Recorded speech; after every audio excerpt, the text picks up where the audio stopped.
for you whenever you need me. But you've been holding back. Maybe you're just not ready. Baby, do you feel the same, or do you feel the pressure? I promise I can take your pain and turn it into pleasure. As time goes by, my love grows stronger. Can you feel it the same way I do? As time goes by, I can't wait any longer. Just say that you'll be with me too. As time goes by, my love grows stronger. Can you feel it the same way I do? As time goes by, I can't wait any longer. Just say that you'll be with me too.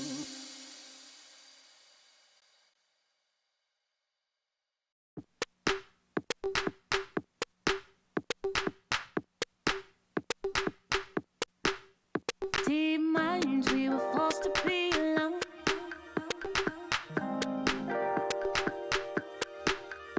Unknowns and nowhere is the same. And even when it seems like there's no way out, we'll grow a little closer. We water, we flow. All of us together, we're good, we flow. Nothing is the same, but I won't hold back. I won't hold back. I won't hold back. 'Cause we're better together. Better as one. Better together. Better as one. Better together. Better as one. Better together. Better as one.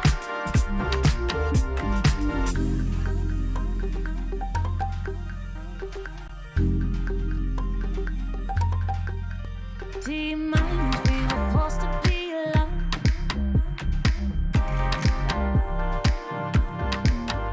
Unknowns and nowhere is the same.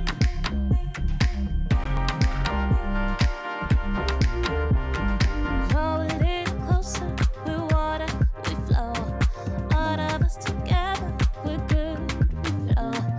Nothing is the same, but I won't hold back. I won't hold back. I won't hold back.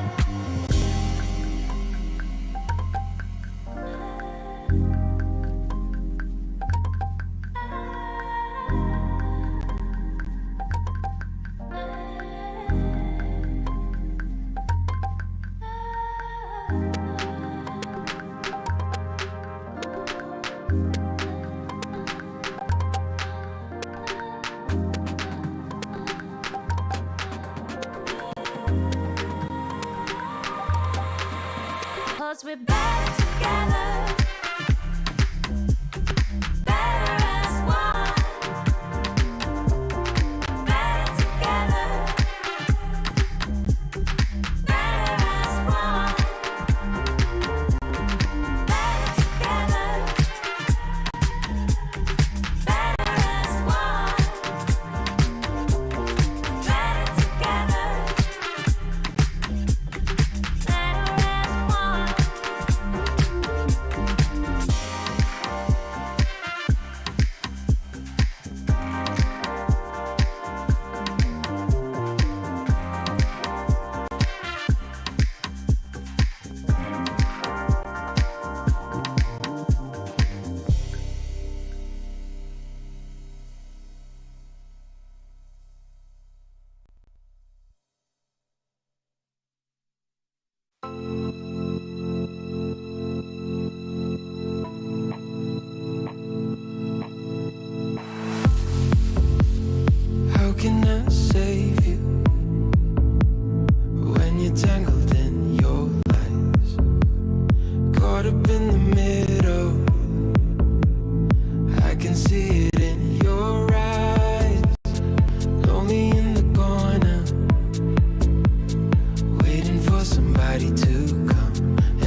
but this feels like the last time.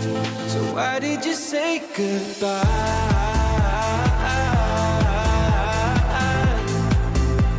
It's better to say goodbye.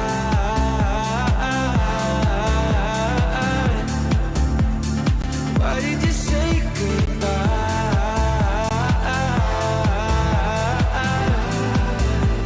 It's better to say goodbye.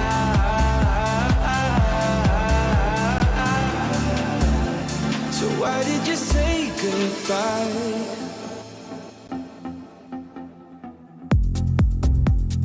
Quiet like the ocean, with the rumble running deep. This is how I see you, when you hide your feels from me. Why you heavy-hearted? Cut the silence, talk to me. Release your mind, get what you need. Easily, we've been falling in disbelief. I think I'm ready for another try, but this feels like the last time. So why did you say goodbye?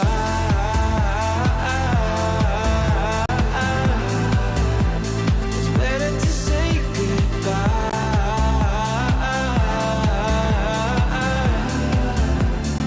Why did you say goodbye?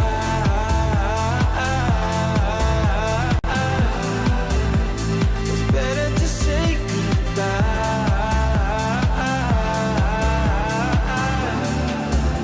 So why did you say goodbye?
coming, ain't nothing stopping us now. Keep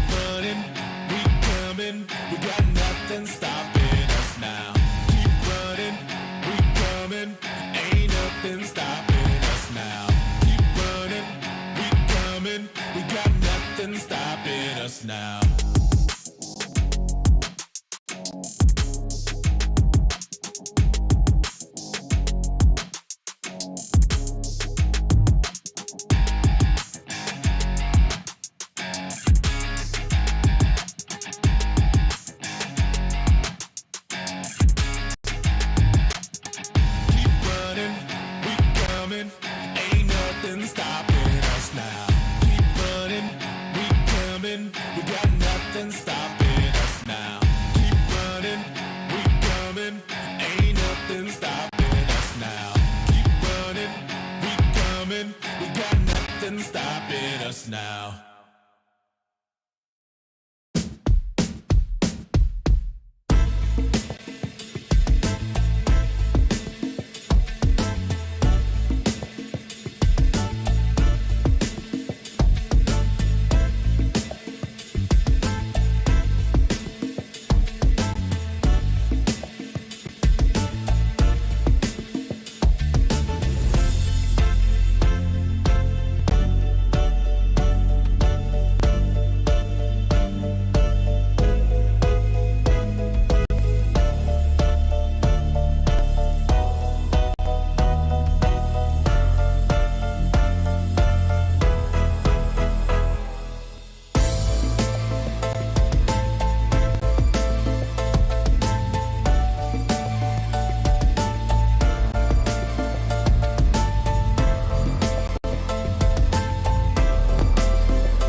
here for a little while.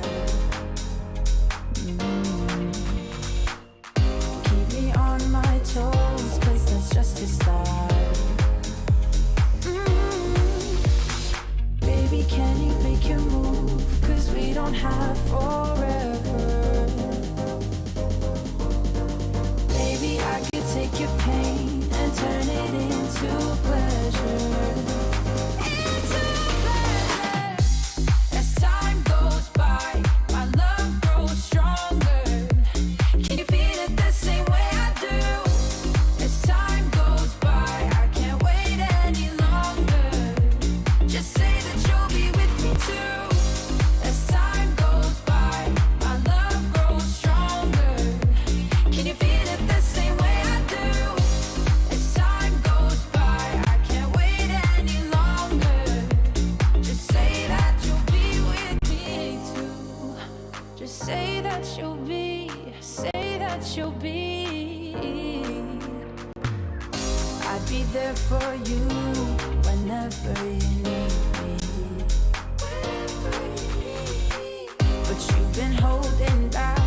Maybe you're just not ready.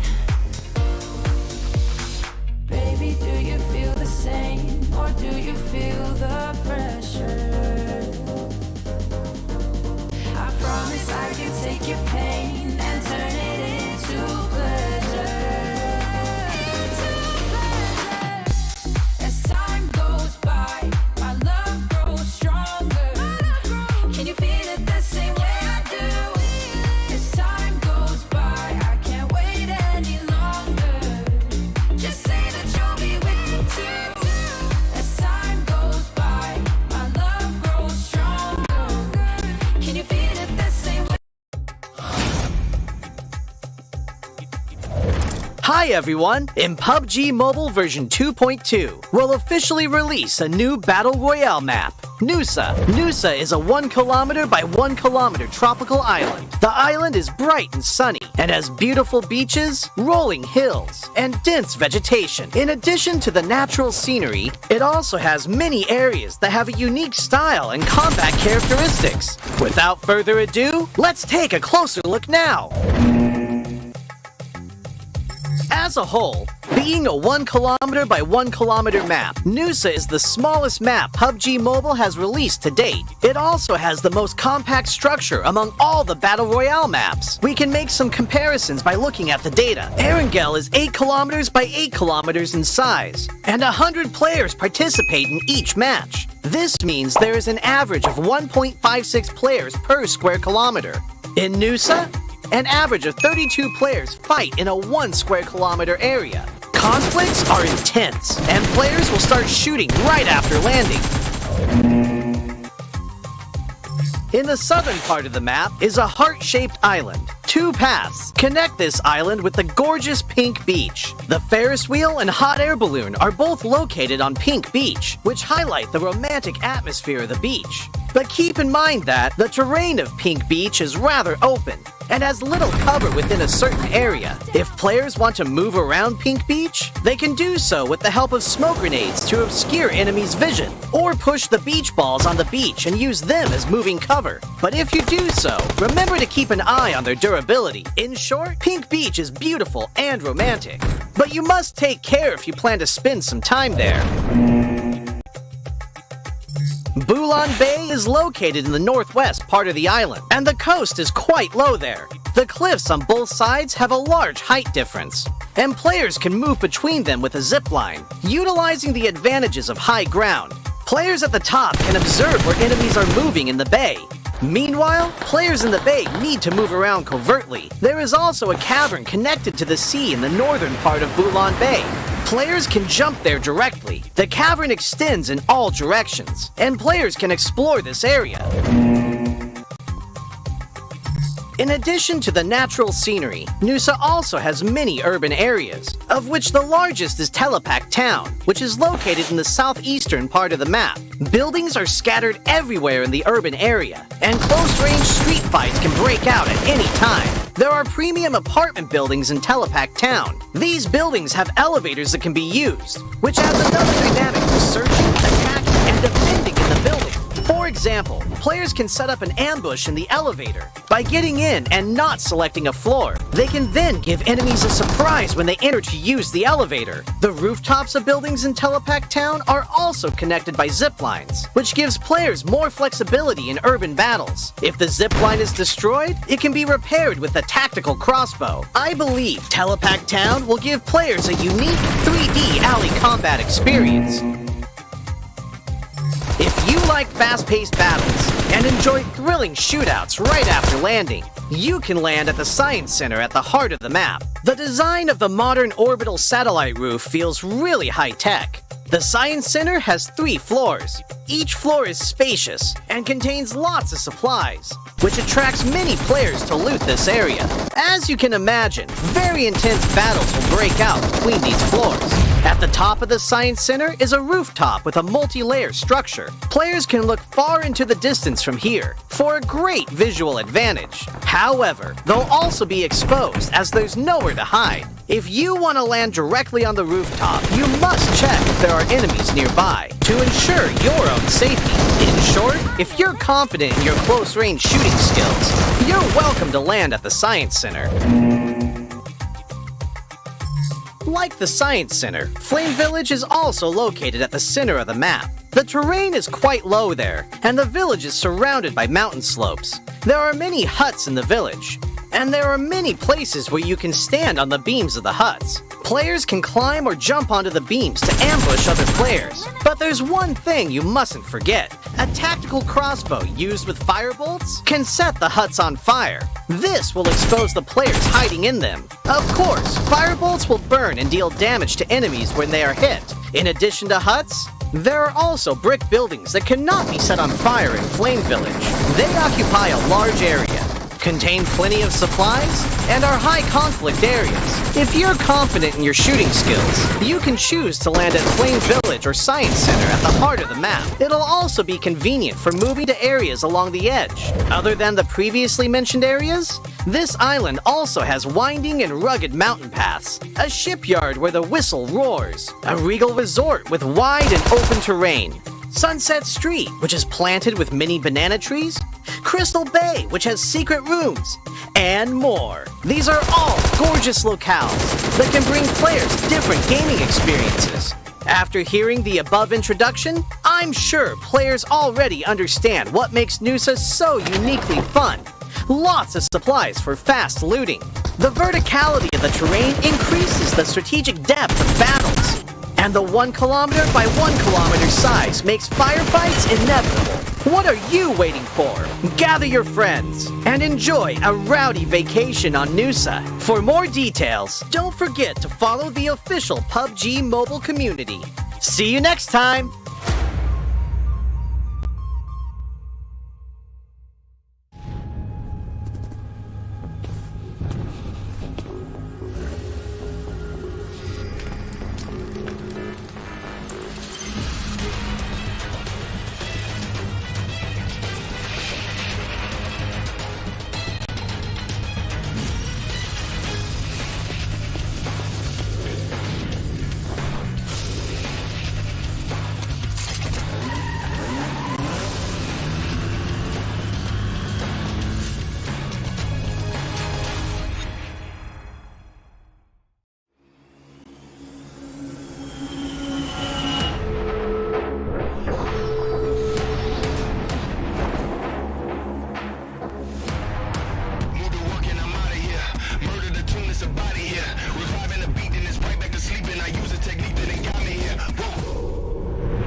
ممكن يفعلها اللاعب الاخير امام اللاعبين كثار كثار كثار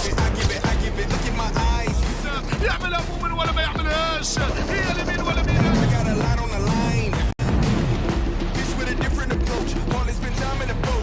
مروان من يلبس الكروت الهادي حد مني ما تكونش في الحضان يعطيها تكون هي للاحلام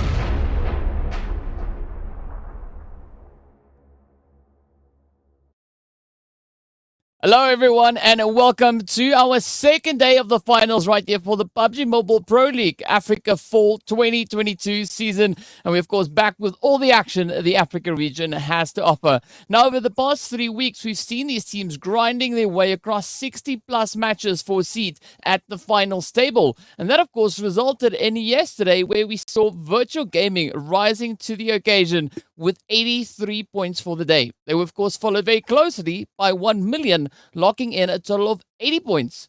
Now, as we know, thanks to the bonus points, right, 1 million was able to hold on to pole position despite the efforts of the other teams. Now, today, we'll be looking to see whether or not they can actually hold on to the lead or if Titan Gaming will be halting their efforts on holding onto that pole position. But of course, my name is DK and I'm joined by none other than Ez Proxy. Ez, how you feeling today? Good, feeling ready for the action that is going to happen today. As we know, the teams are really going to have to push it. Yesterday was a phenomenal day with 6 different teams picking up our 6 different possible winner-winner chicken dinners. So who knows what's going to happen today? DK, how are you feeling? Pretty excited, right? As we know, the action is only going to build from this point moving forward. The team's already showing up to the party just yesterday, showing us, all the VOD reviews that they've done and what that all then culminates in all the information they've been able to just process. Of course, as we know, right? Some very, very exciting performances, but we'd love to hear what our viewers are thinking. So be sure to hit us up on social media. You can reach us on YouTube, on Facebook, as well as on TikTok, right? Be sure to include the hashtag PMPL Africa. And when you're there, tell us, what do you hope to see today? Who do you think is going to be the team sitting at the top of the log, right? Locking in the most points and just rising to whatever comes next, right? As we know, the teams are not only fighting for their share of the prize pool, they're playing for their share or their opportunity, rather, to get the seats to move into the MEA Championship. Absolutely, and of course the way that they can do that, or the way they have been doing that, is following this format structure rather. Got you there. But of course the league stage all complete and done. We're just moving into the finals, getting ready to see which teams are going to be making use of the most of their bonus points and how they are going to be dealing with these 6 matches per day already. As you mentioned, we went from the league stages where it was only 4, maybe 5 matches if you were lucky for that extra Livic action on Sunday. Now it is straight into 6 per day where you have to make sure you are at all times putting your best foot forward. Yep, running full engine power, right? Operating on all cylinders, and I mean, it has resulted in some pretty phenomenal in gameplay coming through from these teams. But we are also then just going to be taking a quick look at the calendar to show you where we've been. What a long journey this has been for these teams, right? As I've mentioned before, it's been 3 weeks of gameplay. So that was over 60 games. Yesterday, they added 6 more to that. And of course, we still have today and tomorrow left. And these 2 days will be the deciding days to know who will be not only the team to be crowned the champion for the PUBG Mobile Pro League Africa Fall season, but also who will be those top 6 teams moving through to the next stage. Absolutely, who's going to be fighting it right to the possible last moments, and who's going to be reigning on top. As we know, there's a little bit of a, well, I would say a belt of defense that has to happen here for Virtual Gaming if they want to defend their title, if they want to take it 2 seasons in a row. Well, then they definitely need to do so. Yesterday, they just stepped up phenomenally as one of the teams to really put their best foot forward, taking some of the most points in total for the day. But we know it was pretty tough for the rest of the teams to actually just keep it up and keep forward and moving forward, basically. Yeah, and as we know, right, aside from the seats, they're also then playing for their share of our lovely prize pool here, sitting on $100,000. Already, each of the 20 teams locking in $2,500 in the league stage, purely just for participation. But it's in the finals where they get to increase that tally, right? Push it up. That pole position is worth $10,000. And it trickles all the way down to that 16th place, which is worth $1,000. But our MVP, right? Our most valuable player, as we would call it, probably the most cracked person in this match, right? Oh, yes. In this whole event. They're going to be walking away with an additional $1,000 added to the bank there. So yeah, it could be a really good payday. Oh, absolutely. And I mean, the teams have been so stacked. The players in particular have been doing some incredible things. We obviously saw Senke yesterday picking up that massive I think it was a 3K spray down to take down the leaders on Miramar. So 14 eliminations on a winner chicken dinner for 1 million yesterday, thanks to the beautiful works of the members. And we know Titans, they've had some phenomenal individuals as well, like Axa, T, Punch. I mean, P6 also just jumps on in with such phenomenal action. Definitely massive contention all around across all of our teams to see who's going to be that MVP at the end of finals. Yeah, and of course, as we know, right, the way that they are going to be playing it out is these are our teams, our participating teams, looking to see how much effort they can lock down as they progress through the proceedings of the day. And as we know, right, they can utilize the point structure, so that winner chicken dinner, of course, being worth 15 points. From there, we move to second, which is 12 points. Third place with the lovely 10 points. And then it moves down, right, reducing by points all the way to at least that 8th to 13th position, which is then with an additional 1 point, or 8th to 12th place rather, which is with 1 placement point. And then, of course, 13th to 16th position is not going to be worth any placement points. But the teams can, of course, make up for that with a 1 point being awarded per elimination. And as we know, right, yesterday, the teams really locking in. Titan Gaming, for instance, yesterday, they were able to find 40 eliminations. Yeesh. Yeah, no. It's looking stacked. I mean, even Virtual Gaming, they picked up 51 placement points. And that's, again, the difference in focus, how these teams have been bringing in the points. We'll take a look at the overall later just so you can see how close it has actually been. But the way in which these teams have been fighting and what they've been focusing on as their niche, you know, as their little bit of spice into PUBG Mobile, that has really been catapulting them further and further, because they've just been making use of the strengths they already had. And I mean, over all of the learning and development these teams have done, obviously a few extra things have been added on, you know, a few more pages in the rule book and the strategy book that they've been adding for themselves, and that's all going to culminate into today and tomorrow's games, as well as, well, it's still 6 more maps today, 6 more maps tomorrow, to really bolster themselves on the overall standings. Yeah, well, speaking about overall, let's take a look at those. As we know, it is going to be 1 million currently sitting up in pole position, 3 points ahead of Titan Gaming. Hard on their heels is going to be Virtual Gaming Squad, who we know brought in the most points yesterday, but as I've mentioned before, those bonus points, right, doing quite a few favorable things for 1 million and Titan Gaming. But out of our selection of teams that we have situated on this first page, I've got to say it's quite the satisfying position to see them in, right? But I'm today going to be putting a little bit more focus, if I could call it that, towards Desert Flame, Arab Golden, as well as the players then from Wave Esports, who we'll see on that second page.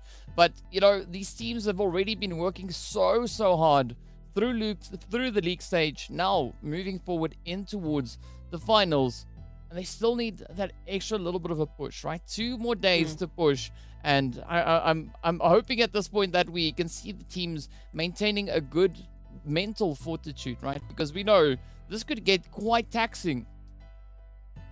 Oh no, absolutely. And I mean, we saw yesterday for at least 5 maps, other barring that one on Sanhok, we only had top 4 taking double digits. The rest of the times we had at least 5, maybe even 6 teams at the top of the scoreboards taking double-digit points, adding those to their tallies, helping them climb the leaderboards as much as they possibly can. And I agree with you, keeping an eye out on Desert Flame, Arab Golden, Wave Esports, even, you know, Zero Tolerance if we move on up, there is a massive opportunity for these teams to still close the gap. I mean, if we take a look from Seoul Esports position down to Desert Flame, it's a measly, 26 points that they need to catch up on. We've seen teams literally pick up 83 yesterday. So there's massive opportunities. We know these teams have what it takes. I mean, that there's a reason they're in the top 16 for PMPL Africa Fall in the first place. We just now need to see that coming to fruition today. And with the map pool that we're running, there's such a good balance of opportunities for the teams, especially those that have those particular maps. You know, those maps where if they get their boots on the ground, that is the map that they feel the most comfortable in. That is the map where they truly shine. So for Titans, you know, I think about Sanhok, naturally.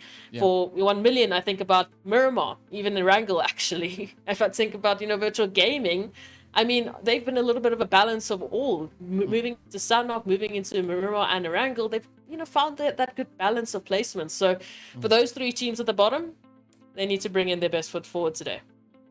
Yeah.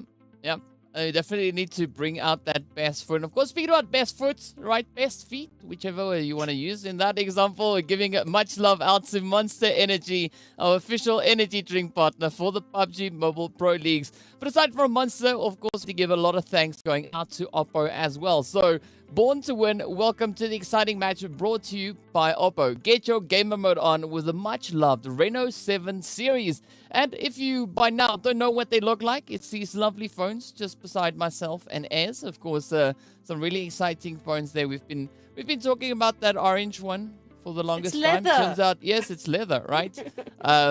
But either which way, this has been an ongoing dispute off camera between us figuring out what exactly it is. But either which way, of course, we're quite excited to see what's going to come through. But aside from the teams, the 3 teams sitting at the lower end of the standings, I'm also going to be looking at the teams that are sitting on that second page that found winner chicken dinners yesterday, right? So I want to see them bring and continue to build on those efforts. So Zero Tolerance, for instance, as well as Blackjack Esports, both these teams sitting on the second page locked in their respective winner chicken dinners yesterday. Now today, we want to see them build that momentum, push it even further. And of course, what better way to do it than on a, nice array, great selection of maps that the teams are going to be playing through.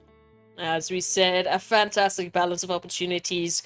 2 helpings of both Miramar, Sanhok, and then, of course, we add Erangel just at the end just to get the teams, back to the bread and butter of PUBG Mobile. But then we just repeat the cycle. Miramar, Sanhok, and Erangel all the way through. So it's not a complicated, system. There's no teams or, maps just swapping in and around. The teams know what they're going to be in store for. And we know what we're in store for. So we shouldn't be getting confused either, hopefully. But as we mentioned, those winner chicken dinners from yesterday, we had 6 different winner chicken dinners. And what was crazy for me is if you take a look at just the overall points that these teams were picking up, we had the highest winner chicken dinner winners picking up 29 points and the lowest being 22. So that means yesterday, with our 6 different winner chicken dinners, they were picking up at minimum 7 eliminations with the 15 placement points they were already adding to their tally. So it was massive performances from our winners that really helped them catapult up the leaderboard. Yeah, and of course, today I hope they've got those catapults locked and loaded and ready to roll, right? Maybe aim it even a bit higher than what they had it set for just yesterday, right? I mean, that would be quite fantastic to see that that dark horse performance comes through, right? Teams sitting at the lower ends just absolutely bulldozing their way through the proceedings. But as we know, of course, our very first map for the day is going to be over on towards Miramar, heading straight into a little bit of that lovely desert action. And this is where things will be kind of coming out, right? We'll get to see what the teams have in store moving into the second day. I'm expecting an improvement on yesterday's performance because that's what we've been seeing over the proceedings over the previous 3 weeks, right? So I want to see even more of those strategies now being deployed as the teams move up. But, of course, what are we looking at with regards to flight path for today? You thought you were going to get away from it, right? But here it is. I was really hoping I was going to get away from it. Okay, Miramar. Okay, I don't want it to go towards Chumacera. Okay. So, little vague, but sure. Like, we'll work with it. I don't want it to go to the south, the southwest. That way. Okay. Right. Sure. Yes. Okay. We know where you don't want it. It's Yes. vague, but maybe that's vague enough for the PUBG RNG gods to know exactly what not to do, right? So we'll Yes. see how it goes. But of course, as we know, the plane is just getting warmed up. The players are making sure they're all buckled in, locked and loaded, and ready to roll. I gotta say, I don't really care too much where the flight path is gonna be. I'm more excited about what that zone could bring. So at this point, I'm pretty open. Maybe we go for what you don't want. Maybe it turns into quite an additional bit of a change up. But of course, love to hear what the viewers are thinking, right? Be sure to let us know. Hit us up on socials. You saw them a few moments ago. Tell us what you think the flight path is going to be before we get into this very first match. Of course, well, I hope you answered before we jump across, because here we go, moving into our very first game of day number 2 in the finals for the PUBG Mobile Pro League Africa Fall 2022 season. Flight path is coming in from that western side, as I don't see Chumacera in front of us. Instead, Chumacera is slightly off to the right-hand side, right alongside that wing at the moment. So the lovely Pozzo down below, and it is pulling all the way across towards Impala. So a slightly southern zone, but still very centralized. Well, like you said, maybe the zone might still go where I don't want it to go. Yes, yes. Mm. You know, this reverse psychology, I think it's working more on me than it is working on the game. So I don't know if it's really going to be helping us at this point. But what was interesting for me, and a point that I picked up yesterday, is we obviously saw Virtual Gaming immediately stepping up their game. And that was a massive, massive point. Even that first, Miramar of the day yesterday, it was Virtual Gaming taking the dub. And it was massive for them to take that against 1 million, because it was that immediate just reminder of saying, hey, 1 million, remember last season? Yeah, I won that, and I'm looking to do the exact same thing. And we saw Virtual Gaming massively stepping up in the finals weekend. And I'm curious to see if, once again, based on yesterday's performances, if we're going to continue to see that trend for Virtual Gaming moving into the rest of the weekend. I mean, what a beautiful story it would be, right? If 1 million stepped up and they locked in the victory, right? We can see them currently sitting up in pole position, but Virtual Gaming is keeping it pretty tight, right? So they're hard on their heels. I think it's going to be quite the fight between these two teams, but then we also got to add in, one of the favorites there, Titan Gaming. We've seen them really bring in such a strong effort through the entirety of League. Now, moving into the finals, still a very contentious position to find themselves situated in, right? We know yesterday Titans locked in a grand total of 76 points. So it's very competitive between our top three teams. But I'd love to see a team like Leaders Esports or even Slime4KT stepping up and just looking to bring a major upset to the overall standings. I mean, Slime4KT yesterday, they picked up that winner chicken dinner, right? So we know that it's 100% possible. They were actually our last winner chicken dinner of the day there towards Erangel. So it was an interesting way to finish it off with a massive, massive performance of the teams. And they were so consistent in that first week of league play, actually taking the top spot, even on Live, picking up some massive, massive eliminations thanks to Koa. And just overall great consistency. So it would be lovely to see a return of that once again, and just see them just lighting up their engines, moving full throttle into Miramar and showcasing a little bit of the action. But there's still many other teams that also are looking to replicate that efforts. As you mentioned, we were looking at those three teams on the second page, like Desert Flame, who are currently very, very close to Slime4KT there towards Hacienda del Patron. And I mean, Arab Golden and Wave Esports, in their own locations, obviously getting their loots up, getting themselves firmly set into this next phase. Just interesting that all three of those teams are on that northwestern band of the zone right now. So, yeah, I don't know if they're grouping up like on purpose. It's like they heard us. All I know is great minds think alike, right? True. So maybe they know something that we just haven't figured out yet. And I'm looking forward to seeing what it could be, right? Maybe it's a OP clutch coming through, and they're just like, haha, bam, here we are. Surprise. Yeah, so we got to keep our eyes glued to the screen to see what exactly the teams have in store for us. But I got to say, I'm really, really appreciative of the efforts the teams brought in yesterday, right? Great showing coming through. As you said already before, we saw 6 different teams stepping up, locking in those winner chicken dinners. And that just speaks to the caliber of these teams, right? Speaks to the caliber of the competition. It's a very competitive position they find themselves in. And I'm loving the growth that the scene is experiencing as well, right? We see teams really locking in their efforts. And we've mentioned this in league stage, right? Teams changing so much from that first week in league to the third week. And now looking from league into finals, there's even more evolution coming in. Yeah, I mean, they get forced into that position, right? Because you can't just sit back and let the rest of your opponents just run away from you in terms of points. I mean, there has to be that return. You have to do, sit down, do the VOD analysis, maybe just have a chat with the team and see where you might be going right, where you might, not be going so right. But you can still have an opportunity to modify that moving into especially a weekend like these finals. And the teams have been doing phenomenally at that. I mean, from a day break to, a 5-day break to an 8-day break, we saw massive leaps in the abilities of these teams and just the strategies they were pulling in, the small, and I need to reiterate that, small adjustments that they are making that are having such a massive impact, especially into their late game play. So I mean, there I'm talking about, you know, those rotations. I'm talking about just the way in which they're dropping or taking those initial looting phases. We saw all of the teams getting to a similar mind space in terms of, okay, this is what needs to be done. This is where we don't want to go, but this is where we need to go.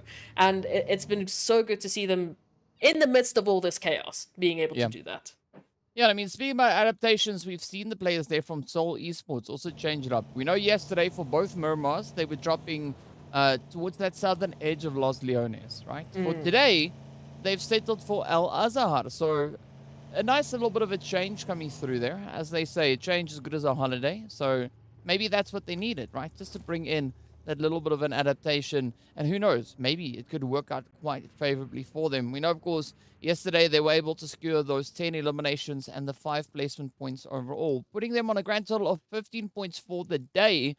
But as we know, right, that's not the be-all and end-all, because thankfully there's such a thing as bonus points. So that, of course, then resulted in the players from Seoul Esports, as we can see at the top of the screen, sitting on 77 points overall. Oof. No, it's been so good to see these teams really stepping up in their own ways. I mean, you know, we talked about that crazy clutch that we saw in Miramar from Ramsey in particular that really set us off. Then Senke had to come on through and pick up a spray of their own to showcase, hey, we can also do that. And all of the teams, again, following suit. We even had yesterday that duplication of 1 million and Titan picking up each other's, you know, exact same points, 14 eliminations, a winner chicken dinner right back to back, as if they were making a massive statement saying, hey, if you can do it, well, guess what? We can do it too. So we'll have to wait and see who's going to be duplicating who today and who is looking to change the narrative as we move into the first Miramar. Yeah, and I'm hoping to see a big change on that narrative, but I'm also not gonna. Honestly, I won't say no to a little bit of contention coming through between 1 million and Titan Gaming, right? Oh, it's these spicy. two teams, absolute monsters. They are. It's insane to think that at this level, if one team does something, the other team can replicate those efforts. You know, go tit for tat. That's it. Like, boom, there you go, right? You bring a 50-match game, sure, fantastic. We'll do it too, right? A 50 points day, rather. Let me rephrase. So these teams have been neck in neck all the way, but we're not at the finish just yet, right? There's still several opportunities for them to continue on with their rivalry. But for the time being, we are seeing, though, that the teams are starting to converge in towards that more centered zone, right? Starting to show a little bit more focus into that territory. Of course, the players here from Triple Esports, they have a few visitors towards the north, several visitors towards that southern edge. But it's all going to come down to what the timing of these plays will be. Yeah, as you can see, of course, one round and like Esports just rotating alongside each other, heading into the southern portion of Los Leones. Slowly but surely, you know, they're taking their time and they're making sure that they do this as safely as they possibly can, because as we can see, there's a few dangers lurking in the midst. And Knights, I'm not sure if they spotted up Cow, but we'll wait and see if it's going to happen. So much damage now being applied. But Knights just narrowly escaping the leads, the bullets that are being applied. And hopefully now this is where one round can make that decision. Do they go in on this? Do they rotate out? Yeah, thankfully for Knight, Kakao was showing a lot of trigger discipline, right? Not jumping at that opportunity. Otherwise, it would have been a very, very swift scouting mission coming out there. But as you can see, the proceedings of the team still focusing further and further towards the zone. Of course, if you're wondering where Titan Gaming is, they are just on that the western edge as well as the southern edge, out in the blue zone, looking to lock in their rotations. As we know, right, they like to take that wide spread. But of course, speaking about wide spreads, it is going to be lag and one round. Now getting into even more altercations. Kakao at least having a little bit of that reinforcement. But that will allow them now to focus their efforts and pick up that trade on towards Escanor. Oh, I love just how quick and snappy TEAMLAG are being with these sprays. Not giving one round any, you know, not too much time to really set up their angles here. They're just doing quick pop-up, get the damage in, go down, trying to keep their HP bars in check as much as they possibly can. And then meanwhile, we've got Chico sneaking on up, seeing if they can make anything happen here. Of course, we know keeping their heads on the swivel, because there's so many teams. We can already see Myth just up to the north of this location, looking if they want to get involved or not. And Lag Esports already taking one. Titans and Arab Golden, the only two teams to still get themselves out of the blue zone, while the rest are sitting comfortably, maybe just starting with a few spats here and there. Well, nothing wrong with a few of those spats to come on through, as we know. Aside from these two teams that we're looking at right now, Lag and One Round, we do have Wave and Slime 4KT up towards that northern edge. We also then have Virtual Gaming and the players here from VST situated towards the western side. So I'm loving the approach the teams are coming with here, right? Taking all these different altercations and that, of course, being spread out, not waiting until they get into that center zone to let fate kind of show them where they should go. Instead, they're stepping up, being proactive, and trying to lock in a really strong position. Trying to get themselves set up into the best possible positions and get a bit of momentum moving on into the rest of the map. But of course, VST now, and Fevo in particular, trying to just narrowly escape the line of fire here being produced by Zeus as they move on in for these rotations. For now, they should be alright to get themselves set up. But what's the plan here? Both of these teams running a 3-1 setup at the moment, obviously with the three very close to one another, looking to see how they can breach these compounds and take it even further, while Zuxi just tries to, well, be a bit of a distraction on the further end.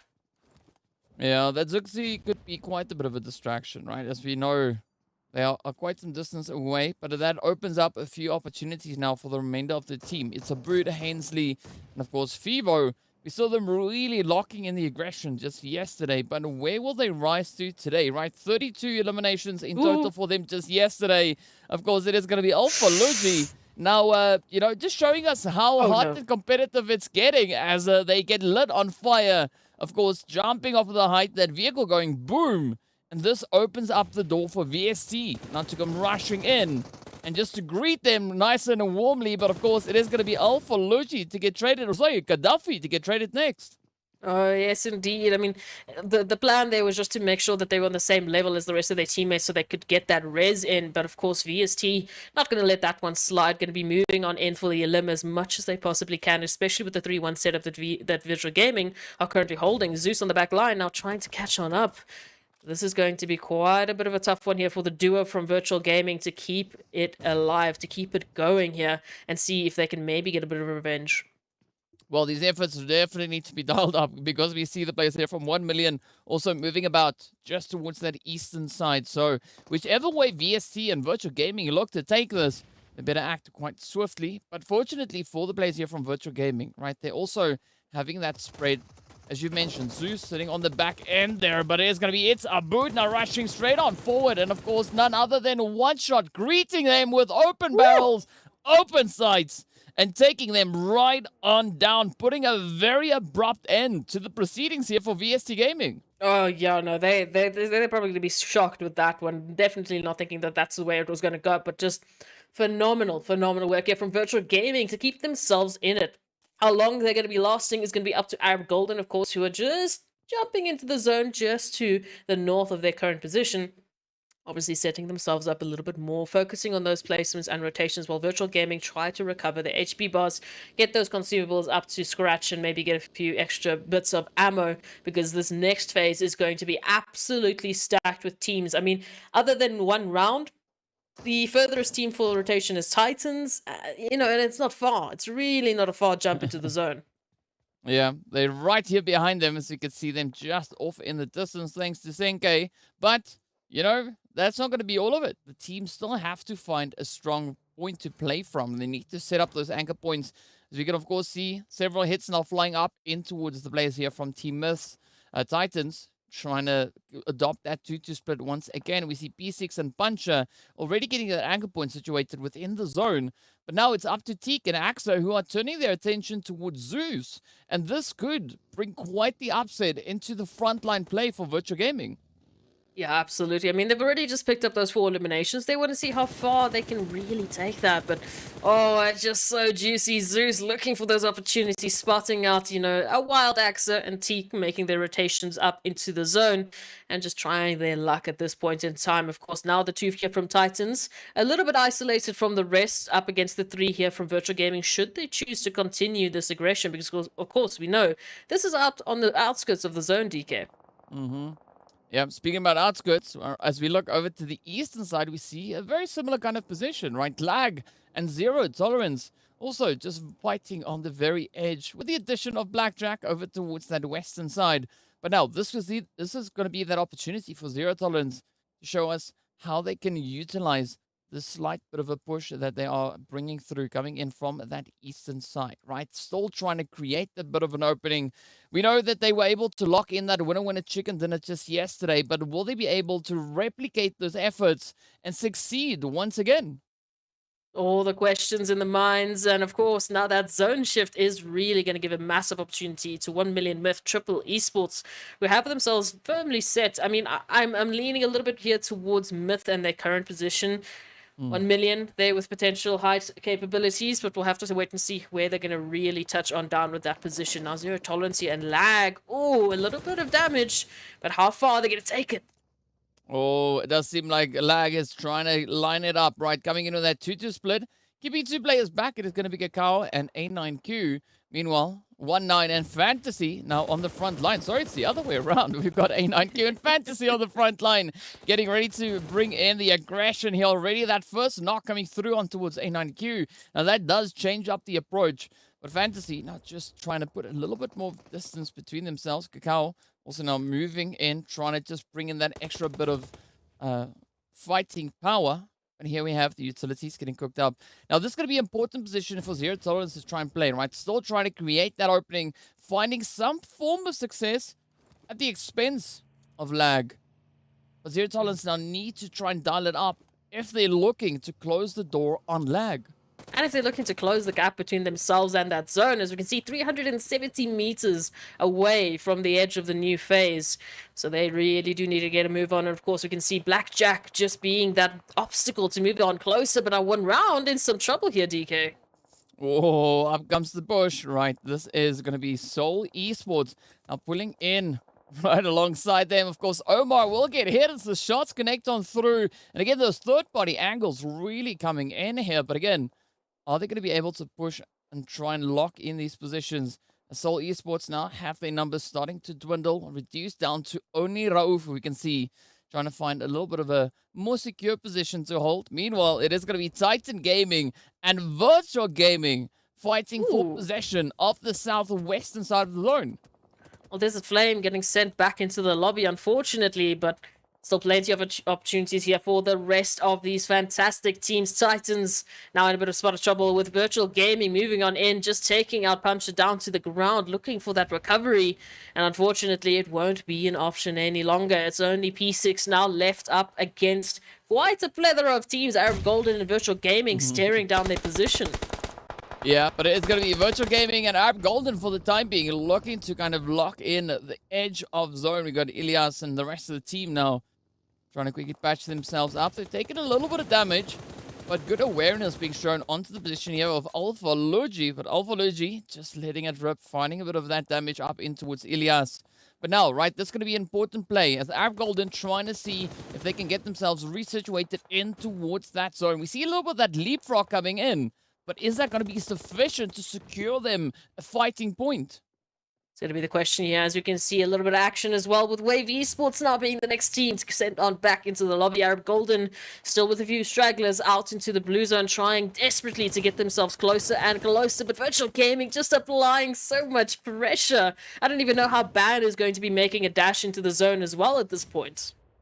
Well, we'll have to wait as the Ban, I don't know what is going to be on the cards here. As you can see, Ban now trying to just run through that smoke road, maybe trying to get a sneaky position. But as we know, 1 million on the opposite end. So that is going to open up Ban to several angles being played towards them. Zeus spotting out that opportunity, but unfortunately Ban, or rather fortunately for Arab Golden, Ban is able to sneak their way on through, but that is not going to be enough as P6 now joins the party here and puts that knock straight in. Yeah, you can't discount any of the members here of Titans. We know what phenomenal individuals are within this team. And Arab Golden now down to only a member to try and get the rest back up on their feet to take themselves even further into the zone. As we can see, Virtual Gaming also making their approach. Seoul Esports, at least Rauf, up ahead of them. So we'll have to wait and see how they manage that. But, Arab Golden just in such a tough position here because even once they recover, again, P6 still here to apply the damage. Not only that, right, that zone is going to move up once again, adding even more pressure to these teams. So they definitely need to focus on getting that positional play now locked in. Ban going to be trying to stay ahead of the blue. but it is quite the challenge, as we can see the rest of the team also not looking too favorable with regards to this health pass. But P6 now trying to make a quick mad dash forward. It is going to be a beautiful response coming through from Slime, capitalizing on that third-party angle. And this allows a little bit of continuation now for P6 to creep even closer to 1 million. Oh, just looking for any and every possible little bit of gap. Just an opportunity to move on closer and closer. Angelo now going to be the next member up here to take a dash into the zone. Just narrowly escaping here the bullets from Venom, who are trying to apply so much pressure. But of course, we can see that is still going to continue as Slime for KT now turn their attention towards zero tolerance. And they are just firing it up. Yeah, Slime 4KT on the prowl, but who's also on the prowl is going to be Leaders as they now step up and take down one round Esports, seeing them back in that 12th position. Zero tolerance will then also fall towards the shots coming in at Slime 4KT and Triple Esports. Just get up such a contentious angle towards that northern side. But again, the team's now having another opportunity to evolve this even further, right? Leaders trying to still get themselves situated within the zone, but they are in a relatively congested area. Yeah, I mean, up towards the north, it's only Slime 4KT now that zero tolerance has been taken out. So Slime 4KT, they can rest easy, while the rest of the teams, as we can see on that mini-map, just moving on in from the south, and at least, you know, a handful, 2 teams in particular, moving on in from the east. As we can see, in particular, that is Blackjack Esports right alongside Triple, with Leaders now giving a hand and moving Blackjack Esports down to only 1 member, which is, of course, Phonics, to try and move on further in.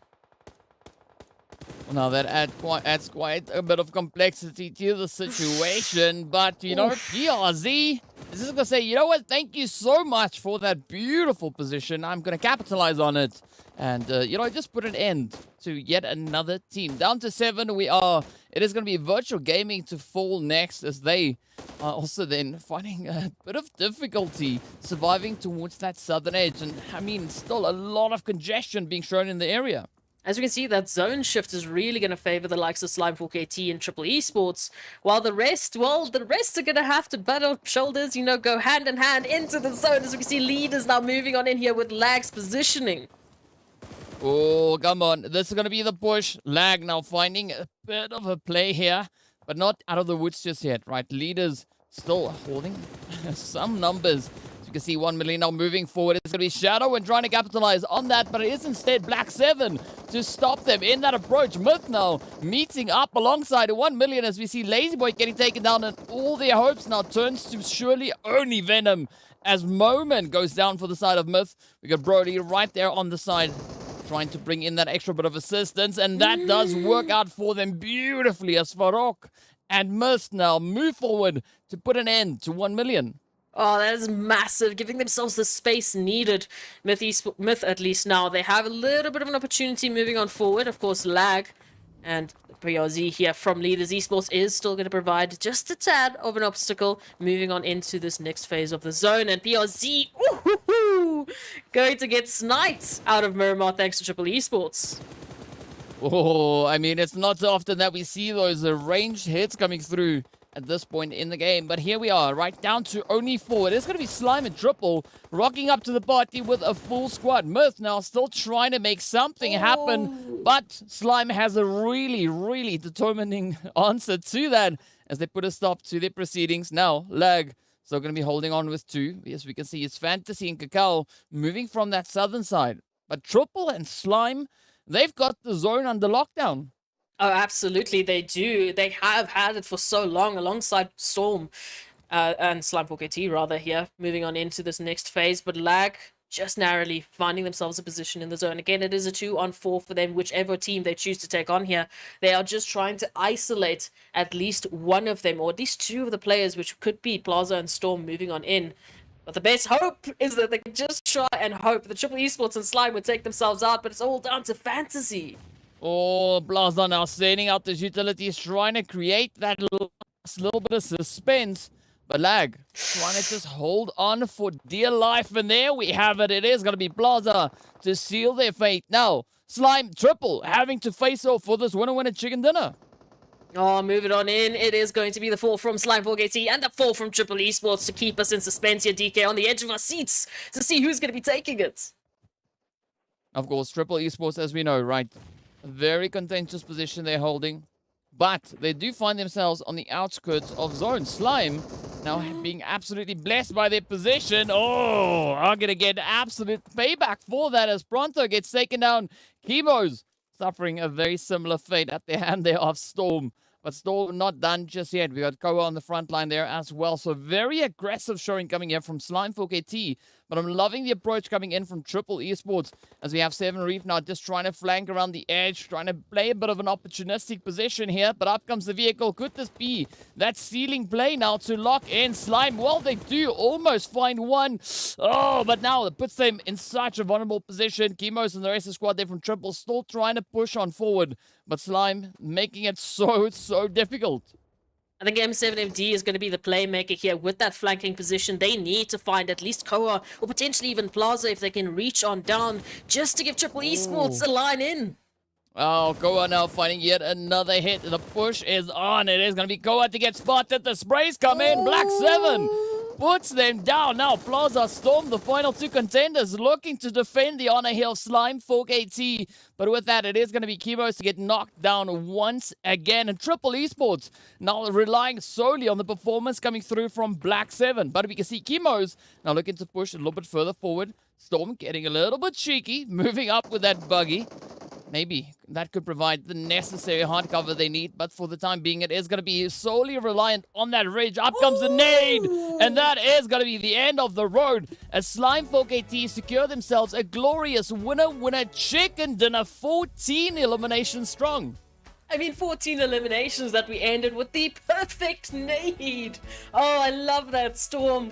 You're an absolute legend. Please do more of that. Bring more of that, especially into Sanhok. I want all of that utility. But massive shout out here to Slime for KT for finally matching Titans and 1 Million's performance yesterday, picking up those 29 overall points. Now we have a third team that has done the exact same thing.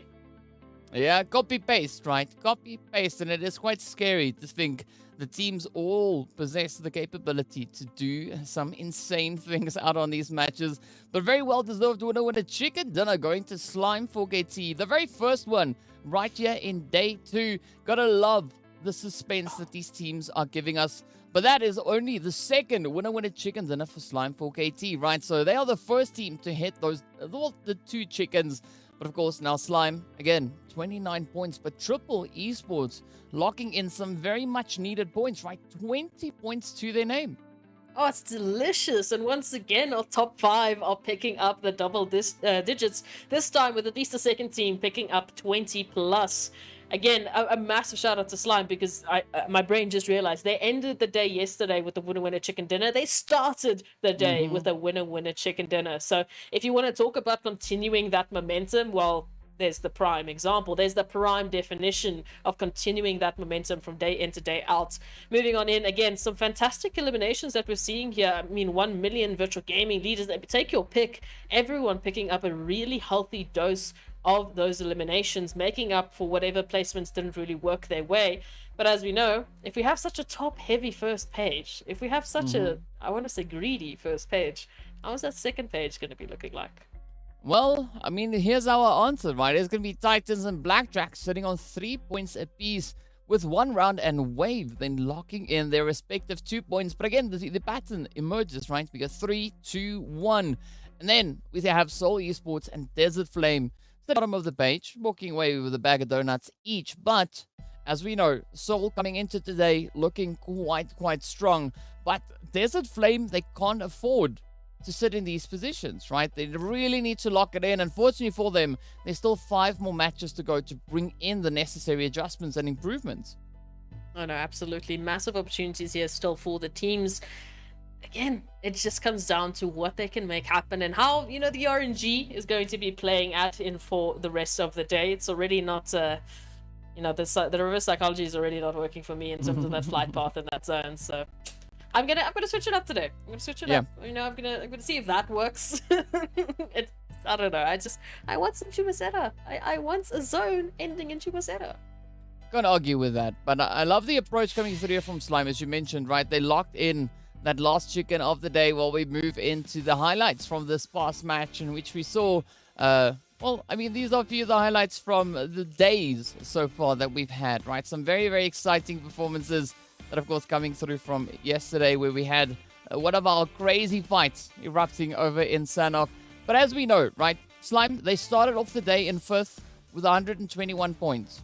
Now, adding on the 29 to that puts them on a very comfortable 150, right? So, if 1 million and Titans didn't find anything, we know they did, right? They locked in 9 points that we saw for the side of 1 million. But regardless of these points, it is a strong effort being brought through by Slime, now trying to close that gap. And we could see a little bit of a change up when we take a look at those overall rankings a little bit later on. A great opportunity, and this is what we want to see from the teams, right? That continuation, that consistency is always going to be key in PUBG Mobile, no matter where we're at in terms of the PMPL Africa Fall season, in terms of any PMPL or any sort of tournament that they might be facing. It's that consistency, whether that is consistently finding yourself in the top 5 placement, consistently finding yourself picking up at least 10 points, who knows, whatever it is, whatever it works for the teams, eliminations, placements, you name it, just take it into every single game. And then we could really be seeing once again such a healthy overall standing, leading to a very exciting final moment here in the weekend of championship. But of course, overall rankings, here they are, 1 million leading the pack currently with at least 9 points ahead of Titans. Yeah, I mean, 9 points ahead of Titans, but 14 points ahead of Slime 4KT. And as we saw, the strong efforts being brought through. I mean, Slime, it seems like they've got their eyes set on achieving even more than what they did just yesterday. So I think it's going to be a very contentious day, especially looking at our top 5 teams, right? Some heavy hitters sitting right here. Leaders, Virtual Gaming, Slime 4KT, Titan, and 1 million. I mean, wow, we've seen these teams just show their potential, show what they can bring, and of course, they're letting even more out of the bag as we progress further and further through the finals. Yeah, no, they have to. They have to put all of their cards on the table, because we know the rest of the teams are just going to be stepping it up time in and time out. But of course, Triple Esports, they're within 8th position with 88 points. The only team on this side of things that hasn't reached those triple digits just yet. Still good opportunities though as we move to our second page just to see where everyone else is currently sitting. Of course, 88 to 86, so 2 points away for TEAMLAG to jump on into that first page and just take over the position here of Triple Esports. All one round. I mean, they're tied. They can do either.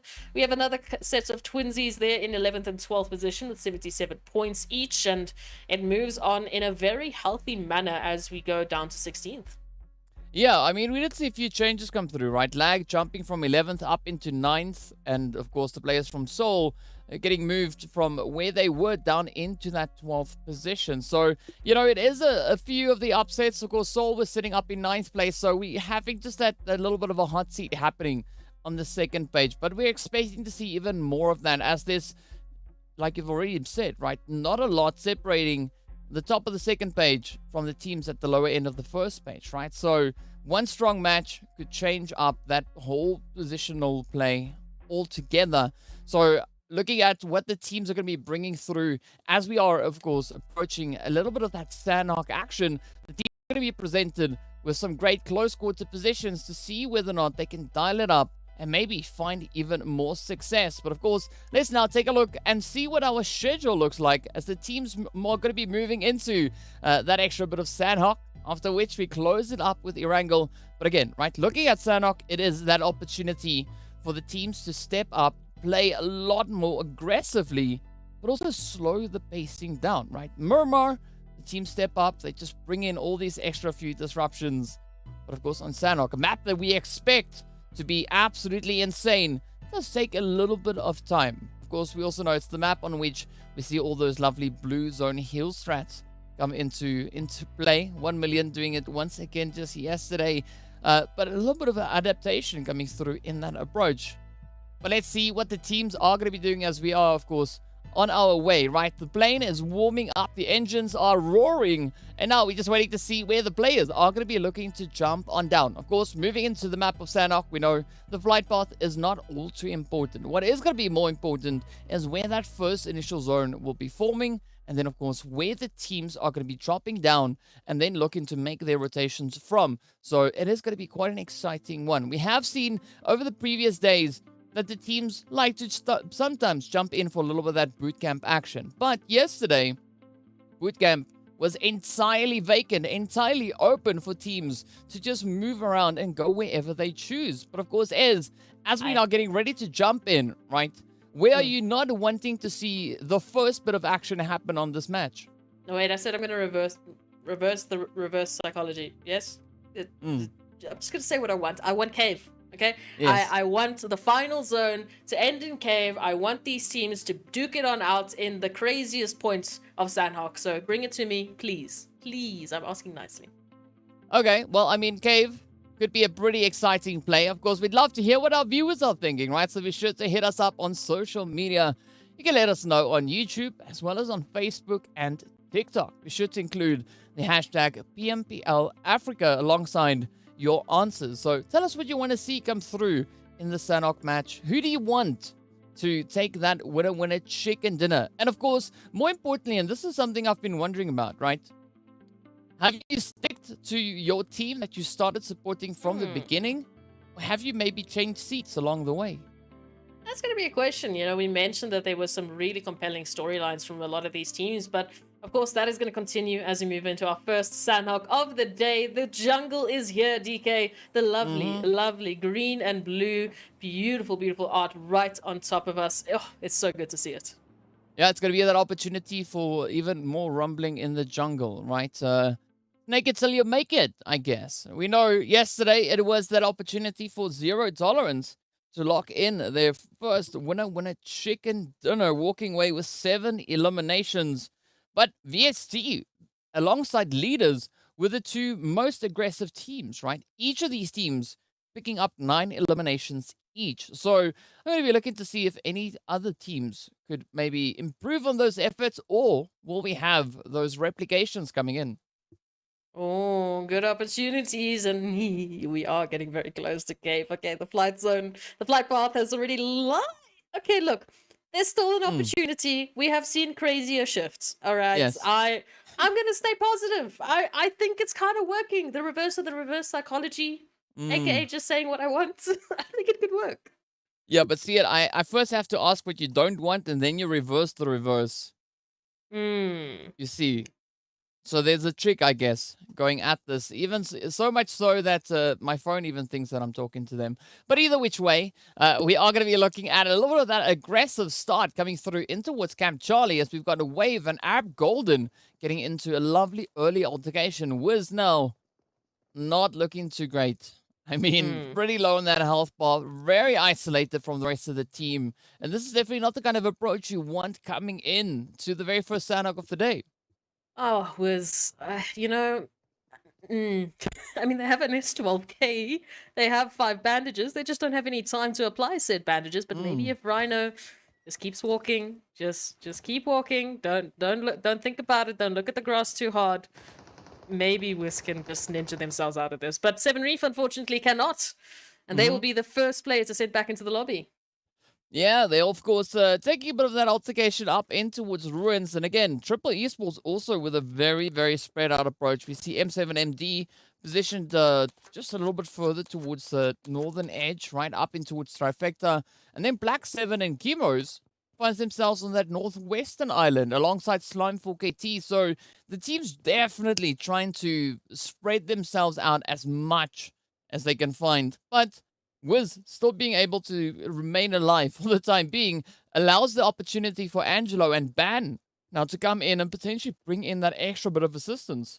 Oh, that's what you would hope for in this situation, but again, timing is going to be everything. We have seen these crazy dash for recovery before, and again, was literally on a sliver of HP with only a S12K, 5 bandages to work with. I mean, actually less bandages now with that HP bar, so...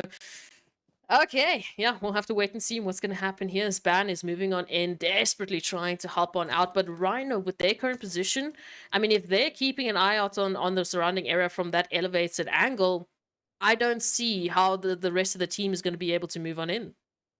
Yeah, I think it's going to be a pretty tough call, but we'll have to keep our eyes on them to see whether or not it actually works out in their favor, right?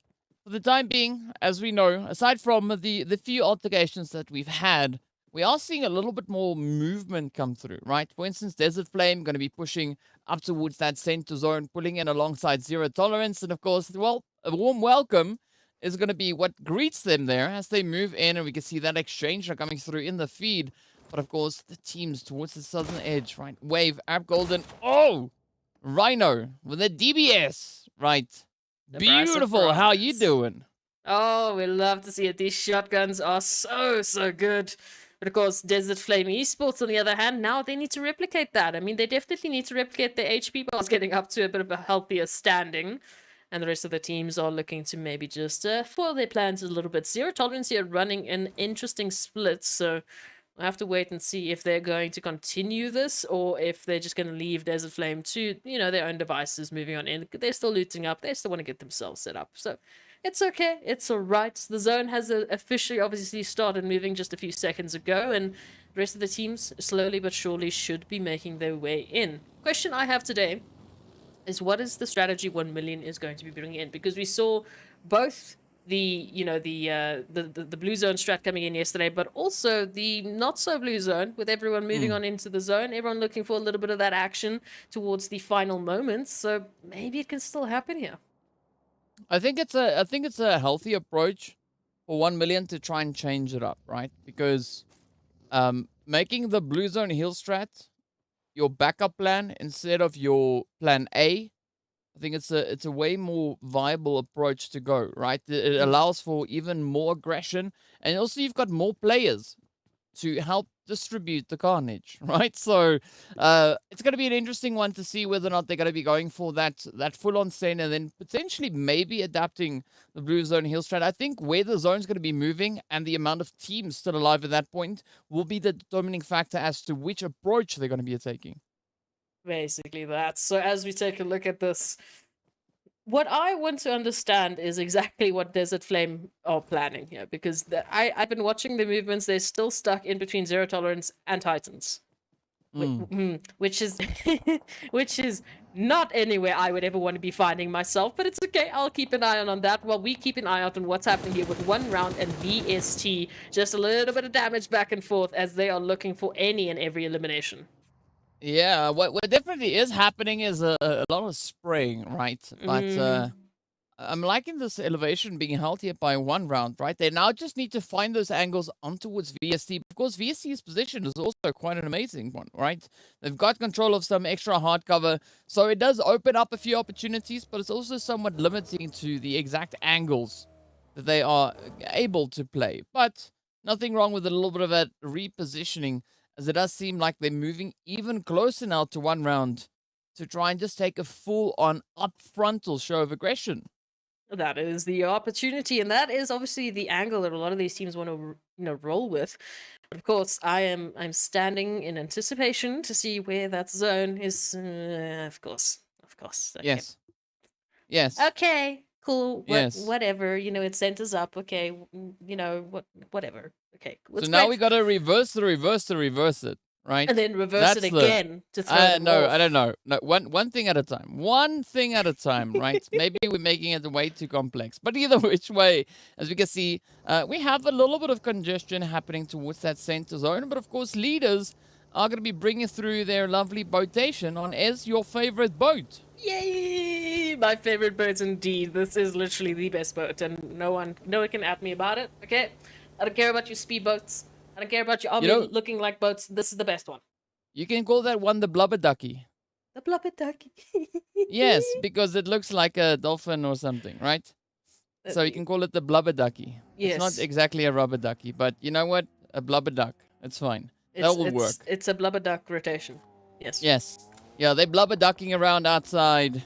Always just whichever going which for it. way. But speaking about outside, right? 1 round are now, just outside of line of sight of Zero Tolerance. As we can see them now just cresting that hilltop. But Lord, keeping a slow, steady angle. And I mean, still, we see that very spread out approach coming through from Zero Tolerance. Yeah, no, they're going to continue that for the time being. They already had a bit of a warning sign with Desert Flame. They don't want to take chances with any other teams now as well, just to add on top of their already, a little bit stressful of situations here, especially currently considering, their numbers. They're at least 1 member down. Don't want to take any extra chances, all right? So it's fine. I like the approach that they're working with. And I would definitely recommend it if they could see what I could see on the map with how many teams are around them. yeah, no, please continue to hide. Yeah, yeah. Serious case of hide and seek, right? That's what we're having right then and there. I mean, yeah, well, either which way, let's go. And I was about to say they found the 1917 hide and seek champion, but things weren't looking too great. But either which way, we are going to be moving on as the teams are still trying to make a bit of a playful zone, right? Seoul Esports taking somewhat of a spread out play. We see Rauf, Twix, and Weiss on the front line, but Omar still making a slow, steady roll on in. But I think that off-angle position from Omar could be quite a favorable play, depending on, of course, what the rest of the team has in store and what they've got in mind. But for the time being, we're also going to have to settle for that Blabberducky now finding his position right in alongside the players here from 1 million. And what a warm welcome they are receiving. Oh, absolutely. It is a warm welcome and a warm set of barrels that unfortunately they are currently experiencing. Down to Shadowin and Morteza now out into the waters, trying to sneak on and swim on their way out of the danger. But Marshall here for the cleanup is going to find PRZ quite easily, jump into the drink and just spot out whoever else they really can. Shadowin just narrowly making it into the zone as well. The HP bars here for Morteza are not looking too great either. And again, I don't even know where they go from this. I mean, 1 million, they're just looking for the chase. Yeah, well, as we know, they are pretty proficient when it comes to chasing. So let's see where this one will go. Morteza getting spotted out. The shots getting sent on through. And this is not the most opportune position to be in. But you know what? You got to settle for what you have. Morteza is not going to survive the water. That is a double whammy blue coming through, right? Out in the drink and sipping on some blue juice. And unfortunately, we know how this one then pans out. It is going to be an unfortunate end to Morteza, but Shadowin still has a bit of an opportunity, right? Also holding on to that double whammy, but they still have a relatively decent health bar to work with. And Morteza just trying to deny 1 million any of those eliminations, rather going to be taking themselves out with the blue zone, which, again, you know, at that point when everything is looking so hopeless, at least that is something you can do, just to deny your opponents at least one of their points that they're looking for. But of course, Desert Flame here, still closer towards Bun than anyone else, other than, of course, one round. And looking at a bit of an interesting opportunity here. Titans moving on up a little bit closer towards the center, so that gives them the space if they want to move north to the northeast. Zero Tolerance, unfortunately, still behind them towards their southwestern position, so they might be sticking in and around this area just for a while longer to wait and see where everyone else will be heading, as Shadowin also does the exact same thing and basically just denies 1 million any of those eliminations, which I kind of like. It's like a final stick it to him. Yeah, it's like, you know what? We're just going to rubber duck our way, or blubber duck our way, rather, back into that lobby instead of giving up points to anybody else. But, I mean, VST, they don't have that luxury, right? Instead, they are going to be facing off against several teams. It is one round, and Virtual Gaming now applying a lot of pressure right down on towards them. And it's now all just riding on two remaining hopefuls for their team. It's none other than it's Abood. And the other name I can't really figure out just yet. I think it's Fivo. Yes, it is Fivo. And they're just going to be locking it in steady in this compound. I mean, they don't have to move. They're smack dab center zone. All they got to do is just defend that position.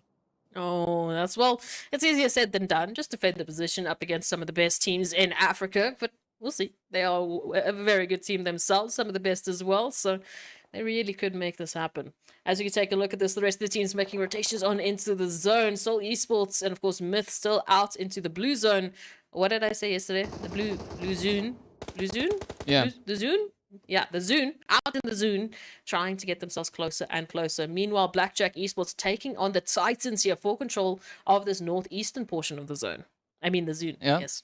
Yeah, and as we know, right, Titans, they sit on an average of about 6.7 eliminations per match, right? So far, we only see them sitting on one, right? The lobby making it pretty difficult for anybody to secure a decent amount of eliminations. But we're only in the third phase, so there's still a lot that can change. And who knows, maybe Blackjack could be the team to put a bit of a stop to the advances coming through here from the Titan Gaming team. Of course, we still see those rotations coming through from the southern edge, but that is resulting in an no surprising a bit of a convergence here, as we have Myth now facing a very, very aggressive Wave Esports ahead of them. Oh, hello, hello, hello. Moment making a bit of a trip of their own. Out into the zone, trying to stay alive, trying to also just heal themselves up. They need to recover some of those consumables. And then the trip they make into the zone is going to be so, so tough. As we can see, Wave Esports just keeping their eyes peeled, looking for an opportunity, Ooh. as is Rhino looking for an opportunity here to Slime 4KT, picking up Storm. So Slime, unfortunately, down to 3. I'm not sure if they will be able to get that res just yet. It's going to depend on how far Wave are going to take this. Yeah, I'm loving the approach coming through there from Rhino, though. I mean, finding some very spicy hits up onto Slime 4KT. But as we can see, it is going to be quite a bit of a challenging position to play. Seeing that the zone has now moved further towards the north, we still have the addition of Soul and Desert Flame towards that western edge. So if Wave are not careful, they could definitely find themselves in a very unwanted pincer play. Well, as you said it. Literally as you said it. E3S goes on down with Soul Esports holding and containing Wave Esports out of the zone, out of safety. But Twix, ooh, Zakaria sending in a nade looking for that connection. It's going to make it. Ooh, now is where things start to crumble a slight smidge, right? We got Rauf trying to push in, trying to bring that raise back for the players from Soul Esports. And love the approach going through here from Myth as well, right? We got Moment just on the outskirts there, keeping a very watchful eye, but keeping their options somewhat limited. Now, Desert Flame looking to just capitalize on the third-party potential. But is that going to be the play, though, right? Because Slime 4KT also just situated towards that eastern side, and they are now applying quite a bit of pressure onto Wave Esports. Ooh, okay. A little bit of a turnaround that can happen here. Soul Esports, of course, recovering whatever they can in this situation, while Desert Flame in the vehicle, setting on up for that rotation as Rauf just makes a dash on in, trying to find at least one of them. Six God is going to be able to get out of that situation just narrowly, but nonetheless, they will now make their trip into the zone, into Barn, which we know is going to be quite stacked with teams, and of course, Titans might be their welcoming team up into the southern position of the zone. Yeah, as we know, there could be a little bit of a brick wall that they run in towards, but there's the Flame trying to find that opening, moving in alongside Blackjack here, and this, of course, now draws in a lot of attention. It is going to be a warm welcome being sent out as we see MG finding an easy hit up on towards DWAS. It's not going to be such a fortunate position now for the side here of Desert Flame, as they've already knocked themselves out, and with that, they get knocked right out of Sanhok. Oh, I'm sorry. It hurts, but it has to happen. BST, of course, going down in 14th. And now the rest of the teams recovering with a little bit of energy as they're going to be moving into this next zone. Lag, in the meanwhile, applying some great hits into Blackjack Esports and really making their presence known here towards the, at least, northwestern portion of Camp Bravo. But still plenty of teams, DK, that need to get themselves into a comfortable position in zone. Yeah, I'm loving this play, though, coming through from Lag, right? Just holding such beautiful positions. But now, as we look over on towards that western side, rather, it's going to be Virtual Gaming and Triple Esports positioned quite close. But is there going to be an opportunity now for Triple to try and capitalize on their own positioning and maybe bring that surprise and put a halt to the advances coming through here from Virtual Gaming? Good opportunities all around, of course, Triple Esports. We're looking for a bit more, but the double nade from Alpha Luigi might be the kicker to send them back into the lobby. Now this final push is going to come on through. Well, there's a reason why Virtual Gaming are sitting in the position they're in. They are absolutely relentless once they've got their eyes set. And now it is going to be that full-on send as Gaddafi breaches the door, looking to just rake it through. But now, Zeus, Alpha Luigi, the rest of the squad lining themselves up quite beautifully, finds the opportunity, finds the first hit. Now, the rest of Triple Esports in quite a bit of danger. Up comes Gaddafi trying to play that angle, but not going to be finding it just yet. M7MD goes right on down, and Virtual Gaming reigns supreme as Alpha Luigi steps on up with a beautiful S12K. Yeah, trying to follow suit with Slime 4KT. They want to double up. They want to win a chicken dinners. But let's see how this is going to turn on out. Of course, coming on in through from their position, southwestern portion. They have a clear line of sight into the zone, as we know, because the southeastern side is zero tolerance. And Titans, with Titans just beaming on in with zero tolerance. Oh, but this is going to be quite a bit of a challenge now for zero tolerance. Right down to only 2, Skydo and Vortex. We can see if they can find a bit of a play. That tree being a saving grace now. Vortex finds a bit of damage ontowards P6, but P6 still in such a phenomenal position. Looking to leverage that, and now the rush comes through. Teak is going to fall as Skydo meets them with a beautiful M4 spray down. But now, Skydo, the final contender left for the side of Zero Tolerance, in a little bit of a troubling position, right? Still out in that blue zone, but not out of opportunities as they now start to move even further forward. Not a lot of meds under their belt, but who knows? Maybe they could find that clutch on towards Titan Gaming. Oh, there's massive opportunities just lying all in and around, but Titans, oh, I think they might be losing punch here. They might be losing a little bit more than that. It's going to be Skydo to go on down. It's going to be Zero Tolerance to go on down, back into the lobby. And Arab Golden now, unfortunately, in a very similar situation with Wiz now, in a surprising turn of events, being the only living player for Arab Golden. Yeah, but not only that, right? We see Titans also positioned towards that southern edge. So this is going to be a very risky play to make. But one shot, trying to double up with those nades. Spots a bit of an opportunity onto P6. Oh, but P6 are quick with those reactions. Just narrowly escaping the inevitable. And let's see where this one goes next. Of course, Blue Zone is about to start moving forward. And this is going to limit the options the teams have once again.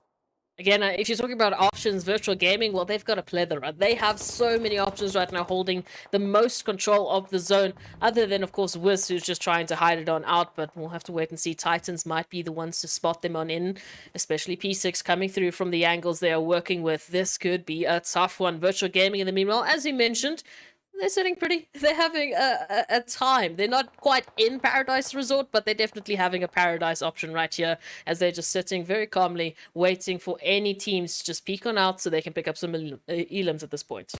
Yeah, I mean, that's the hope, right? But look at this, though. Zeus finds a bit of an opportunity on towards Marshall. Fortunately, they do evade it at first, but Gaddafi comes through with a follow-up, and it's going to be Marshall now.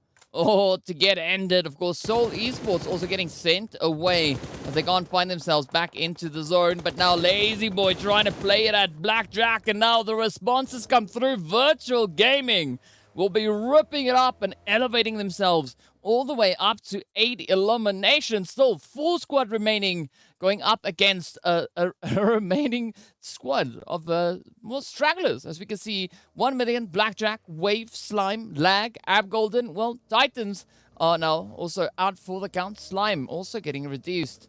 And with that, down to only 6 players. 6 teams, rather, right? 5 players standing between Virtual Gaming and that potential winner-winner chicken dinner. Absolutely. Unfortunately, here, 5 more teams just to straggle it on out. Everyone fighting for that second place because, as you know, unfortunately, that's the best you can do. Maybe Wiz has some other answers. You know, they are actually in the safety of the zone. They are just trying to stay hidden for as long as they possibly can, while we see the rest of the teams just trying to work with whatever heals they possibly have. Unfortunately for MG, that was the last heal, and now it is the final dash to see if they can just slide in an elimination right at the end. Oh, no, that's the answer, right? You can't, because if you abandon that hill strat, it is super unfortunate. With that, it is going to be Lag also and getting stopped in their tracks as One Shot ventures all the way out into the blue zone. But Wiz still in such a great position, right? Could bring in quite a bit of an upset to Virtual Gaming, as we can see Gaddafi and the rest of the team now just exploring. Oh, come on, Wiz. Come on, Wiz. What you going to do? Only 1 player in zone, right? We see Wave Ivar all the way down to the south. Senkei doing that heel strat thing. They always do. But let's see where's it going to go now. Wiz managing to find a sneaky position up alongside the vehicle. Fortunately for Wiz, right? One Shot didn't spot them out. So they're actually able to still move on through. Ivar, of course, signing off in the background there. Firing their final few hits. But is this going to be the play now? Wiz, oh, so close to Zeus. Oh, sneaky shot. Oh, but that vehicle. Oh, man. Wow. It could have been. It could have been, but it's not, yes. right? But what a potential play that it was. But massive congratulations to Virtual Gaming. Of course, we know it is Senkei, none other than Senkei, out into the blue, just still alive, working with whatever meds they have available, and again, the cutest dog ever. But it is going to be a virtual gaming, a double winner chicken dinner. As we mentioned, they were looking, for that double up. They followed suit with Slime for KT, and now they are second team to pick up two winner chicken dinners back to back. I mean, very, very close to just following suit with that momentum from yesterday. Yep. Don't shoot the And puppy. look at that dog. Just know he's dancing around the bullets, right? That's what's happening. Asenke then signs off. It is going to be virtual gaming picking up the glorious winner chicken dinner. Doing so with their 10 eliminations, right? So double digits being hit there. And of course, a very comfortable victory coming through, as we know, right? This is kind of the fate on Sanhok. Once we get into those later few phases, it usually stands to be reckoned that the team who has the controlling numbers in zone, in that last zone, it's very likely that they are going to be walking away with that winner chicken dinner. We've seen one instance and where that wasn't the case, but I think that was a rare instance. So very well done going out to virtual gaming. Absolutely, a massive pickup, and now, now there's a little bit of pressure on the rest of our winner chicken dinner winners from yesterday, because now we've had 2 out of 6, double it on up. But while we process that, while the rest of the teams get ready for, of course, Erangel, we're going to take a short break, so we'll be right after a short few moments. Don't worry about it.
Stalemate? No problem. Ultimate Arena decides the victor.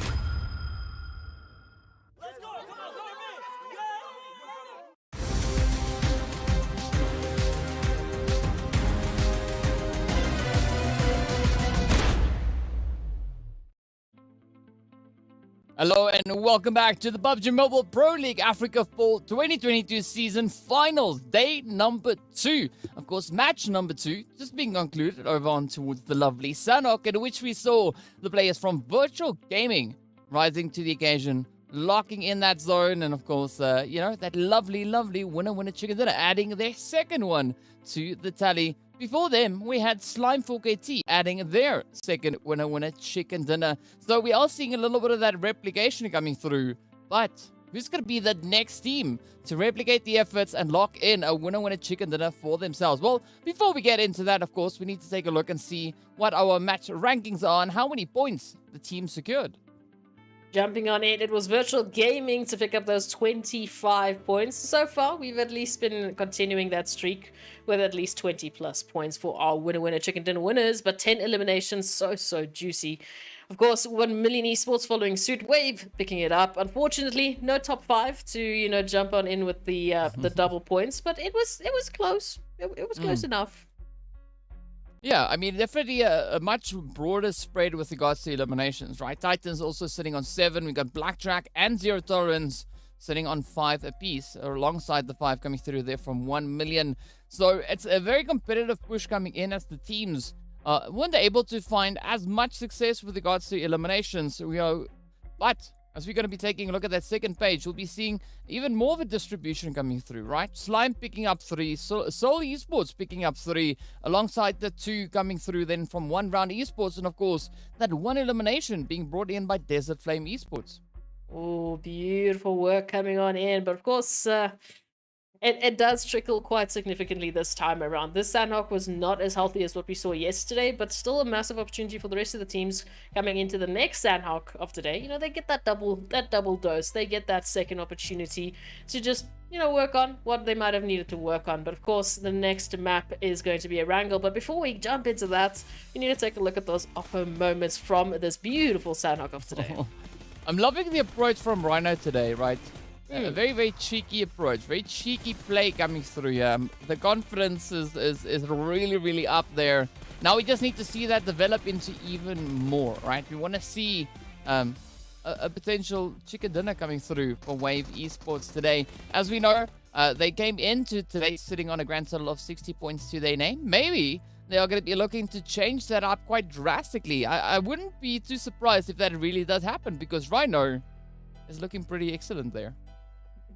Absolutely. And again, you know, we would very much welcome all of these step-ups from the teams, no matter what. You know, even if we don't get all 6 of our winner chicken dinners winners yesterday doubling on up today, at least we're seeing the team stepping it up. They're picking up their own wins. They're picking up their own set of amazing points. But as we can see, that too from Virtual Gaming rating on high in second position, mind you. Now Titan's going to be dropping down to third place, but very, very, very close still, nonetheless.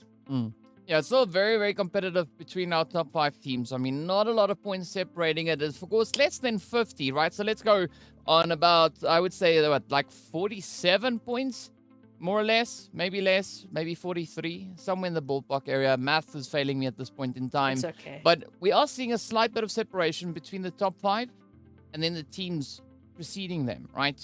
Moving into like 6th position, we see that 28-point difference coming through, right? But then it changes. Then we've only got a 4-point difference. Then we only got an 8-point difference. So there's still a lot of potential positional changes that the teams can bring in to try and secure those plays. But as we know, it is going to be a big fight to see who will be our top 6 teams at the end of the finals.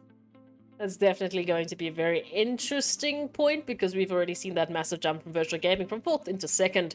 But of course, moving on into this page, we did see a bit of a change up. Triple Esports now finding themselves in 9th position. Again, just dropping 1 position. Not too crazy. It's nothing too hectic. Again, you can see the twinsies coming on in with those double ups. 1 round of Triple Esports being our first twins on this side of things. No second twins, unfortunately, this time around, but still a very good, healthy dose of points. Again, we haven't seen the top 8, all of them making it into triple digits just yet. There's at least 1 that is making the difference there, so still massive opportunities for the teams on this side of things to pick it on up. There's the Flame Esports, still keeping my eye out on them. I still want to see that step up, but Wave and Arab in their own ways have already picked up a better set of momentum than what we saw yesterday. Yeah, I mean, it's an interesting one. Desert Flame definitely capitalizing on the aggression there. I mean, those 19 eliminations, but only 4 placement points. You know, that's a little bit worrying, right? After 6 games yesterday, 2 games already today, we need to see the teams just rising up even more. So, and of course, speaking about rising up, we are going to be giving a big shout out to Monster Energy, our official energy drink partner right here for the PUBG Mobile Pro Leagues. And of course, aside from Monster, much love going out to Oppo. So, born to win, welcome to the exciting match brought to you by Oppo. Get your gamer mode on with a much loved Reno 7 series, of course. Gamer mode about to get engaged as we are jumping right on the plane, heading straight in towards Erangel. And this is going to be quite an exciting one, as we have the flight path starting at the lovely Lipovka, which is already behind us. Up ahead, we can see the rest of the map, and it does seem like we're aiming straight for the western side. Well, yes, there's the answer. A very centralized flight path. You see, we get some interesting things when you don't ask me for predictions of the flight path. Just saying.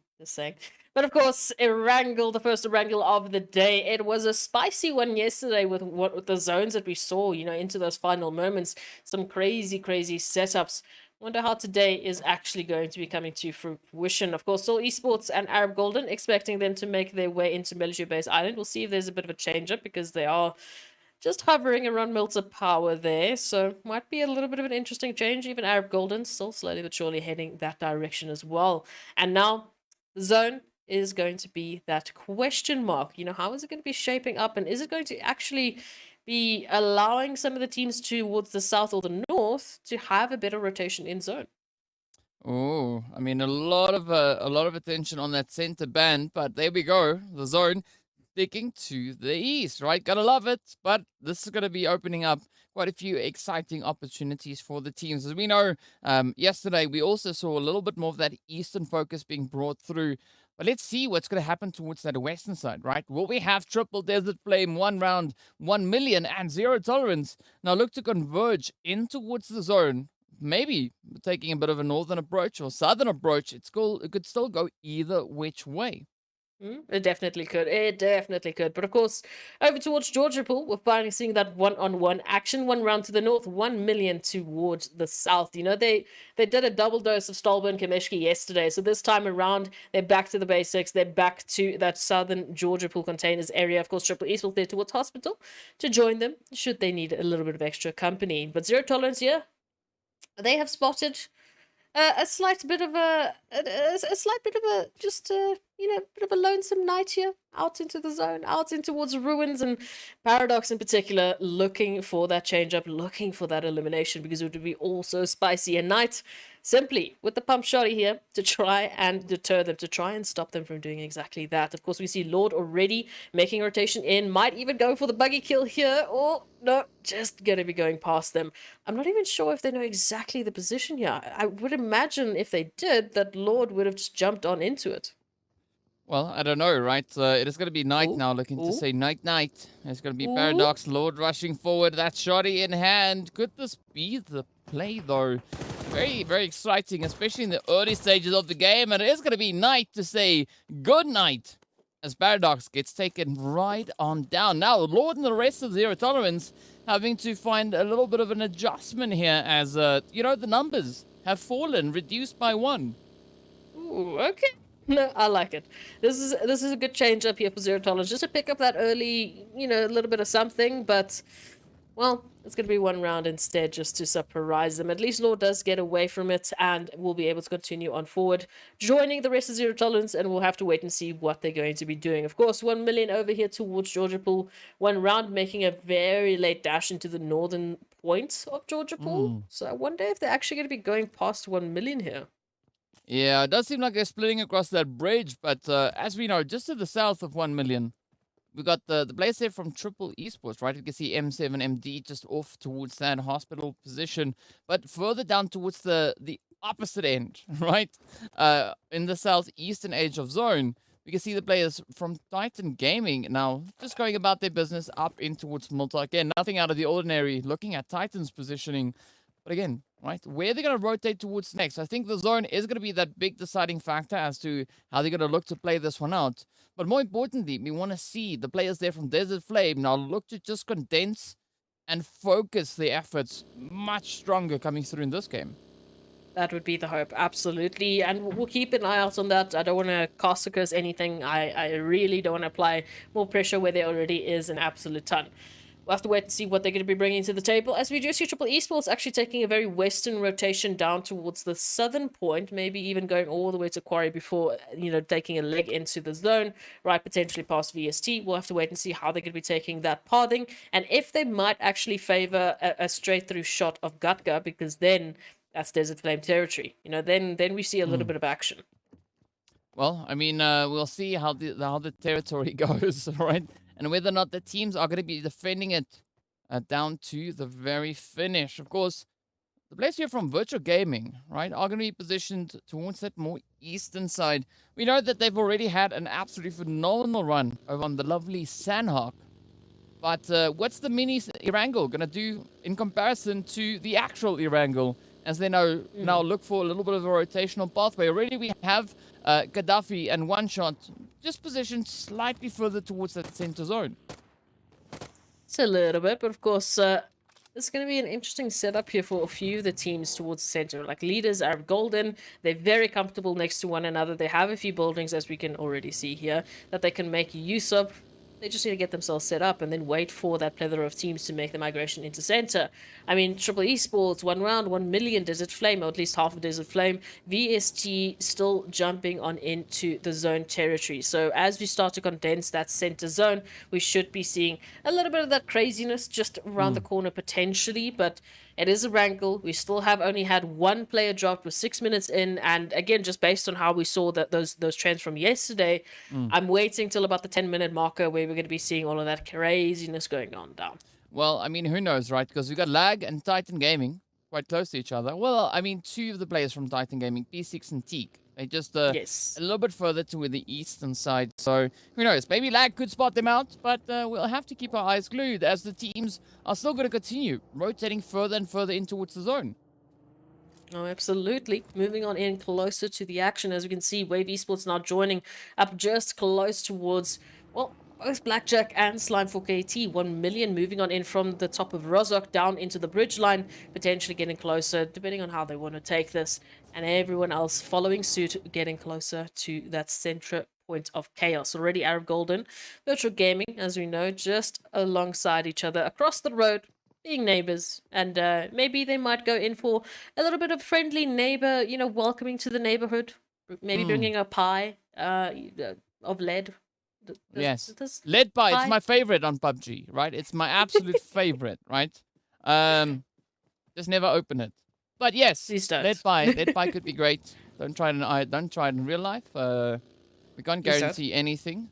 So, yeah, don't mind us, right? But for the time being, it's going to be the team still looking to improve their positions as we have Virtual Gaming Squad now just moving further and further inwards from that eastern edge. Myth, of course, are going to be positioned towards that western side with the addition of the lovely Desert Flame moving in alongside them. Also, just a little bit further up ahead, we see even more teams. So this is where things are going to get pretty spicy. Of course, I was referring to the players here from Triple Esports. We see now just rolling past Leaders Esports. Oh, hello. Jumping on into the action. Morteza looking for an angle, looking for a little bit of something potentially. But of course, they know as soon as they do that, as soon as they jump on in, maybe taking a few eliminations or trying to at least, they expose the rest of the team's actual position. And now the Triple Esports are just hiding here along the ridgeline. They could go in for that flanking position a little bit later on, especially with that zone and now closing on up. They don't want to make enemies of anyone just yet. Well, not intentionally, right? But inevitably, they all have to. But, of course, we are just going to be looking to see where that next zone will be taking us. In the meantime, it is going to be one round pushing in from that far western edge with a few shots now getting laid down onto Triple Esports as they lose one of their players. Of course, the zone centering up quite beautifully towards Potato Hill, right there in and amongst our lovely Skittles pack of players and teams that we've got strewn all over this map. And I'm loving this position being held by Triple Esports, especially with focus towards Arab Golden, right? This bowl could be quite a substantial angle, but they need to time these hits absolutely perfect. Oh, absolutely. To perfection and take it on forward. Of course, we know Triple Esports here towards the ridgeline. They took a little bit of a breather, maybe just refueling the cars, and unfortunately did pay for that with Black 7 getting back into the lobby. But it's still not over for them just yet. They still have 3 players up, and Adam moving on into a very good position. But of course, now this contention with Seoul Esports is going to be a big question mark as Seoul moves on into that ridgeline. And Gamos, once again, just being the scout, the very brave scout here for Triple Esports to see where they can take this further. Yeah, it's quite a risky business, right? Playing scout, because you make yourself quite vulnerable. It's quite the skilled position to fill. But now, of course, as we look further north, it's going to be Wave Esports just venturing on their own little bit of a exploratory mission, right? Zakaria just trying to get a lay of the land, trying to figure out where the shots are going to be coming from. And of course, 1 million are quick to answer as they send it out from within their compound. Again, a nice positioning to see them kind of spreading themselves out towards the more northern territories. But again, Blue Zone also then is going to start closing up.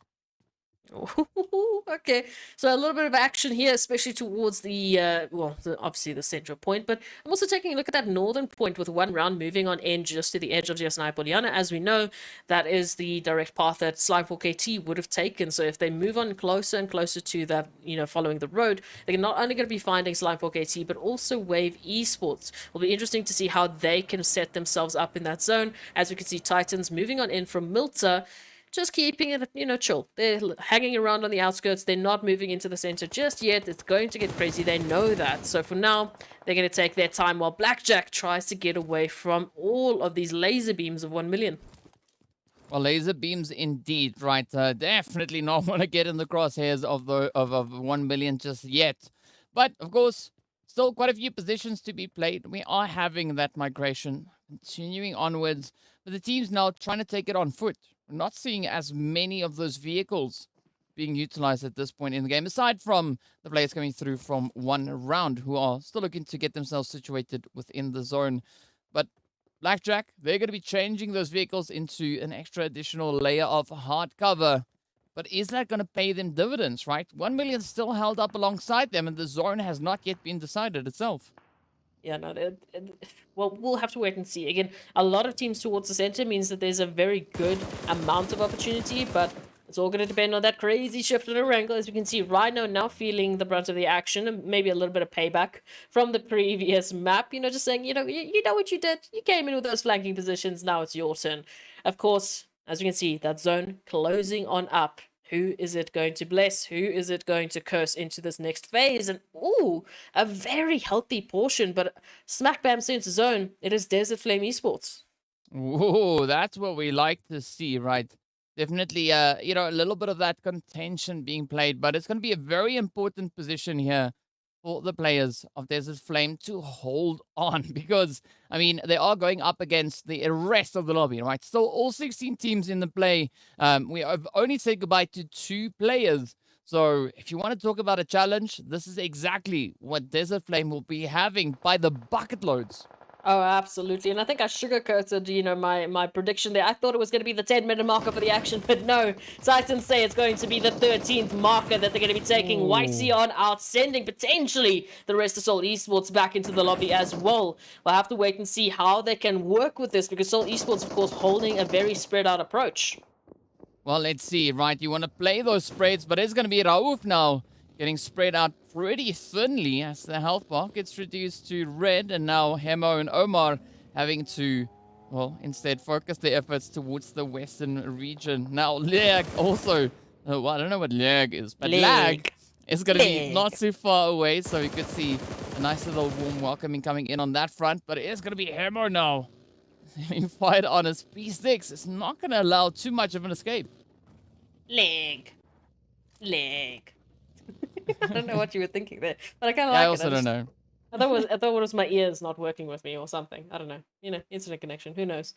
Of course, as we take a look at the rest of the teams, this is going to be a bit of a question mark. So there's this flame. Yes, we know center zone. They're looking pretty. Looking on the outskirts and potentially, of course, this western side with Zero Tolerance and Blackjack Esports, just to the bottom of school, we can see there's a bit more of a challenge, right? I mean, jumping into the action here with 1 million so close to potentially just, you know, run the third party action here, run the elimination steals and move on forward.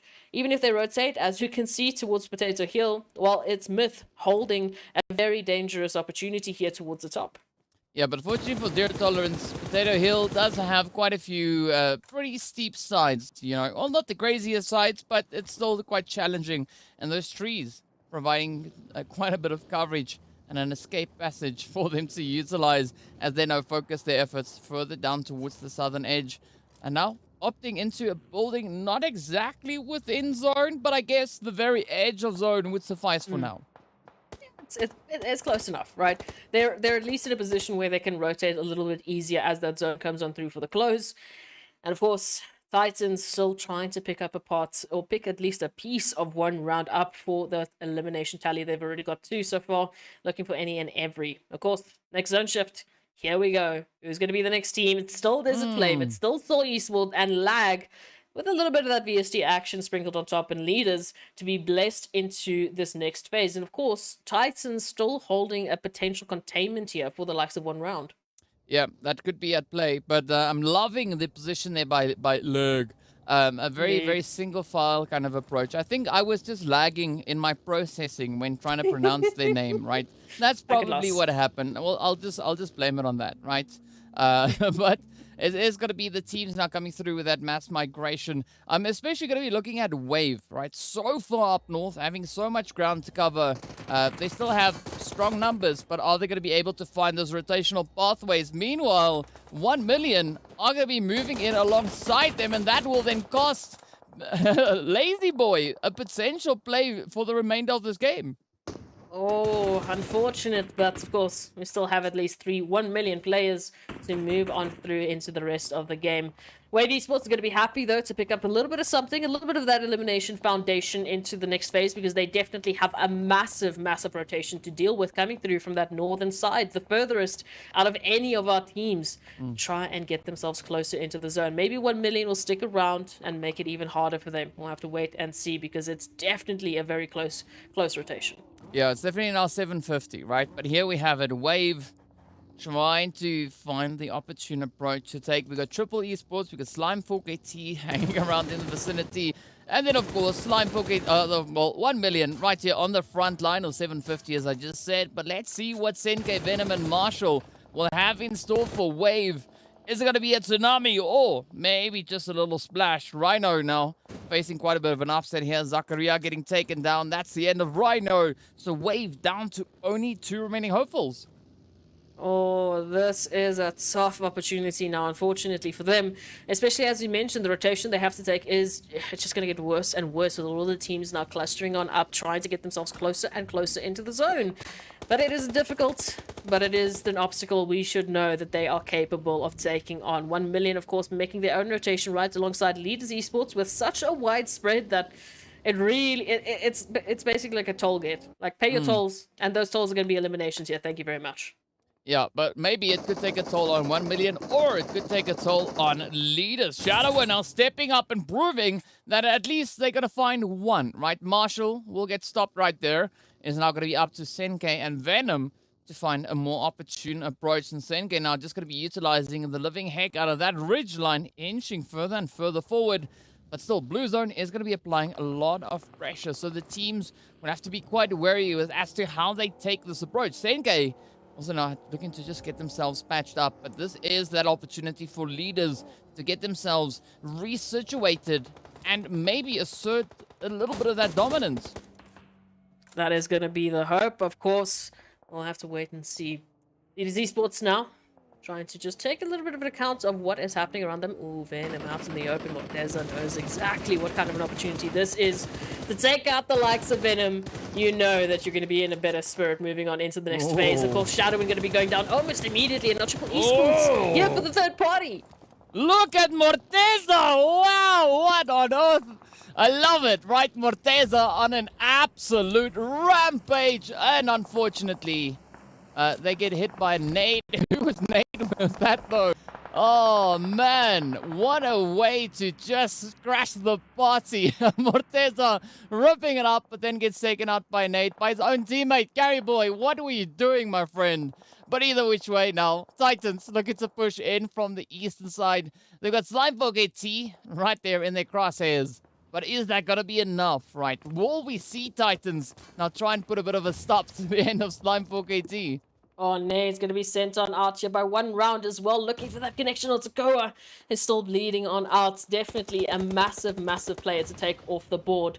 But 1 round, they've got a few more other problems. They've got Titans rolling on into this, and already Axa getting close to that ridgeline might have the perfect flanking opportunity here towards 1 round. But we'll wait and see what they can be working with as Pronto and Plaza look for the recovery, look to get their numbers back on up as Blackjack Esports. Hello, they've taken out Wave.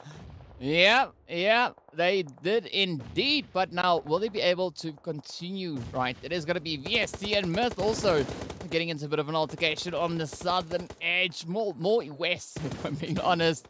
But Blackjack, very exposed towards that ridgeline. Zuxi, as we know, quite a formidable player. Not the easiest one to deal with. But now Ramsey, also an absolute monster, looking to apply a bit of pressure onto the side there of Blackjack. And to add on to that, we have the Blue Zone getting ready to just touch them as well. Oh, surprise, surprise. It just keeps on rolling on in with the crazy actions. VST, hello, rolled on in exactly to Myth here. Around the corner, it's actually going to be going down. And now they need to recover their situation. Oh, and this is VST now just slightly starting to crumble, but Moment fortunately gets a little bit of a stuck play there. And now it all turns to Ramsey. Let's see whether or not Ramsey will be able to keep up this defensive line. Of course, Farok positioned within the zone, but a lot of efforts. Oh, yes, as Ramsey goes down. Angelo We did see them not too far away either, but will that be something they can look to capitalize on? Farokh, meanwhile, will get found out as the leaders sneak in a cheeky third party. Crazy long distance coming on through. Even Titans now being sent back to the lobby thanks to Desert Flame. Okay, that's a little bit of an exciting play here.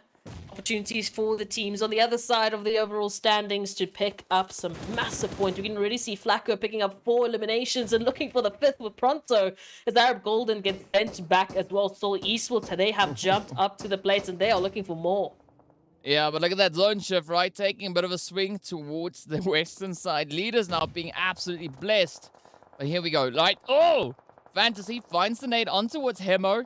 It is going to be the remainder of Soul. Only Omar now just hiding up alongside the rocks. Still finds a bit of an opportunity towards the side there of VST, but it's a brood. Will not survive. The damage being brought on by the blue. Up comes Lag.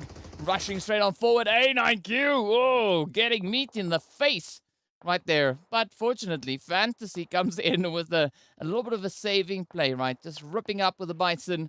But now, down to the final 4 teams we are, right? It is going to be Desert Flame, Lag, 1 round, and Leaders Esports. But Leaders already sitting on 10 eliminations to their name.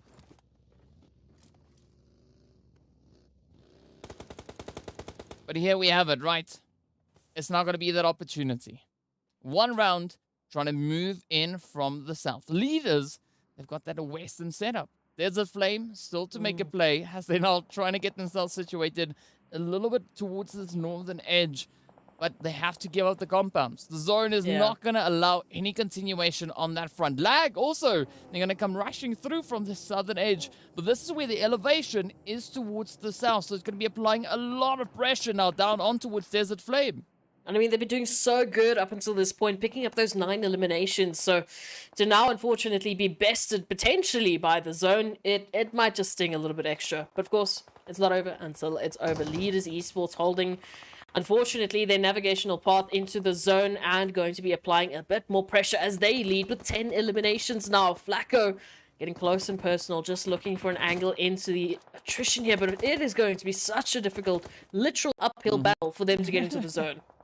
Yeah, but I mean, so far, Desert Flame looking pretty decent, right? 9 eliminations to their name. It's going to be Shadowin to find that nade on towards the side of Lag. But with that, the numbers start to dwindle. They start to fall.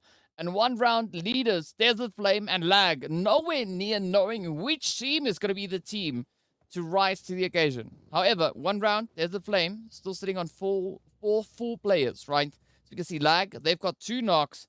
Leaders now patching themselves up, bringing themselves back into contention with 3, but a quick response getting sent out as Knight gets found, and the shots just connect on through.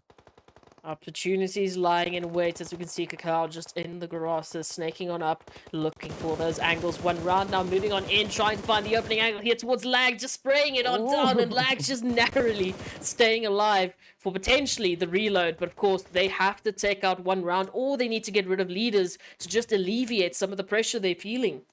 Oh, but I mean, that zone shift is going to be absolutely brutal. Could be golden for Lag, but look at there's the Flame trying to battle their way up. Get themselves back into contention. Flacco now getting res. Now needs to patch themselves back together. But up comes the rush onto Cacao. The shots connect on through. It is going to be Chico to quickly find that response. But up comes the rest of the Lag team, right? Eflex, the other players here from the side of 1 round also going to be pushing further and further forward. I'm loving the aggression being shown between Lag and 1 round. But who will be able to secure the zone and show that controlling angle? Now, up comes the push, the play. A9Q Fantasy, the final 2 hopeful. Spots a bit of an opportunity. Maybe finds Eflex. Yes, they do. Down they go. Chico and Escanor left to fight it out. But Chico rather finds their head. Now, A9Q pushing on forward. Chico trying to clear up the edge. Oh, the sprays come through. A9Q clutching this one out. Who will take it? It is going to be Team Lag. Oh, to deal with the threat coming on 1 round. Leaders also going to be falling. And it is now Desert Flame and Lag left to fight it out for that winner-winner chicken dinner. But it is A9Q and Cacao going up against the entirety of Desert Flame. 11 eliminations already locked in alongside a potential glorious finish. being gifted literally the best opportunity for Desert Flame to get back into this. We knew they had a horrible position with that zone shift, but now, because Lag stepped on up, they took out their competitors, they took out the obstacles that Desert Flame have. Now they're looking at a simple 4v2. But how simple will it be with A9Q and Kakao still stepping up and still looking to clutch it out for that winner-winner chicken dinner? I mean, the odds of them securing that winner chicken dinner just went up to 50%, right? But is that going to be enough? It is a 2v4.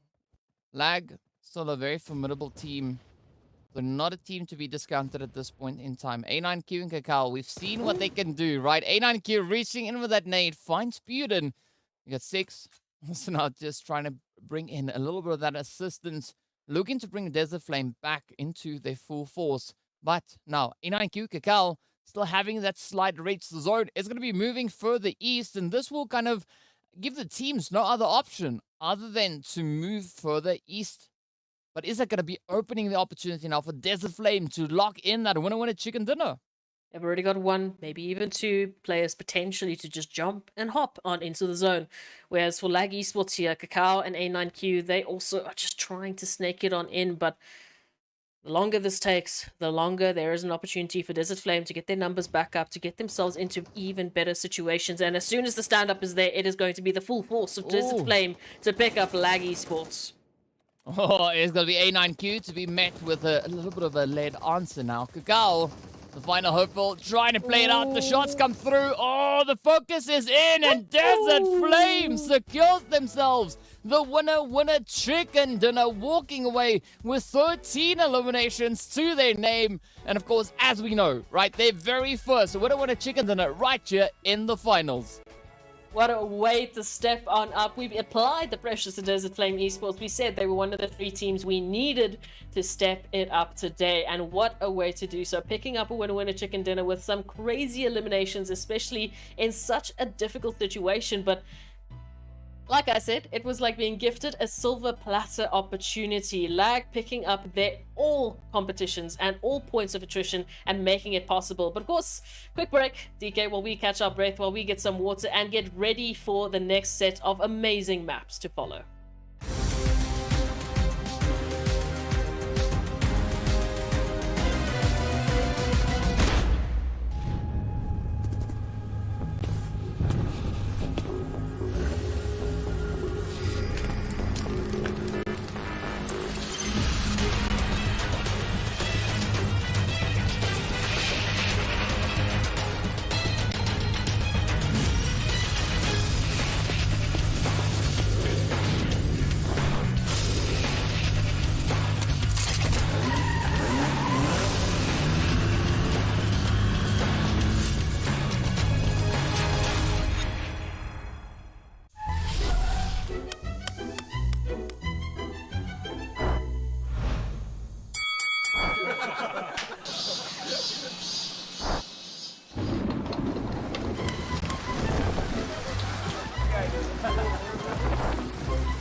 Stalemate? No problem. Ultimate Arena decides the victor.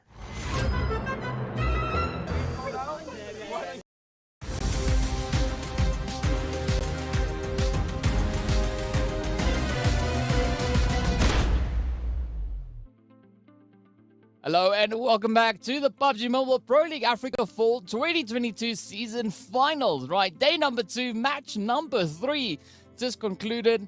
And of course, as we know, there's a flame rising to the occasion, locking in 13 eliminations, hitting it up with a 28-pointer. Of course, we need to take a look and see what the match rankings are for all the teams, how many points everyone was able to secure. As I've already mentioned, right, 28 points right at the top of the board. Of course, Lag stepping up, keeping up the contention, coming in on 21, but leaders doubling down on the aggression, securing themselves a lovely 20-pointer. Woo, okay, so 3 20s to start off our match rankings here for Erangel. You know these teams are pushing a DK. You know these teams are trying to climb those overall leaderboards and get themselves as close as possible to the top 6, or who knows, maybe even taking on the likes of that top 1, top 2 positioning. But of course, as we go down, it trickles down significantly. I mean, we've got a top 5 that is absolutely stacked to the brim with points. So what else was there left for the rest of the lobby, unfortunately? I mean, as we can see, right, Slime finding 4. We've got the VST coming in on 3 eliminations. And of course, Titan also getting answered with 3 eliminations to their name. But still some decent numbers being shown on this very first page. As we know, of course, we need to take a look and see what that second page looks like and whether or not it's going to be a little bit scarce with regards to those points. The answer to that is yes, right? So Blackjack walking away with 3 points, 2 of which are eliminations. And then from there on, it is just the eliminations and a little bit of a side order of placement points coming through, at least for Arab Golden, Team Earth, and 1 million. Yeah, but not a lot, unfortunately, left for anyone else on the leaderboard. Zero Tolerance, Virtual Gaming, and Triple Esports will have to wait until our next map to step it up once again as we repeat the loop back to Miramar, then Sanhok and Erangel. It is going to be a very interesting set of games, as we know already. A massive step up from these teams on Erangel, as we can take a look at those upper moments. They picked it up, DK. They just really lit the fires. Yeah, but I gotta say, the most exciting part for me from this game was the approach and the angles being held by Desert Flame, right? I love the way that they just proceeded through this match, right? Not showing the most aggressive approach by any means, but still, they just played this one so calculated, and it worked out. I mean, there was a few instances where things got a little bit scary, but fortunately, they were able to keep the focus and just pushed all the way to the very, very end. And, you know, of course, having that lovely winner chicken dinner reward come through, I mean, what better could you ask for? Absolutely. It was massive for them that Lag Esports actually took up 1 round, because I can tell you now, you know, if the focus was different, just a slight tad, either from Lag or from 1 round, it wouldn't have been an easy work for Desert Flame to actually get themselves into the zone. Literally an uphill battle, as we said, and it just really had to put them to the test there if they wanted to take that winner chicken dinner. But we wouldn't want it any other way. Of course, this is the obstacles that they have to take on. As we take a look at those overall standings, we do see 1 million still holding decently strong, I would say, in the first position, but Virtual Gaming trying to close that gap. Yeah, I mean, there's not a lot of movement really coming through on this first page, right? As we know, the teams, it's quite competitive up at the top. I mean, as you said, right, 1 million holding strong, Virtual Gaming closing that gap slightly, but not too much, or rather 1 million just increasing that lead, slight smidge. But the rest of the positions not really changing up all too much, aside from Lag moving from 8th place up into 6th place, right? The rest of the teams pretty much retaining their positioning before we went over in towards Erangel. But I think the main moves are going to come through towards the second page, right? That is where the points are really being brought on through. Of course, 1 round moving up into 9th. Soul also then moving up into that 10th position. And of course, Desert Flame going to be making that leap from 16th up into 13th position. A few slight changes here and there as well, but ultimately that massive leap here from Desert Flame Esports, now only 20 points away from reaching the triple-digit mark and potentially taking it further all the way into the first page. Who knows? We've seen them having to do this sort of a journey before in a finals weekend, and we know that they are capable of it, just like Wave Esports and Arab Golden are capable now of stepping it up, because we've had one of our 3 teams, you know, they've got a winner chicken dinner, and now it's Arab Golden and Wave Esports' turn. Yes, sir. But of course, it is going to be time for that rinse and repeat, right? And what I mean by that is we're heading right back over into Miramar to see what the teams are going to be bringing out onto the battlefield. Of course, the pilot has now given the signal that everyone should ensure that their seatbelts are properly fastened, and they are going to be making their approach. No idea where we're going to be going with Flight Pass, so I'm not going to ask you this time around, Ez. I'll let you slide on that one. But definitely want to see the teams being put to the challenge, right? Regardless of where the zone goes, we want to see them really having to work for those positionings. I mean, so far we've been having relatively comfortable-ish zones, right? Nothing too extravagant, nothing too exceptionally challenging, but we want to see the teams really being tested, right? This is the finals. We want the shows. No, absolutely. We want to see these teams really being put to the test, as we saw with Desert Flame towards Erangel. But enough Erangel, at least for now. Let's go towards Yes. Miramar, these sandy dunes of absolute chaos, and so much work for these teams to now put in as we move on in from Minas del Val. So, interesting flight path, actually. Yeah, Minas del Val, Minas del Sur, either which way, right, is that southern position, but slightly towards the west. Well, I'm lying when I say slightly. It is heavily towards the western side. But now this is where the tricky part comes in, right? Is the zone going to be complementary to this flight path? Because I would expect a kind of western positioning, or is it just going to be a little bit cracked and take a swing all the way to that eastern side, right? Anywhere on the east, I think could be very, very exciting. But for the time being, the teams will definitely have to adapt where they move towards. Aside from Titan Gaming, right? They're just going to be going into the usual split, the 2-2 into Val del Mar, the other two in towards Los Higos, and they'll just look on as the rest of the lobby now needs to adjust according to this flight path. Yeah, we had a few changes there up towards El Hazahar. As we mentioned, saw Esports, at least in the last Miramar, that's the position they took. But this time they're going to have to go back to the basics, back to the southern portion of Los Leones, as unfortunately this flight path is just a little smidgen towards the west. Now the question is, of course, is west going to be best, or are we going to change it up and move on into that eastern zone? Well, Hey, yes, we that's are even even better. north. Yeah. Yeah, I mean, that's better than what I could have guessed for. It's still leading towards the eastern side, right? I mean, it's not, but yes. Let's just go with that, right? It makes sense to my brain. But either which way, I think there are going to be a few satisfied teams and a few other teams that would be a little bit less satisfied. Zero Tolerance, of course, being one of the satisfied teams, right? They can reach all the way up in towards that La Cobreria Oasis kind of position. We can see them now looking to just expand and see where they can get those looting phases secured from. Slime Forgetty, of course, also quite satisfied because they can move up in towards water treatment, right? Not a position that we've seen them in for way too much, though, but, still a good position to play from. And now to add the cherry on top, it is going to be Broly and 7 Reeve to get into a bit of an exchange right here, just north of the lovely Picado. Yeah, Triple E was taking an extremely split up approach. I mean, we had one here, we had one towards Power Grid, we had a few of the others closer towards El Pozo. So, not in position to do anything about that just yet, unfortunately. So they will have to work with the 3 players here into the rest of the map, and the rest of the teams now jumping on into the vehicles to get themselves well situated. Of course, Myth moving on in from that southern position, just going to be crossing paths potentially later on with Wave Esports, who have moved on into Hacienda del Patron just a little bit further up.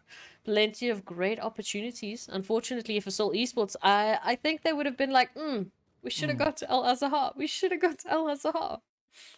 Yeah, I mean, it's a little bit of a risky play now, but let's see how this one is gonna go and whether or not they are gonna be opting for that approach, right? Maybe they could still potentially rotate towards Al Azhar.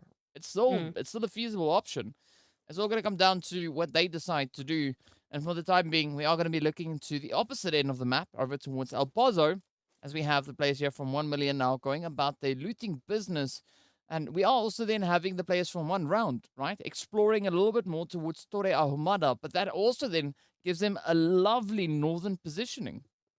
Yeah, no, it's a fantastic opportunity now here for one round to set themselves up early to just take a little bit of a breather here into the beginning portion of Miramar before all of the teams make those rotations. Again, obviously, the eastern portion of the zone up for grabs, as we know, because of that flight path just being so westernly based. So for the teams making those earlier rotations into any of those eastern portions of the zone, they're going to be very, very happy with themselves with a nice, peaceful early position for looting. Of course, Titans still here towards the southwestern portion. They are going to be the furthest teams from the zone, especially, of course, P6 and Co. there towards Los Higos. But it's not going to be too much of a worry for now, as the zone has yet to start moving on in. My question is just how they're going to be taking that rotation. I would hope that they would take a very eastern rotation, maybe jumping through Impala, then into Al Azhar, or a little bit, more towards the northern portion, because then they really do avoid a lot of the traffic here towards the southwestern side. Yeah, I mean, I don't know what the IGL's plan is with regards to rotations, right? Maybe it goes exactly that way. Maybe they opt for a little bit of a different play here.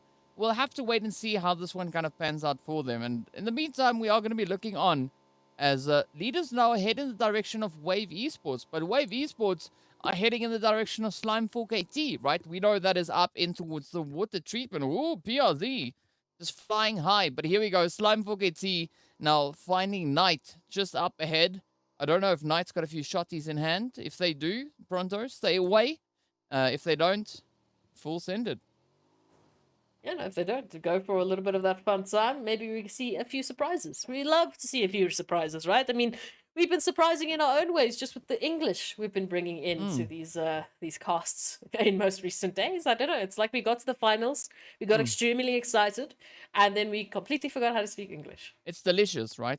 English is quite delicious. So but delicious. yes, very delicious English coming through here. But of course, it is going to be up to Knight now to fend off the potential threat coming through here from Pronto. At least the immediate threat being presented by Pronto. But it's, just that exploration coming through. Whoa. Pronto just firing off in the distance, just testing out the weapon. But I would be quite wary of Storm. Oh, this could be a very limiting position now for Knight, right? You gotta choose which one do you shoot at first. Well, the answer's gonna be Storm, and now Pronto having to bring in a bit of a response here, but Knight could maybe sneak in and just clutch it out. Oh, we've seen what Knight can do in the past. Now, this is a massive opportunity to take out two members here of Slime 4KT. Pronto around the corner. They just need to find that little bit of an angle. The spray's going to be coming through, and yes, Knight, or the Shining Knights in armor, here for one round, picking up the 2 eliminations and immediately laying down a fantastic foundation. Yeah, I mean, Knight doesn't even need an S12K, right? Just give them anything with that shoots, right? Anything that can cause damage. And that would be sufficient, right? Knight, of course, going to be dealing quite a blow into the side there of Slime 4KT, who's now down to only Koa. So let's see what fate has in store for them. Of course, Desert Flame finds themselves smack dab center zone once again. But now the pressure is on, right? They've already had that taste of the glorious chicken. But will that suffice in pushing them all the way to that very last zone? And maybe securing that chicken once again.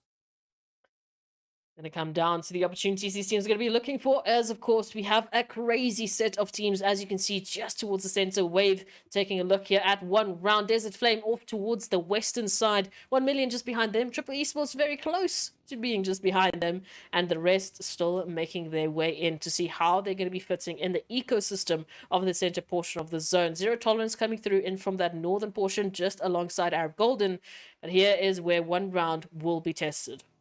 Yeah, and we want to see those tests, right? We want to see them succeed. And of course, one round doing a little bit of a dance around the block, right? It's going to be Wave trying to reach in with a few of those more ranged approaches here. But will that be enough now for Wave to secure the push? Oh, yeah, watch out for the vehicle. Of course, Escanor now welcoming a few of the hits.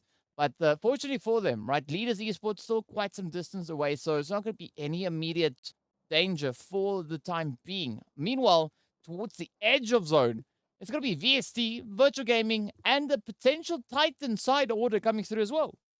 Oh, we love to see those side orders, those side dishes moving on in for a little bit of that surprise. Titans rotation here towards Old Pozzo. So pretty much exactly the opposite of what I thought they might have been able to do here. Moving on in a little bit more towards a direct dash to the north. Lag and of course Blackjack Esports moving closer towards Junkyard and Al Azahar as they try and find their way into the zone. But now the question is, especially for these teams out in the blue, how much further is this next shift going to be causing them? Well, we'll find out soon enough, right? But we are still seeing a little bit of a little bit of love being shown to the blue zone coming through at the expense of Lag and the players there from Seoul. Meanwhile, Wave getting quite eager to jump at the opportunity towards Leaders Esports, as we did see PRD getting sent back. Now, Shadowwind, Carryboy, Morteza left to try and figure out a more opportune approach to take, right? Are they going to stay in this vicinity, or will they move further afield? Good opportunities, of course, but again, this is the problem, right? The decisions that they're going to be making is going to not only affect them now, but also with those next phase shifts. As you can see, Arab Golden, they decided to take a little bit more of a higher approach, but that put them in the perfect line of sight here for Vortex to just pick up at least one elimination, looking for a few other stragglers. And moving in from the eastern side, it's now Lag and Seoul Esports shoulder to shoulder, trying to catch up to Blackjack, who've just made their way into zone. Well, I mean, nothing wrong with a little bit of a positional play coming through. Basically, Morteza just held up close to center, looking onto the players here from Team Myth. A good information gathering session coming through, but what is the remainder of leaders now going to do with all the information being relayed through from Morteza? Again, it does seem like they are going to be just fortifying themselves up in towards the compounds. But one round, 1 million, so many more teams still trying to find a bit of an approach to play at here. Let's just take a look at it, right? Titans moving closer and closer here towards Triple Esports. Of course, AXA already just doing a little bit of a scouting opportunity here, maneuver, looking for that information, looking to see how they can approach this, because it is all good and well to find those early eliminations, but here they are starting the engagement with Triple Esports. They are looking for the trouble, and they are looking to just spice things up for us. Of course, we can see Seoul Esports now taking apart at least one or two members here of Blackjack, but we'll keep our eyes peeled on that feed to see how it's going to turn out. Yeah, for the time being, it is going to be M7MD just waiting patiently to see what Titan Gaming is going to be bringing through. But of course, in the meantime, we'll be jumping straight over to Seoul and Blackjack to see what these proceedings will bring. Seoul managing to patch themselves back up again, still waiting for White, but they're only a few moments away from getting raced back into contention. But Blackjack, right, they use this opportunity to instead move themselves a little bit further towards the southern position. Myth now find themselves just towards this western side, so we could have a little bit of that triangle of doom play coming through between these teams.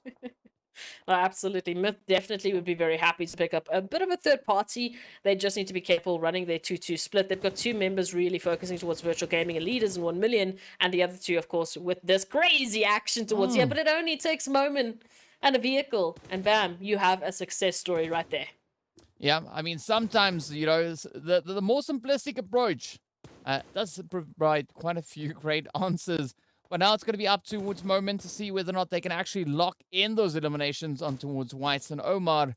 But loving the sneaky play coming through here from MG, trying to steal those eliminations right from the clutches of Team Myth. In the meantime, the zone has taken a swing further towards that northwestern side, and Titan Gaming now going to be showing up to the party, rushing forward onto Triple Esports.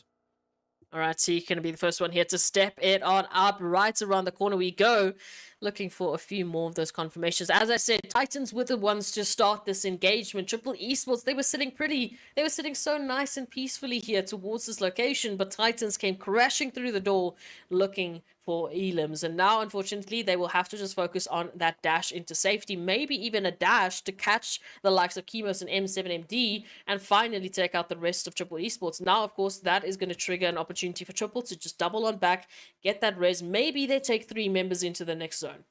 Well, we'll have to wait and see just how many they are able to pull on through. For the time being, it is still going to be a little bit of rotational play coming through from a few teams, right? 1 million, though, are going to be finding themselves set up smack dab center zone. Kowa is going to be reaching into wave, but inevitably down they go, as they were the final hopeful left for the side of Slime 4KT. 13 minutes in, very similar to what we had over on Erangel.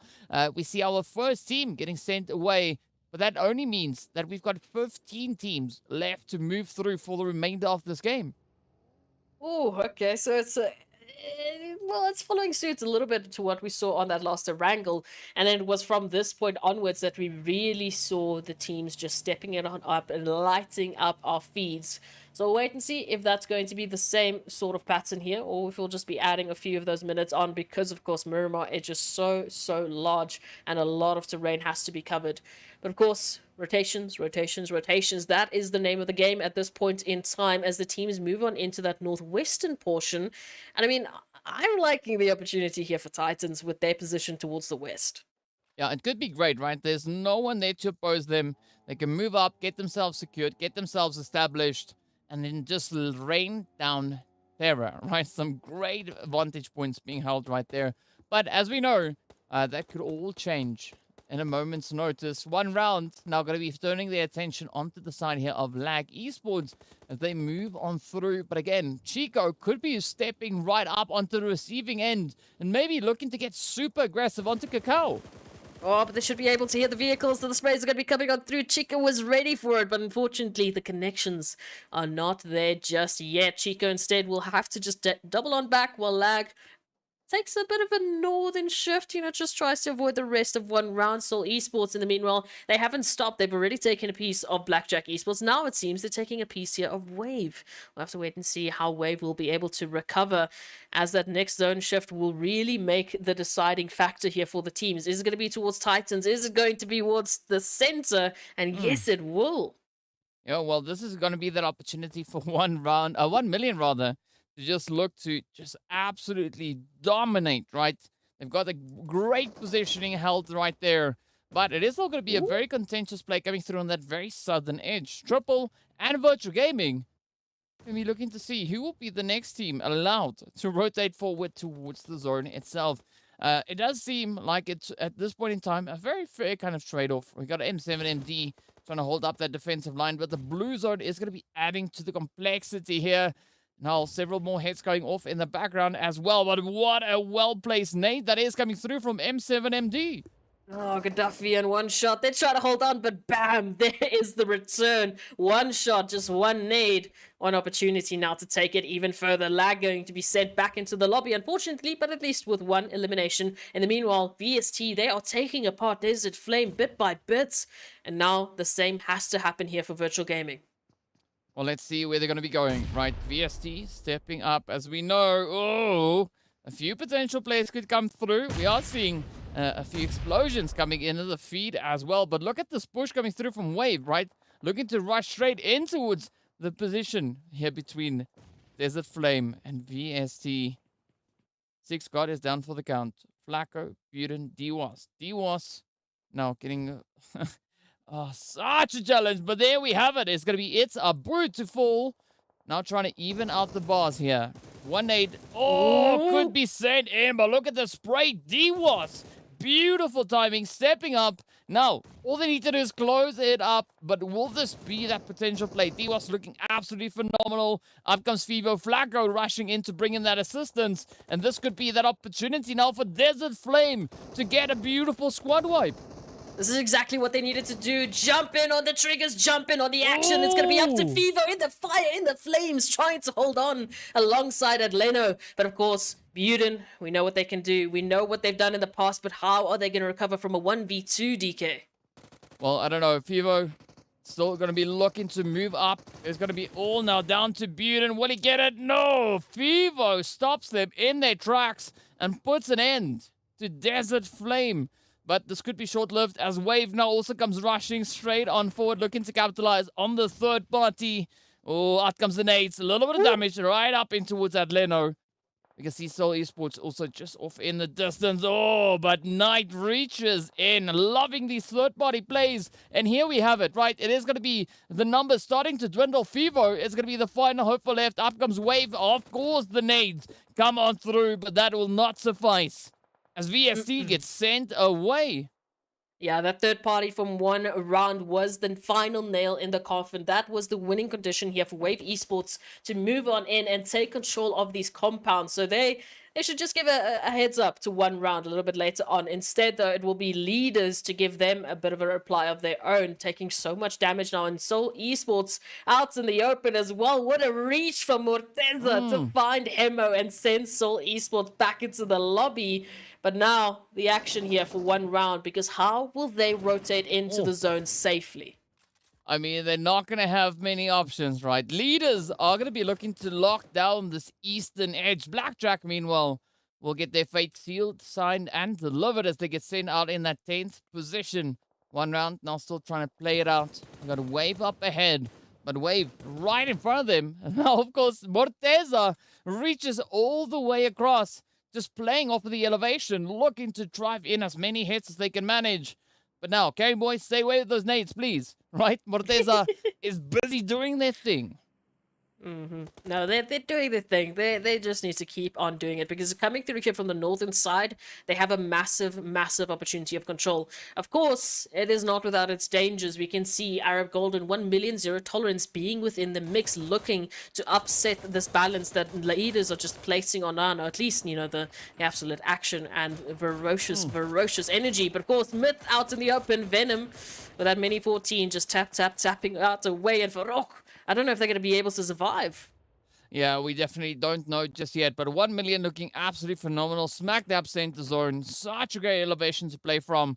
And now turning all their attention onto the players there from Myth. At least it is going to be 2 of the players, right? We still have Broly with that much more southern approach. But now Venom spots out Wave. Down goes D3S. Great focus coming in here. And now let's see whether or not Rhino will have an answer. Maybe they could still find that res. Oh, Venom, so close to locking in that elimination. But instead now it's like, you know what, it's fine. I'll just shoot at Myth. No, I mean, you can take a pick right now in the zone, especially if you are the likes of 1 million esports. The angles that they have to control with now are just so devastating. As we can see, Venom picking apart Wave and looking for a bit more. I mean, they can look further to virtual gaming as well. Easy line of sight now for them. Titans moving on into Arab Golden might be a bit of a distraction, might be exactly what these teams need towards the southern portion, well, the southern portion of the hilltop to move on up and get closer. Ooh, but hey. look at Senke just going absolutely crazy, putting a very aggressive stop to the side there of Team Myth. But, why are we surprised? This is PUBG. This is what these teams do. It's going to be Wave now looking to get themselves established towards the very edge of the zone. But not a lot of options remain for them. Titans still getting in the play here, moving in. Arab Golden right up ahead of them. But we could see a bit of a potential play now coming through from Zero Tolerance. That's an option, right? That is obviously an option, but Rhino is going to be stepping on up to send Gaddafi and the rest of Virtual Gaming back into the lobby as they look to take this further. Of course, Morteza and, of course, Carryboy, Leaders Esports, moving on up into the zone. Unfortunately, that zone is going to be a bit of a trouble here. As we can see, Zero Tolerance moving on up, looking to take them out. Oh, but there we go. Right, it's going to be a Rhino to get ended. Carryboy alongside Morteza. Just looking to play towards this edge of zone. So you can see Zero Tolerance starting to spread themselves out, starting to try and flank their way on through to get themselves back into contention in the zone. But not a lot of options remain, right? Titans find themselves in a very similar position. But I'm loving this for Leaders, right? Just perched on high. And now all they can do is rain down chaos. But unfortunately, there's no one to receive it on that end, as we know. Zero Tolerance, they've moved just a slight bit out of reach, but 1 round, they now rising to the occasion, and this could be Leaders Esports now just ripping them a new one. Definitely going to be trying, at least. We'll see if it's going to happen here. Knight is going to be making a dash out into the open. You can't do that. Morteza is here with the line of fire. 1 round, they need to bring this back, DK. Well, here we go, right? Morteza continuing with a barrage of utilities, sending them out. Escanaut Chico trying to find a more opportune approach to be taking. Meanwhile, Venom finds some success slightly further down the southern edge. But here we go. Titans looking for the opportunity on towards Arab Golden. We've got Angelo isolated in the building. Not the best position to be, especially not with the force of Titan Gaming moving in your direction. But here we have it, Wiz now trying to bring in that extra bit of coverage. But another good position though. Arab Golden, nice hard cover, making it quite difficult for Titans to actually find them. Oh, all right. So let's take a look at this. The nade. This one well-placed nade could be finding Ilias, and then it could be the trigger here for Titans to move into the building, take them out, and take control of a prime position in this final zone. It's going to be up to the 3 here from Arab Golden to deter them, to stop them from taking even further. Oh, but now 1 million Wave getting even closer. Titan just doing their due diligence, clearing it out floor by floor, looking to push on forward, and up they come. They find the first. Ilias is going to go down. Now Wiz still in a position where they can look to bring that surprise element. Oh, but the smoke not allowing that clear line of sight. We can see, but they can't. Now this is going to be a very tough position here for Wiz as the shots are fired. And that, of course, then gives that element of surprise no benefit whatsoever. But here we have it. P6 looking to rush in. finds the spray down. And that is going to be Arab Golden reduced to only one remaining hopeful. Surprise, surprise. Good. It's a good time to just have a little bit of a wake-up call, right? It is a crazy stacked zone here. And now everyone is looking towards that next zone. It has shifted right into the center of all of our surrounding teams within this vicinity. But of course, Titans, they're going to have just a bit of time to restock on up as Zero Tolerance sends a beautiful nade into 1 million, looking to into one round as they are looking to take them out of this northern portion of the zone. Well, let's see. It's all now riding on Escanor. Lord almost spotting that opportunity, but Escanor has become one with the map, right? If you ever saw an ambush, that is definitely what is happening right there. Escanor becoming one with the plants. But 1 million still having to find a bit of an approach to take. They've got themselves down on the side of the hilltop. Oh, it is going to be Senke to get found out by Paradox. But now, Ivar still in a position where they could maybe find that last bit of a spray and just help 1 million along back to that lobby. Lazy Boy just going to keep keeping it steady. Not quite sure what's going to come through. Oh, but there we have it. It's going to be Venom to find a good response. And now, Zero Tolerance still have a bit of an opportunity to utilize. That is the opportunity that lays ahead of them. We'll have to wait and see if they are able to take a hold of it. Of course, 1 million now in a bit of a pickle here. Up right in between 1 million and, of course, Zero Tolerance. But first, they need to take out Wave Esports if they want to be able to move on into the zone, at least with a bit of space to work with. Yeah, that is going to be Escanor to not succeed in being a bush for much longer as they get sent away to the lobby. Now, Lazy Boy going to be trying their best to lock in those hits on Wave. Ooh! A nice little bit of a preemptive spray coming through the smokes there as Wave are trying to lay down a bit of coverage to get themselves resituated. But this also opens up the opportunity for Titan and Zero Tolerance to continue their own altercation. Now, Blue Zone is going to be moving in, just eating away at these health bars. But let's see whether or not Titan have this one in the bag, right? Just doing their due diligence, just fishing for those hit markers. But now it is going to be 1 million and Wave getting into the fight. It is going to be the end of Venom. Up comes the spray as Lazy Boy rushes on forward. Come on, oh, in the building. And there we have it. It is going to be the end of Wave as Lazy Boy manages to hold on just by a sliver towards the southern edge. Oh, Lazy Boy now in contention for something, but it might just be a couple of nades. It might just be a couple of those lead pies here, DK. Oh, here we have it. Zero Tolerance rising to the challenge, to the occasion. 10 eliminations. Look how happy Skydo is. I mean, he's just smiling all the way to the bank, right? But what a performance that was. Their second winner chicken dinner yesterday. They found it on Sanhok. Today, they found it on Miramar. What a showing that was. Massive setups here. Now Zero Tolerance. They're doubling up as well, right? We know. But of course, Miramar was absolutely stacked to the T. That final zone was disgusting for these teams moving on into that hilltop, literally fighting uphill battle after uphill battle. I mean, the change-up that we saw, we thought it was Titans, we thought it was 1 million, but no, it was fantastic Zero Tolerance. Of course, quick break for us while we just process that, while we get ready for our next Sanhok of the day.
Stalemate? No problem. Ultimate Arena decides the victor.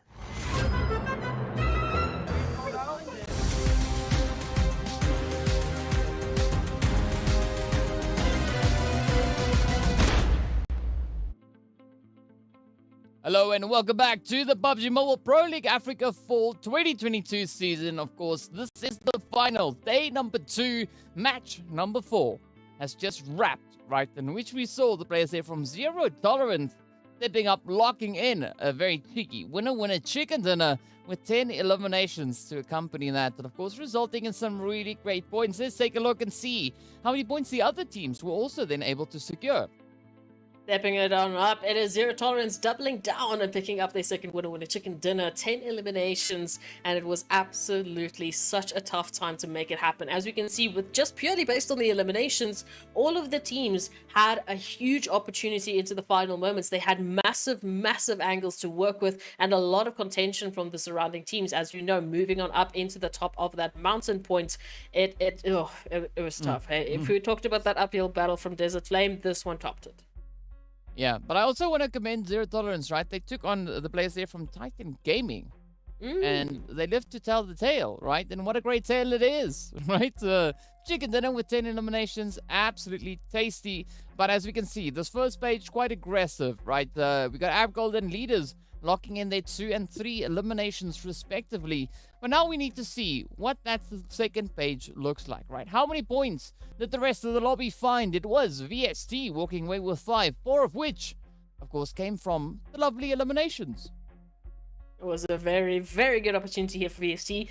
Take their team wipes in one way or another. Of course, the rest of the teams not looking too great, and this is now the new trend that we saw. Yesterday, it was a trend of, okay, well, top 5 at least, picking up double digits. The rest of the teams looking pretty strong with only one team really having to worry about donuts. Now, it is looking a lot more sparse on this side of things, and that is because so many of the teams are trying to take every and any opportunity to bolster themselves in the overall standings. I mean, they're fighting for that top 6 position, and as we continue on, of course, those gaps are growing larger and larger. Yeah, and of course we're expecting even more gaps to come on through. But as we know, right, some pretty amazing players that we saw in this last match. And we're going to be taking a look at a few of these absolutely phenomenal moments. Of course, Knight proving that they don't need a shotty, right? They just need anything that goes pew pew pew. And they will be able to stop someone in their tracks. And I'm loving the aggression that these teams are showing. Now they are picking up some crazy spice here, DK. They are just dropping the hot sauce on towards Miramar, as we saw there with Moment, with these fantastic moments here from Desert Flame Esports as well. I mean, they narrowly made it a way and a play for them, but VST, they managed to at least survive for a few more moments before the third parties rolled on in. And as you can see here by the minimap, I mean, just look at the sheer number of teams duking it out 6 phases deep. I mean, it was pretty crazy, right? But we love the insanity. And of course, speaking about insanity, right, we have the lovely Sanhok coming up next. So there could be even more spice being brought on through. But speaking about spice, of course, we're going to spice it up with a lovely shout out to Monster Energy, our official energy drink partner for the PUBG Mobile Pro Leagues. And aside from Monster, much love going out to Oppo. The Born to Win, welcome to the exciting match brought to you by Oppo. Get your gamer mode on with the much-loved Reno 7 series. Now, there's 2 more maps to go for today, right? We've already done 4. Let's take a look and see what the point situation is. Absolutely. 1 million. Hello to the 200s clubs. 201 points. Just topping off the rest of the charts, of course. Now, for Titan Gaming, there is a few more points that they need to pick up. It's another 20 if they want to get to that place, if they want to get themselves to be tied with 1 million esports. And as we go down the standings, we start to see a little bit of that disparity. As we mentioned, that gap slowly but surely forming, especially between 5th and 6th position here for the teams to try and catch up and get themselves into a position for the MEA champs. But okay, we finished off the top 5 with 115 points. Now we have to wait and see what the second page is going to be looking like and how the teams have to shift things on up if they want to be in contention for those spots. Yeah, it is going to be a pretty crazy shuffle, right? VST at this point is going to be the gatekeepers, right? They're going to see who they'll allow past them, or if anyone at all, right? Of course, lag pretty close to them. But let's take a look and see what that second page then looks like. As you've mentioned, 115 points is going to be that 8th position. As we move in, only 2 points away is where we find the players from One Round Esports. Oh, are we really saying that from 9th up into 6th place, you just need 7 more points? Obviously 8th the top VSC, but that just from 113 to 120, that's all you need to do. That's all you need to do to get yourself a shot at the MEA champs. One round, definitely in contention, of course, as we know. Zero tolerance also very, very close. I mean, the rest of the page still very close to doing exactly that. Yes, I mean, if we take a look at, 16th versus 6th, it does become a little bit harder, but it still is plausible. It still is an opportunity for Arab Golden to pick things up and to get themselves into the first page. Yeah, the opportunity still is there, right? As we know, two games away from the end of our second day, after which there's only going to be 6 more to go. So a lot of focus now needs to be brought in, especially by the teams finding themselves a little bit further down those standings. But as we've seen, right, based on what these teams have been doing yesterday and so far for today, that is still within the realm of possibility for these teams to try and close those gaps and proceed onto that very first page. And who knows, maybe even up into the top 6. But it is still going to be a very hairy fight, of course, to remind you as to how many games and how many days these teams have been playing through, right? Today, we are sitting on that number 5, right? We are getting ready for Sanhok, and already quite an exciting day ahead. And we've already been working our way through so many days of play, right? As we know, we have our previous days coming through as well.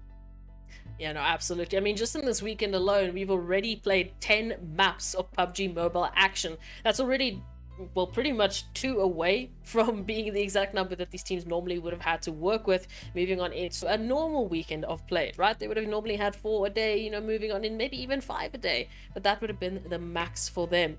Now, this is going to be the action. This is going to be the challenging point. Moving into Sanhok, there's an opportunity for teams to jump on in with the third-party action and pick up those eliminations, which could be what they need to close the gaps on the overall standings. Like we said, from 9th up into 6th, it's only 7 points. Yeah. A few eliminations, maybe a placement here or 2. Bam, you've done it. Yeah.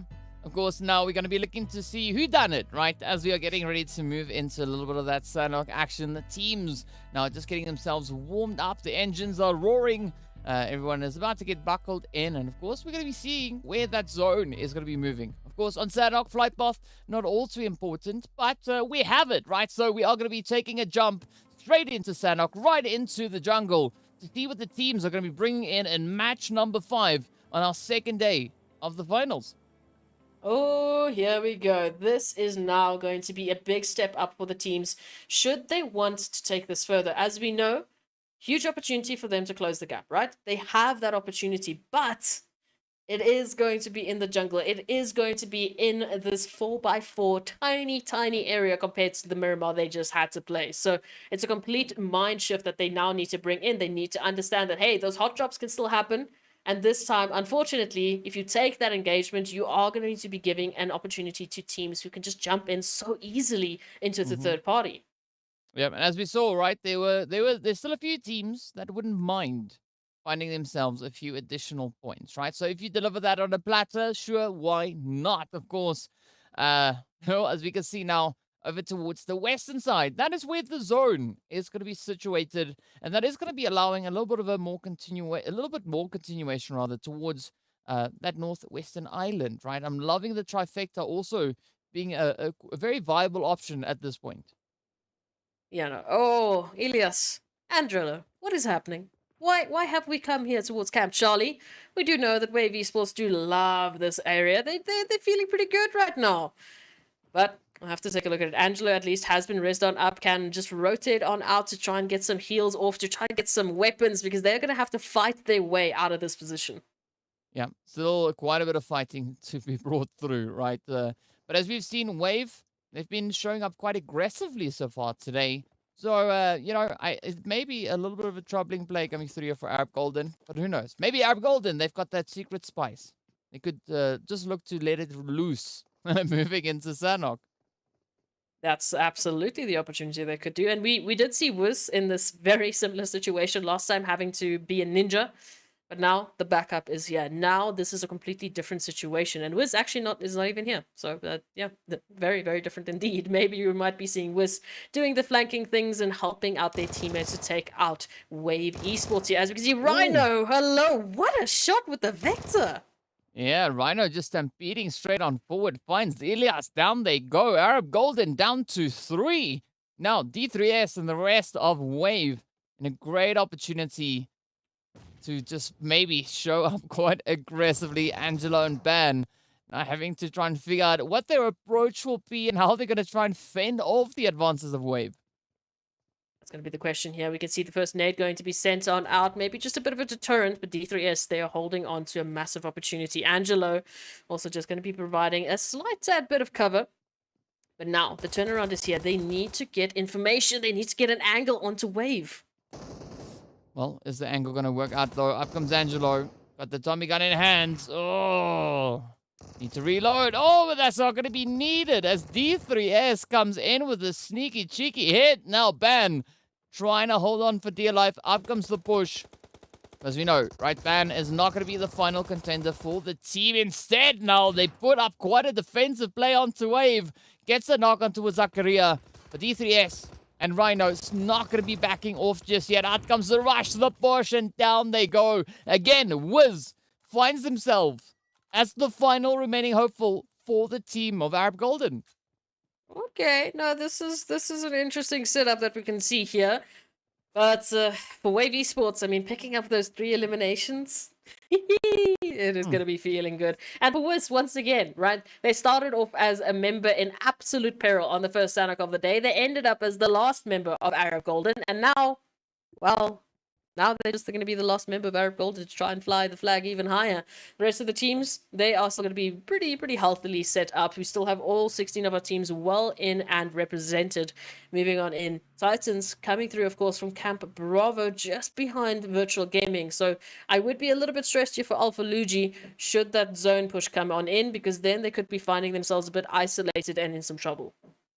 Yeah, so we'll see where this one goes, right? Maybe there could be a little bit of trouble for Alpha Luigi, but it doesn't seem like Titans are going to be venturing in that exact direction just yet. Instead, we do see AXA just prepping up the vehicle, looking to see if they can maybe make a little bit more of a risky rotation elsewhere, right?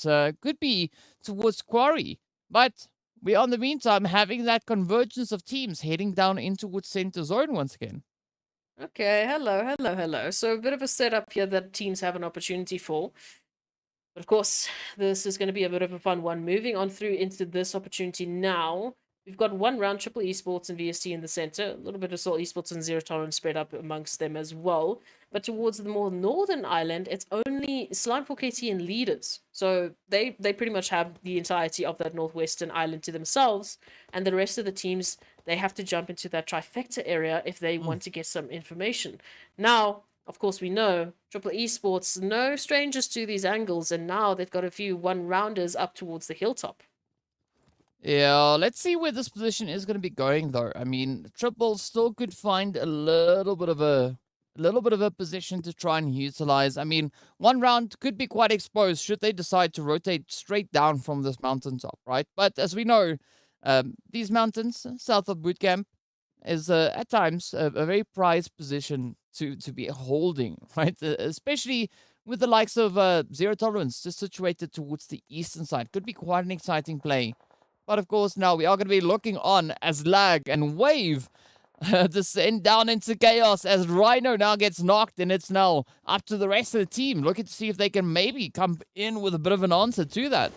Oh, they were feeling so good from that Arab Golden jump up, and now they have to deal here with TEAMLAG, who we know have the spray downs. Only down to Zakaria now to step on up here for Wave. Oh, no. No step ups. Easy claps. Easy claps, right? It is going to be Lag. Just moving straight on forward, fighting a great opportunity here. But they're not out of the woods because Desert Flame is lying in wait just up ahead. Yeah, look, if we take a look at this, there's going to be plenty of these situations, right? They pick up an elimination. I mean, it literally just happened to Wave. They picked up Arab Golden, they moved on through, and then bam, they're the ones to be being picked up. They're the ones that unfortunately have to step on down.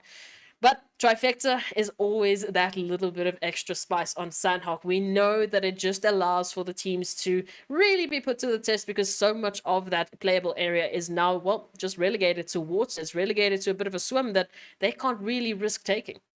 Yeah, unless of course your name's leaders, right? And you've got that lovely blubber duck, and you can move wherever you want, right? But it doesn't seem like leaders are going to be opting for any boat maneuvers whatsoever because they don't need to, right? They're pretty well secured towards the northern edge. But it's going to be quite interesting to see what's going to happen on the eastern side, right? So many teams still having to move on through. We know 1 million, they like to take their sweet old time when it comes to Sanhok and those blue zones. So we're not too phased about where they currently find themselves. We are also then going to be looking onto Seoul Esports, situated up in towards Ruins. Yeah, no, they're looking very, very set up. But again, for how much longer? That's all that it comes down to, and that's always going to be the case here with Sanhok. As you know, third-party actions, the teams are going to be constantly shifting and playing, the change game as we move on through. Now, Lag Esports moving on here, just behind the territory of Desert Flame Esports. Again, this position towards the southeastern portion. Whoever wins out this opportunity, whoever wins out this engagement, are going to have a relatively peaceful time moving into the zone. So it's going to be crucial for Desert Flame to hold their ground and to stop Lag's approach into any further territories. Well, let's see just how much of a stop they can put in, right? As we know, it's going to be a very risky performance. Now, it is going to be Flacco looking to welcome them in. We've got Kakao just up ahead. 1-9 also ready, already getting found out. A9Q could fall victim, and they do as 6 comes strafing in with a beautiful vector spray, followed up with the AK action. And now it all turns down to Kakao and Fantasy, the final 2 hopefuls, but Fantasy is going to be pushing across that bridge, trying to sneak in behind them, and that is going to be a must, as Fantasy is the last remaining player for the side of Lag. Hello and welcome to the action here. It is Desert Flame Esports stepping up once again, claiming those 3 eliminations. Only 1 behind Lag. Of course, we know what happened with Lag, but of course, taking this even further, right? Lag Esports, in particular Fantasy, looking to continue their reign of terror. I mean, they're the elimination leaders. They just need to match it up with some placements, and then they could be having a winning formula. Blackjack taking a very interesting opportunity here. It's nestled in nicely between Zero Tolerance, 1 round, and VST. Yeah, I'm not quite sure if that's the kind of nestling I would want to do, right? Especially not on Sanhok. It's a tough position to be holding, but maybe they can make some magic happen from this point forward. Of course, we'll have to wait and see what exactly they have in store for us while we wait for the rest of the teams now to find their positions, right? We have VST and Myth towards the southern edge of zone, close to center, but still some opportunities could be presented here.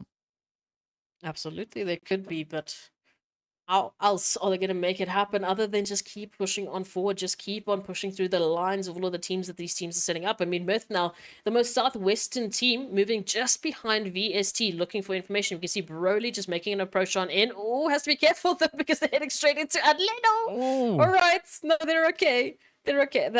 My anxiety is through the roof right now. They still need to find an opportunity to maybe take on VST. Yeah, Adleno's showing nerves of steel, right? Even if you rush them, they're not even going to flinch. They're just like, that's nice. But of course, the zone is going to be putting even more focus on Trifecta, right? So Triple Esports find themselves absolutely gloriously blessed, but it's going to be a challenge, right? Especially with Slime and Leaders situated towards the north, adding onto that VGS, right? Virtual Gaming coming through from that northeastern side. So there could be quite a bit of pressure now starting to mount on that front. And of course, speaking about pressure, is going to be Myth down to Ramsey. A very, very unfortunate turn of events as Broly then also gets sent away. Oh, it's unfortunate here for some of these teams. Chemo's also now finding Broly there with the confirmations. So, yeah, Ramsey. Listen, Ramsey, let's have a chat here. We've seen these 1v3 spray downs. We've seen these crazy clutches on Miramar. But what do you have in store for us on a bit of a Sanhok, right? What are you going to bring to the table? You need to now one-up that 1v3 here. That's the challenge. We'll see if they're going to be taking that one on. Of course, Triple Esports now finding Blackjack here. Love it, love it. Got to see the action just continuing to build as Blackjack now venture into triple esports territory. Of course, paying the price. So we can see the knocks lining up in pretty close succession. But now it turns to MG to see whether or not they can maybe piece this back together. Still having a relatively full health bar there. But as we can see, Chronal does find that nade, that res rather, on towards Phonics. And the pressure is on. We got the players there from VST also not too far away towards the western side. But over in the east, 1round are going to be holding a steady position, right? Not going to be budging from the bootcamp hills. No, they're not going to be moving in from this just yet. But all right, let's take a look at this. 1 million, still all of them actually out into the zone. This time it's not just Senke, it is literally the entirety of 1 million because they're taking a bit more of a northern approach, maybe even heading towards Hatin before moving on down just behind Leaders Esports. If that does happen, that is going to be a very, very spicy fight here for the northern control alongside Slime 4KT. But looking at the rest of the zone, as we mentioned, towards the southeastern portions of the islands, it is stacked and stacked and stacked with teams. Even as we can see here with Blackjack and Triple Esports just staring, one and another into their eyes, just looking at, who's going to be winning the staring contest before all of these fights start to break out. Yeah, I mean, we'll get the answer soon enough, right? 13 minutes in, 3 zones deep, and we're a minute and a bit of change away from seeing where this next zone is going to be taking us. But of course, things are quieting down in that center zone, right? So still playing a very spread out position. We do see Rauf and Hemo as well as Weiss towards Ruins, with Omar now just keeping a very watchful eye on the players there from Triple Esports. And towards the southern edge, it's going to be Desert Flame, still trying to find a little bit of a position to play from, moving in. Titans now, just from that eastern portion, have just managed to get themselves into zone. If you are looking for your Titans to visit Flame Esports, well, they're trying to do the exact same, moving on in from the southern portion. But what a challenge it's going to be. I mean, just behind VST and, well, Ramsey. We know what Ramsey needs to do. So there is an opportunity here to take it on further. But that next zone shift, DK, here could change up the narrative completely, especially for the likes of 1 million. Yeah, as it could definitely change things up considerably. But, well, there's the answer, right? There is going to be a lovely, lovely spanner in the works getting thrown across. Leaders now need to move. Slime needs to move. 1 million need to commit to getting out of Blue Zone. Virtual Gaming, Titan, Zero Tolerance, 1round, Lag, VSC, Myth, Desert Flame, pick a name, right?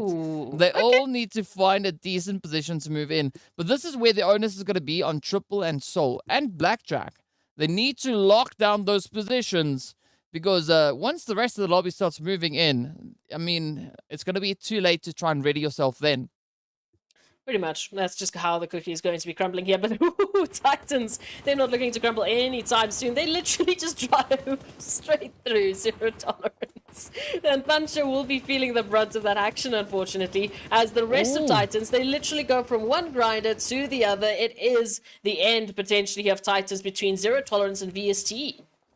Yeah, well, as we know, right, if you don't risk it, you won't know, and Titan's now paying an absolute toll for rushing through a few teams. Zero Tolerance and VST going to be looking to apply quite a bit of pressure on what is left of the Titan gaming team. Meanwhile, 1round, going to be making a slow, steady approach towards the zone, right? Moving down from that elevation, but it's going to be opening them up to several other heads to come on in. Lag, meanwhile, will be meeting the end as Fantasy gets sent away. And with that, we are down to only 14 remaining teams. Zero Tolerance now also feeling the pressure as our bridge trolls, right, start just popping off a few hits. Now, Slime rushing in on Soul Esports. Oh, it's going to be Hemo and YC to have to watch as Rauf says their final goodbyes and gets sent back on into the lobby. Now, this is at least still in a 3v... Well, maybe a 3v2? maybe a 3v3 situation at least. If they could try and isolate the players here from Slime 4KT. But Desert Flame Esports moving on in here just from the outskirts of the zone is going to add a little bit of that third-party action here. And of course, it's going to come down to who's going to be focusing on that tunnel vision. Who's going to be picking the fight first. Yeah, and I'm loving this confidence coming through from Desert Flame, right? We know that they've already found the winner chicken dinner. Looking so comfortable right here in Sanhok. Moving in. Ready for eliminations to their name. They've got a clear line towards the players here from Seoul. Buden just narrowly escaping in behind that tree. But of course, the noise is now going to attract even more attention coming through from Slime4KT as well. With that, one round is going to be losing one of their players. But Zero Tolerance also now coming into the fray. Oh, coming down that line, it is going to be Zero Tolerance holding a fantastic opportunity here towards 1 million. But the longer they take, the longer the danger comes on in. As we see Paradox actually now getting sent on out. And the clapback from Vortex. But all of this happening out into the zone. Yeah, well, it's going to be Vortex and Venom, right? A little bit of that V-on-V action to see who's going to be one to lock down the edge. Blue Zone is going to be eating away at both players' health bars. But Venom has a bit of a little bit of an enlightening coming through there, as it is going to be Venom to fall to the blue. Vortex managing to survive. And will we see that kind of a closure now come through? 1 million obviously has one of their players positioned somewhere on the map, bringing in that hill strat, and no surprise to really see that happening. But it is going to be Venom to get ended, and Vortex now picking up yet another elimination. One round of Blackjack Esports, the next dish potentially up for grabs. As we can see, a little bit of pressure being applied here by Triple Esports. They've been having the staring contest for long enough now. They want an answer. Knights, we've seen what they've been able to do so far, but can they pick up more? Can they hold it on the line here for one round? Moving on in, it is Blackjack Esports looking for the angles. They are smoking them out quite literally, but Phonics out in the open, just that sliver of angles will be what one round needs to take the trigger on forward. Fortunately for Blackjack, right, the smoke does nothing other than obstruct your vision, but it is going to be the end of the road for Titan Gaming. Now, in one round, rushing on forward, already finding that first knock. The second one now comes through. Oh, and down they go as Knight just puts them to bed. Oh, massive, massive, right? Because now they're picking up the angles here on the eastern side. But look at Vortex just beaming on in, trying to find an angle here into the action. Wisely picking up 6God and Slime4KT, or at least Parza from Slime4KT, out in the blue, trying to survive right next and alongside Leaders Esports. And just to the right of them, it is Soul holding their position here in the zone. Well, all the hope and dream for Desert Flame now rides solely on Buden, the final player left. But it is going to be Hemo to send out a bit of a nade towards them. Could this be the end? Oh, Hemo getting scary close. But Buden not going to be flinching just yet. They do, however, get spotted out there by M7MD. And down they go. Desert Flame getting snuffed in 10th position. But now it's going to be that snowball effect. We still have 9 teams left. We are in our 6th phase, about to hit that 7th phase. And there's no space left for any of these teams to fight it out, of course. Slime are going to fall next as Plaza goes down to the blue.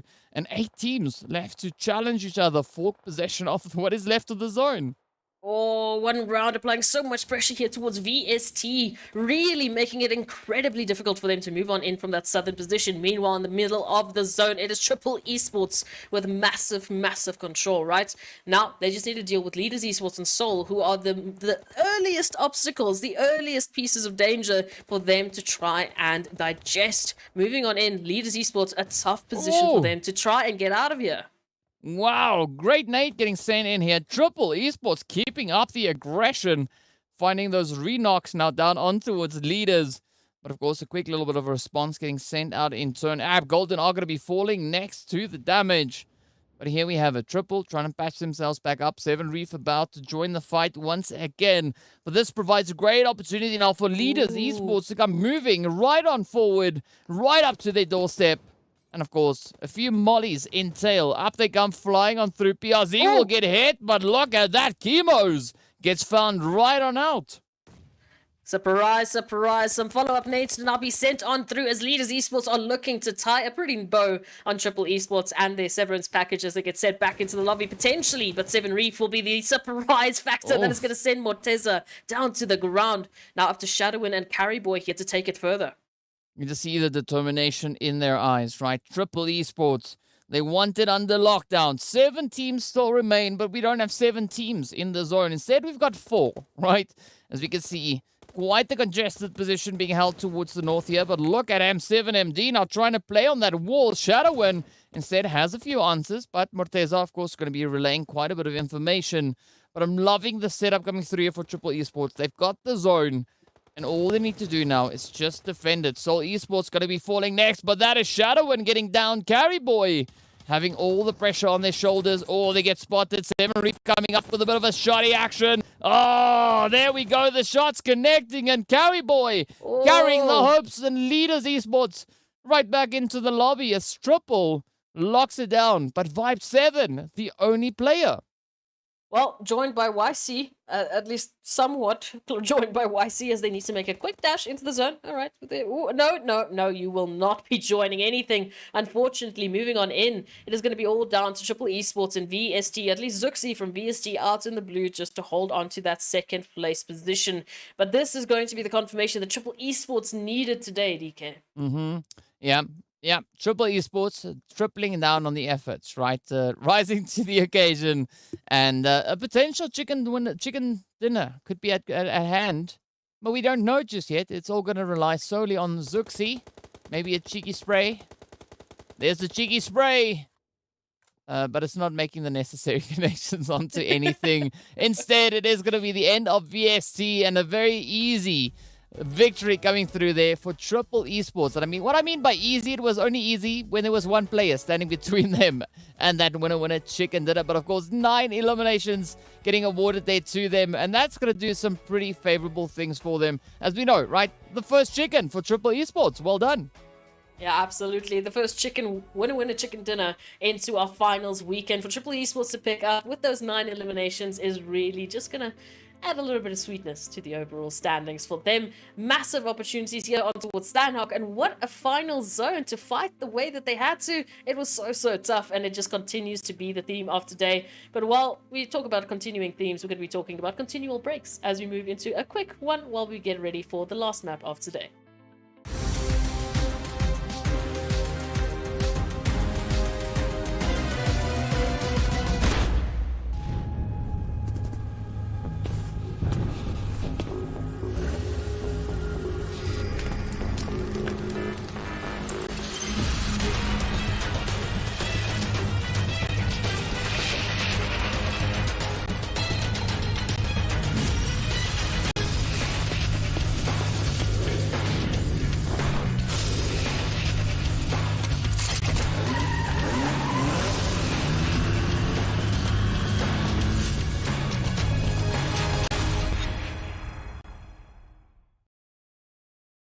Hey there, fellow PUBG Mobile players!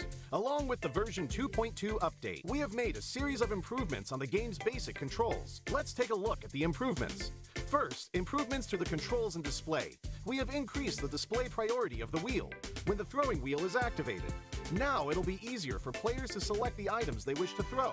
In this update, a countdown will be displayed whenever the play zone is going to shrink. This way, it will be made more aware of the next play zone, and players can plan their routes more effectively. We've improved the feedback effect of marked items. Whenever you tap and hold to mark an item successfully, the feedback will be more obvious when the player is aiming down sights. The markings within the scope have been optimized, so the sight is less obscured.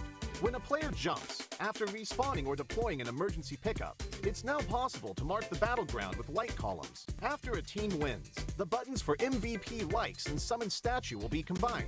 Now players can send a like automatically whenever they summon a statue. On the results screen, we have added teammate numbers, so now players can use the number to identify each other and give likes to their favorite teammates. To make spectating more convenient for players, we have tweaked the button size on the spectating screen. This reduces the chance of tapping the button by mistake. I'm sure firearm balancing is a concerning issue for many players. In this update, we have significantly improved the burst shot of both the SKS and Mini 14 by greatly improving their handling. This will increase their stability fired consecutively and increase the damage dealt to enemies.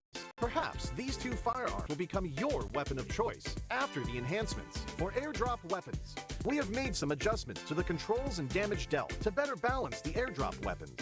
In the new version, there are lots of new features worth checking out. When you acquire a firearm finish of your liking, you'll definitely want to admire it from time to time. In this update, we've added a firearm inspection feature. Players can now use this to admire their favorite firearm. During combat, players can tap the emote to enter first-person perspective to inspect the current active weapon. A friendly reminder, never inspect your firearm during combat, or you might overlook the enemies before you. Do keep in mind that this feature is currently only available for certain firearms, but it will be gradually rolled out to other firearms in later versions. The recommended layout feature is one of the many new features. When players customize the controls, it's now easier to apply a custom layout recommended by the system with one tap. We've also added a trunk system. Players can now make exchanges while riding vehicles. Use this feature to exchange supplies with teammates. But remember, the size of the trunk depends on the vehicle type. The visual presentation of profile cards have been improved. Players can now set their gender on their profile cards. On the results screen, we have streamlined the results process and improved on the layout, as well as the MVP results emote. On the new results screen, assists will be included in the stats. In future matches, you can try cooperating with your teammates. Even if you don't make the final strike, assists will help boost your results. We have added stationary targets to the training grounds. After firing, the damage dealt and bullet trajectory will be displayed. This helps to more closely recreate situations that players may face in matches. To make it easier for players to practice shooting, the most recently used firearms configuration will be applied by default when entering the training grounds the next time. These are the major improvements for the basic experience in version 2.2. If you want to learn more about this update's content, don't forget to follow the official PUBG Mobile community. Winner, winner, chicken dinner. See you next time.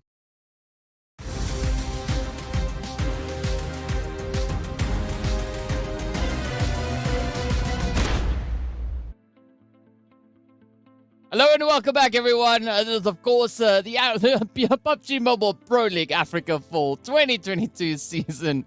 Right here in the full spread, right? I mean, too much excitement, even falling over words. What are those? But of course, as we know, right, the teams have already played through 5 matches today. We've got one more to go. Next up is going to be the final one of the day, heading over into a little bit of that Erangel excitement. But of course, as we know, right, Sanhok filled with action. Let's take a look and see what the point situation is. Of course, Triple Esports locking in that winner-winner chicken dinner. Oh, okay. Triple Esports, 24 points, and so far really keeping with the theme that every winner chicken dinner is at least picking up those 7 eliminations, and they topped it up with 2. But of course, going down into Sanhok, we saw a very good spread of those eliminations. Teams really being able to at least match or pick up a few, bonus points moving on into the final moments, even towards the second page. We saw the likes of TEAMLAG, Wave Esports, and Titans doubling up in one way or another. Yeah, the myth, the team, the legend, finding themselves up in that 16th position, making a quick stop over at the bakery, picking up some donuts. But you know what? It's fine. At least we know their bellies are full. Now they can get ready to step in to the very last match of the day to see what performances they have in store for us. So already a very, very exciting day. We saw a few teams doubling down on those winner-winner chicken dinners, and of course several teams rising to the occasion, right? We had Desert Flame stepping up, locking in their first winner-winner chicken dinner, and then the players here from Triple Esports doing exactly the same. Oh, but we knew just around the corner it was craziness that was going to follow suit here on Sanhok. I mean, that dash across the bridge line, the bridge trolls, they unfortunately didn't have as much of a fun experience, but we had a fun experience watching these final moments here with Triple Esports just holding the pressure and keeping leaders Esports pinned down to the final second.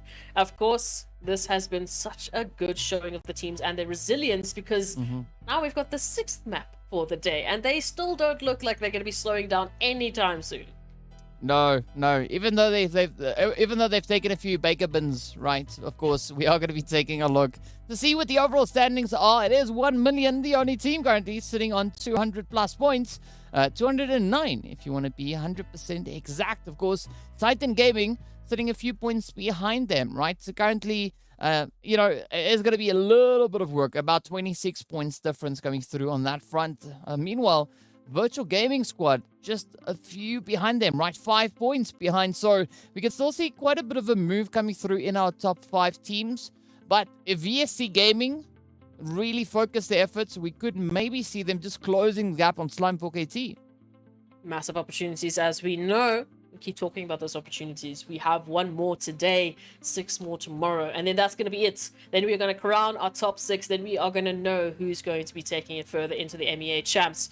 But now 139. That is the gatekeeping number for teams to get themselves into the top 6. As we take a look at that second page, we can see how close it's going to be for some of the teams like Team Myth, as an example, on 115. It's really not a massive leap. I mean, in terms of like having a massive game, we've already had teams just continually staying up above that 20-22 points as they take the winner chicken dinners. So there is still a following suit that could happen here for any of the teams on this side. Yeah, it still could happen, but it is becoming increasingly more challenging for the teams to succeed in doing that, right? Because the standards just keeps on getting pushed further and further upwards. Of course, Zero Tolerance, Soul, Triple, Myth, still in a position where they could make a bit of an impact, but, they're really going to have to work for it. Of course, speaking about it, working for it, let's head into the very last map of the day. Heading straight into Erangel. You can see the lovely flight path coming through towards the northern edge, right? We got Stolber over on the left. We got the lovely split there towards Rozok over on that right-hand side, which only then means that we are heading straight down towards the Novo crates on that southern edge. All right. So, I mean, DK, you've been doing this to me for the last 2 days. Where do you not or do want to see that zone be going to? Oh, in one of the cardinal directions. That helps me Yes, not at all. yes, that's as vague as I can answer. If I want to be a little bit more precise, I don't want to see anyone play military, right? That's not. I mean, Okay. yes, we know Arab Golden's most likely going to be pushing there, but I don't want them to be accompanied by a lovely circle in that same direction, right? Of course, if anyone's confused, we are using reverse psychology, Yes. right? Because if Yes. we say what we want, we don't get it. So if we say what we don't want, we sometimes get it. So let's see how this works. Of course, the plane about to cross off the map, and the team starting to disperse themselves. Quite interestingly, of course, we already see the players there from Virtual Gaming pushing straight up in towards Savoni. Ooh, yep, nope. That is the zone. Listen to what I said, literally, and not the opposite of it. But either which way, right? Northern zone, that is still going to be a pretty decent play. It's northwestern if you want to be a little bit more spicy about that. But here we have a good play now for these teams to get themselves situated. And of course, no surprise to see Arab Golden and, the players there from VST moving in, but Soul, again, with the slight adjustments, we know that they do go to Novo, but I'm loving these extra additions coming in. Oh, okay. So moving on in, we're going to be seeing, surely, there's the Flame Esports moving into Gatka. We're obviously going to be seeing Arab Golden and Soul Esports there towards military VST. Maybe just taking a lower cut into the zone, into the usual Ferry Paper Mosque area, maybe even a quarry there. But we'll wait and see how long those little yellow circles are going to be staying towards the military base island. In the meanwhile, we've got Virtual Gaming up there towards Saverni. No surprise there. Blackjack Esports actually looking to potentially join Slime 4KT in Yasnai Boliana. So there's a few interesting points of contention, especially 1 million in Triple Esports there over towards Georgia Pool and Hospital. As we know, the current flight path that they're taking has them very, very close with landings as well. Yeah, I mean, a great few opportunities could still come through with those landings, but it does seem like we do have quite a few teams now opting for vehicles as they found them. PLZ is going to be defying gravity as they go flying out of windows, which only happens in PUBG at this point in time. But either which way, of course, quite a bit of excitement as the teams are going to be looking to get themselves situated. And of course, if you're watching, be sure to tell us what do you think is going to happen next, right? Who do you think is going to be the team to pick up that winner chicken dinner? Of course, you can hit us up on the social medias, not only on YouTube, but you can also reach us on Facebook as well as on TikTok. Be sure to include that hashtag, right? Hashtag PMPL Africa. Tell us what you think of the team's performances so far and who has been surprising you the most. But for the time being, speaking about surprises, it's going to be no surprise to see Desert Flame moving up into Gatka. Nope, no surprise whatsoever. Taking the usual routes, as we can see 1 million doing the exact same here towards the outskirts of Georgia Pool, because we know Triple Esports have moved in just a slight tad up into the southern portion of Georgia Pool. So they have a few neighbors that they need to deal with, all welcome, depending on how they want to work with it for now. But still, first, let's get those loots on up, because a revolver, Senke, you need a little bit more than that. Well, you don't know necessarily, right? I mean, give Senke a bicycle like he just ran across there. I mean, he could make magic happen, right? I don't know if you could turn the bicycle into a plane, but you know, that's Chuck where it it at a started. team. Just pick it That's up where and it throw it started, at them. right? So let's see. If someone can turn a bicycle into a plane, you know, if Senko can make magic happen if he finds one themselves. So yeah, not too much to be stressed about just yet. We do see several improvements coming through with positional play as the teams are looking to take up a few of the vacancies they find available up ahead. But I do think they might be a little bit more focus being put towards those bridges just on the edge of the military island, right? Ab Golden and, of course, Seoul Esports now still having to find themselves in a little bit more of an opportune position towards that zone. And what's interesting, of course, Arab Golden had at least a few members, scattered in between, of course, all esports and getting to that eastern bridge. Now they're fully holding that eastern bridge, basically captive, waiting for Seoul Esports to try and make their approach into the zone, at least for the time being. We'll wait and see if they're still going to continue that later on, as they're quite spread out indeed. But even Titans still teetering around, looking and waiting to see if Seoul Esports will be making that rotation. As we can see, Elias and Ban now actually heading back from that eastern bridge and rather opting for their usual western bridge location. So no early fights just yet, but there was a little bit of a train thought. There was a gear that moved, and they thought, this could be a thing.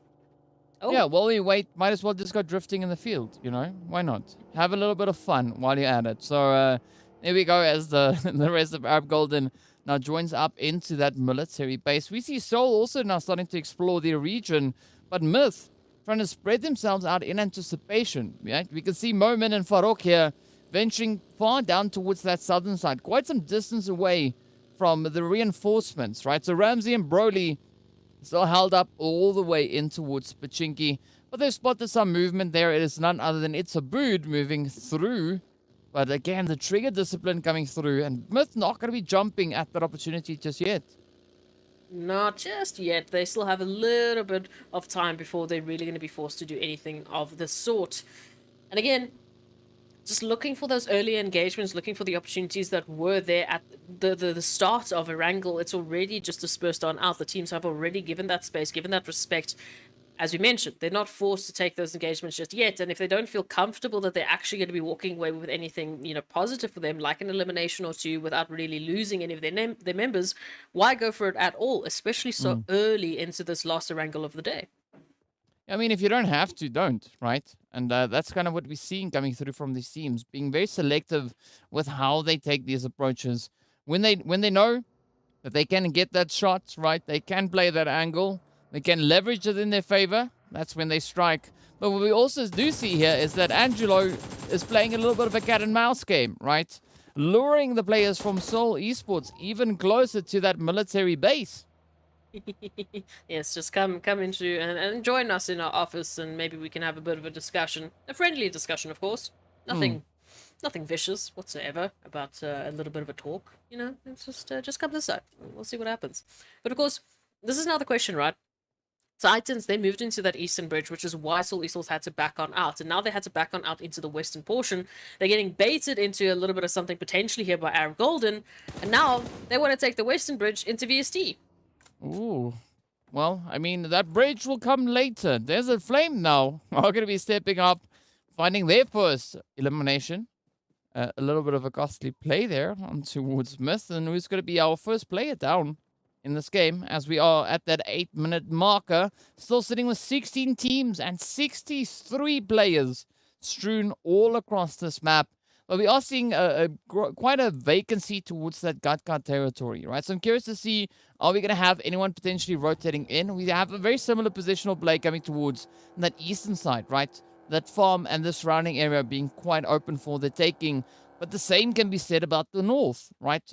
Past that whole shooting range territory also entirely vacant. Oh, okay. So the northern portion really, of course, up for the grabs. And the question mark we're going to be waiting for is to see who's going to be taken, because we know Virtual Gaming actually moved down from Severny. They moved into that center portion. They want to be closer to the action. But depending on this next zone shift, it could all but change and force them to double on back. But no, shooting range, yes, definitely a very good option for some of the teams moving on in still. But Virtual Gaming, the rest of the teams, most of our teams are going to be happy with this next shift. I'm seeing a little bit of a potential fight coming through for Everest, right? Triple already getting themselves situated there. Yes, 1 million they've settled for Cube for the time being.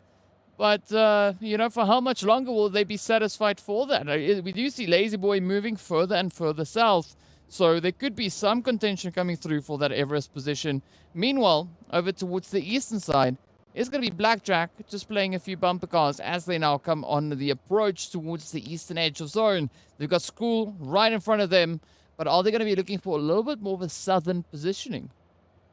It's going to be the question mark here, isn't it? We want to see what these teams can turn it on around with. Because as we know, the gaps on the overall leaderboard, they're starting to build. So everyone is looking for any opportunity. I mean, if we take a look at Lag's, opportunity, just what they've brought into today alone, they've had a massive leap up onto that leaderboard, sitting in 8th position now. So why not take out the likes of Desert Flame Esports? Why not take out the likes of these teams in the surrounding areas? They could bolster their elimination points and they could really be standing so pretty. But now, as we know, it is that 139 marker. It is those points that are keeping the teams out of the EMEA champs that they need to get closer and closer to. Yeah, the EMEA champs, that's definitely where we know it's going to be even more crazy action, just based on what we've seen coming through from this season. And we know the last MEA champs also quite exciting, but as we have it, it is going to be Wave Esports now, pulling closer and closer towards virtual gaming. Gaddafi in one shot, sitting like I almost wanted to say like gremlins up on the hilltop, but then I realized gremlins don't necessarily sit on hilltops, right? So either which way, they're just going to be looking on, smiling to themselves, gathering information, before deciding on an approach to take. And in the meantime, we do see that feed also now starting to light up as the teams are finding each other on the battlefield. Oh, step it on up. Let us see what these teams are going to be doing.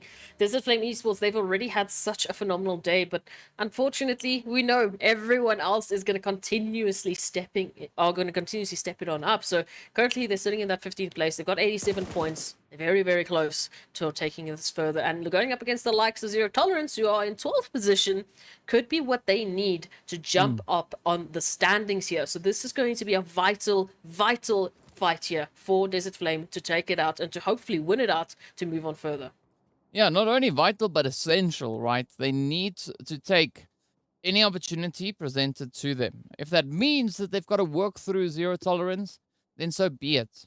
But if they want to improve those points, they know what they need to do. They need to get down to business and handle the business here with Zero. But of course, Skydo is going to be in the opposite end of that wall, so nades won't be able to touch him, at least not from where we see the Desert Flame team currently being positioned. Lag, however, are also pretty close, right? So this is where Zero Tolerance and Desert Flame need to be quite cautious. Make too much noise, and you are going to be attracting a lot of unwanted attention. Yeah, no, absolutely. I mean, just the position that they hold smack bam center zone, it's just so tempting, right? Isn't it? It's just so tempting, especially now with that zone shift and all of the teams moving on in from that western portion. They are going to be the highway to Crazy Town because now they need to keep all of the teams out of the zone. They need to keep all of these teams from taking their positions away from them, so they can't necessarily focus just on each other. We can already see Desert Flame Esports hopping on into the vehicles because in a matter of seconds, it's suddenly not worth it to hold this position. Yeah, but of course, speaking about Crazy Town, right? One team that is not necessarily going to find Crazy Town is Arab Golden, right? A nice, casual, leisurely stroll coming through on that southeastern side. Beautiful vacancies up ahead of them. They can just move in, get themselves situated, and then just rain down chaos on everybody ahead of them. But of course, now they're going to be looking on. We can see the players here from Lag trying to push in from that southwestern side. We see Desert Flame still ahead of them, but we have Blackjack as well as Myth and Titan and Leaders all hanging around in the vicinity. So this is going to be a very testing position, especially now looking at Lag. All right. Let's see what's going to be happening here. Myth already taking a boatload of damage to both of their players. Half HP. Here we go. Teak not looking to step down anytime soon. Instead, now they have an even better opportunity at the rest of Myth as Puncher also closes the gap. Bam, looking for Morteza. But of course, we know this is going to be a tough uphill battle here for both of these teams to move on closer into the zone. Or at least to just get themselves in a better position because center zone is going to be tough. Lag coming through with a quick response, though, finding a little bit of a knock in the mix as well. reaching in from that church position. But here we go, Ramsey. Our 1v3 monster right now just lurking out in the open field. The headshot hills is where it's at. Team Morteza just holding a steady position on the very edge. I'm loving this position being held by both leaders and Myth, right? Both these teams having some pretty great opportunities here, but it's all going to come down to how they get to utilize those opportunities. Now Morteza trying to apply a little bit of a pressure position on towards Myth. Moment managing to evade the vast majority of that, but the hits come in as Puncher reminds them to look both ways before sending out any nades. Surprise, surprise, the cavalry has arrived, and what a beautiful angle to work with here. As we can see, this is the prime positioning that Titans currently hold within the zone, and now they can do what they do best. They can look for those eliminations, and they can claim them to the team. Morteza and leaders making a very abrupt rotation here, trying to close the gap, but they are center zone. They are in the danger zone now for all of these teams to try and take away from. Virtual Gaming loving the opportunity here from the ridgeline, but they're going to be up against Slime 4KT if they want to take this further. Yeah, of course, that zone is going to be kicking them all to the west, moving straight towards Desert Flame. And this is going to be another great opportunity for Desert Flame to try and hold on. Zero Tolerance and Blackjack find themselves in a very kind of similar setup. But now, Triple Esports sending out that first scout. As you can see, Seven Reef on the approach, trying to see if there's a bit of an opportunity lying ahead.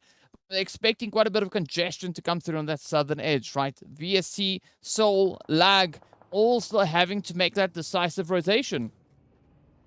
All right, let's see what's going to be the options here. As Triple Esports moves on into this northwestern opportunity, just keeping their heads on a swivel. We know something's going to be crazy, just lurking in and about the midst, but it's going to be Zero Tolerance just up ahead of them. That is going to be the real determining factor to see if they want to take this further, right? But of course, that's not all that they need to worry about. That zone is going to provide 1 million Desert Flame, Blackjack Esports leaders, a massive opportunity for the winner-winner chicken dinner. Well, let's see. Oh, they're going to be grabbing it with everything they've got. So we got Paradox about to get a nice little bit of something heading in their direction. But the stairs, unfortunately, not going to be allowing any of those cheeky hits. That would have been cool, though.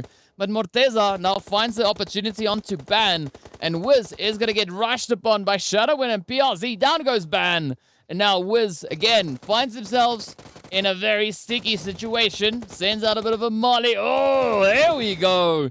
But Wiz gets taken down. And with that, Arab Golden now down to Angelo. And of course, Ramsey. No, Ramsey's a myth. Wrong team. Ramsey off in the distance. But it's going to be Angelo now looking for a bit of that continuation. Maybe looking to see if they can bring in, you know, some form of a bit of repayment. Ilias is the other name that I was looking for.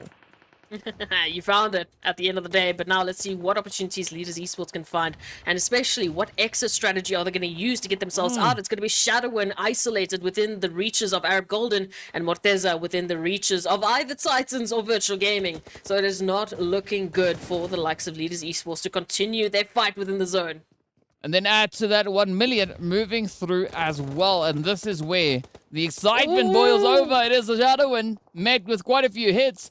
Ilias now going to be looking to find a little bit of a cheeky angle. Finds Shadowin just up ahead. Not getting the hit, but Senke doesn't worry about angles. They've got nades, right? Just send them through. And that would be it. But again, it's going to be 1 million now looking to show up with the aggression. It is going to be Morteza fending off a few defensive pushes there. But now, look at this. Senke's got the nade at the ready. Angelo just up ahead. Could this be the end? Arab Golden trying to now just piece something back together. Oh, Wave Esports going to be relegated to only one member. In the meanwhile, it is going to be Senke to move on up with the likes of their teammates to try and take out. It's on Elias left now, up here towards the second floor, jumping on down potentially to the first, but now the jump onto Marshall might be the surprising factor. It's not going to be the case. 1 million too hot on the trigger. Oh, up comes Virtual Gaming, rushing in on 1 round. Escanor now going to be meeting the inevitable end. But here we go, right? Eflex, Chico, still in contention, looking to see if they can maybe shake things up a little tad bit. But here we have it. It's going to be Virtual Gaming, holding onto the building. Oh, the nade gets sent out. Will it find one shot? No, just narrowly misses. But here we have the aggression now continuing to build. It is one shot, just trying to get themselves back into some form of safety, but the pressure is on. Eflex gets spotted and down they go.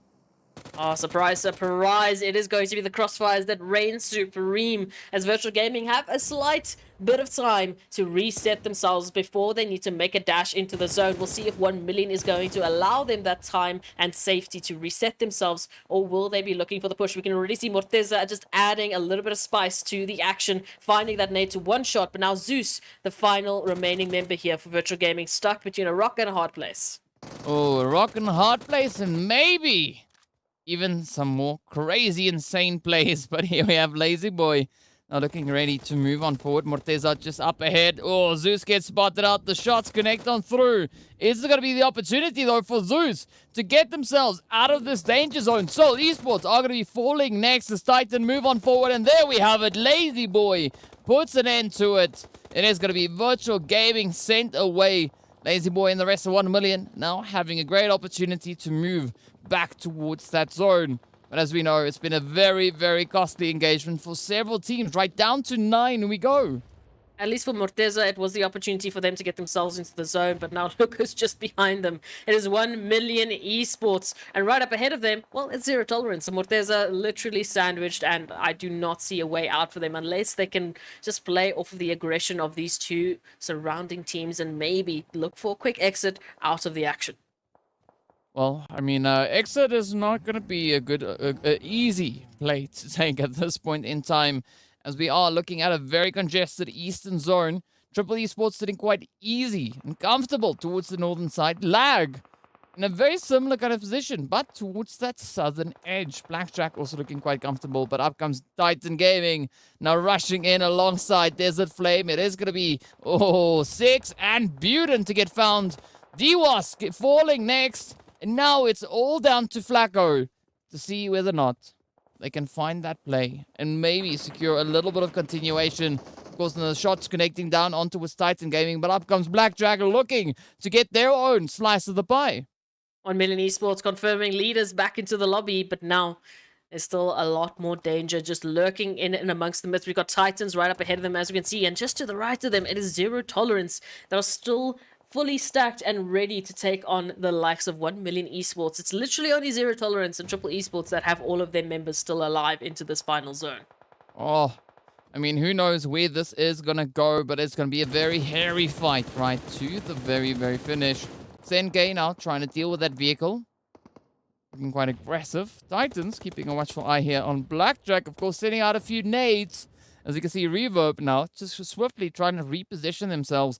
That zone is going to be shifting even further down towards that southern edge, applying even more pressure on these rotations. Now, Blackjack, quite a distance away from the zone, right? They are probably going to try and make a break for it, but let's see what Titan has in store for them.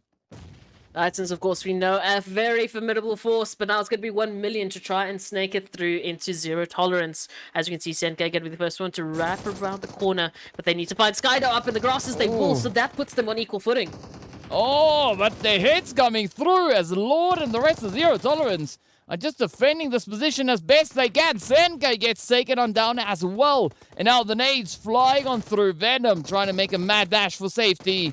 Oh, but finds a bit of a position. Lord says no. And down they go. Oh, goodbye, goodbye. Zero tolerance, though, they will set themselves up for a little bit of continuance. Titans, in the meanwhile, looking towards Blackjack Esports here. And wow, what an opportunity Blackjack hold. They can take out the Titans. They can take them out, but what will Lag do? Now, a reach across could be the space Titans need to recover. Yeah, and that's exactly what it is, right? But Titans, they don't need any help. Already sitting on 12 eliminations to their name. Puncher leading the pack with the most damage dealt thus far. Followed closely by Teak Axa as well. P6 just a little bit away from doubling it down. But here we have now Triple Esports coming under some fire. Zero tolerance also could be the next few victims. But Blackjack trying to find a bit of an approach to take, right? They know the Titans are held up right alongside them. They know there's several other teams positioned down in towards ruins. But how are they going to look to play this next strategy? Blackjack also trying to recover these numbers, trying to get themselves set up, but look at that lag moving on in with a massive closing argument. Is going to be sending Blackjack Esports with those nades back into the lobby. Now, Paradox and Zero Tolerance will be the next up on the line. Yeah, Titans holding a very strong position right here. It is Lord. Oh, not listening to the shots. Down they go. It all now comes down to only Vortex. The final hope for the Zero Tolerance team. There's a Flame have had an opportunity to just patch themselves back up, but up comes Kakao. Says, that's nice and fancy, but let me shoot at you. While you take aim at other teams. Loving the pure showing of confidence coming through here from Lag Esports. Oh, it's prime DK. A9Q already within the zone, already a massive opportunity to take this further. The rest of the team, surely to follow suit, but first they might have to deal with Titans looking to clap back. They've taken out enough of our teammates, right? They want to get some revenge here, while A9Q holds down the fort. Now, Triple Esports, however, needs to be the answer to Zero Tolerance and Desert Flame Esports for these two teams to take it further. Well, let's see how it goes. It's going to be Titan now. It's readying themselves up. Finds a bit of a hit onto it. 7 Reef. But let's see, right? Not the craziest position. The zone's now sitting between them. And they only have a few moments left before that blue zone is going to be applying even more pressure. Here we go. It's going to be that kicker, right? That decisive moment. Kakao cooking up the nade. Could that be? Oh, so close. Finds some damage onto them, but not sufficiently so. Again, Titan having to find that approach, having to find that play to make out next, and Lag now in such a favorable position. They're going to continue this. They have no reason to stop. Maybe even get that care package. Maybe even get themselves looted on up. Titans, at least, with those trenches, they have a little bit of cover moving on in, but they're outside of the zone, and now they're going to be forced into contention here with Desert Flame and Zero Tolerance before they even think about triple or lag. Well, there we go. Great shot coming through from DWAS. Finds at least one, but Buncher comes in with a quick response. P6 Buncher trying to keep up that defensive line. Vortex still in such a formidable angle here, but it is now going to be Buncher to fall next. Let's see, could this be on the cards, right? Is Lag going to find the necessary angles on towards Titan Gaming? P6 trying to bring those reses through. Down goes Desert Flame. 4 teams remain. Triple Esports looking pretty nice and comfortable towards that northern edge.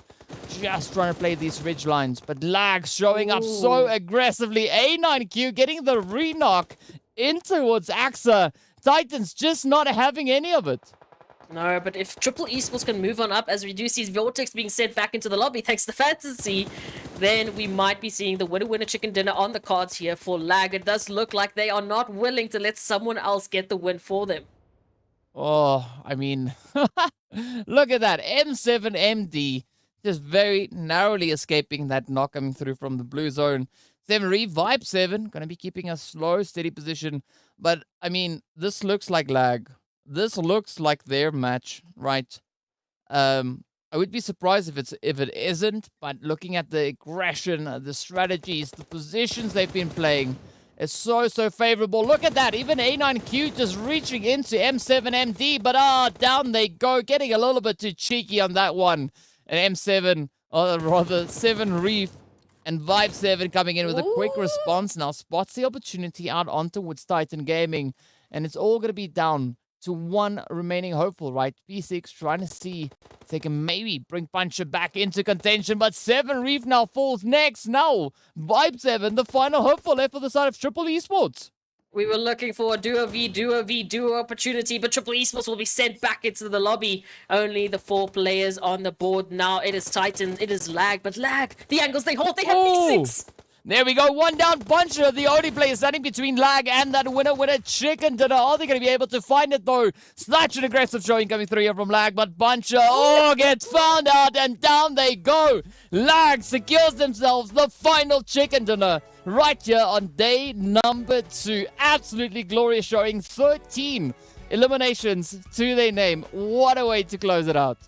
My neighbors are gonna hate me, but that was worth it. Man, oh man, Team Lag, let's bring it on home! 13 eliminations with the winner chicken dinner. I'm very sorry, neighbors. It was very exciting, okay?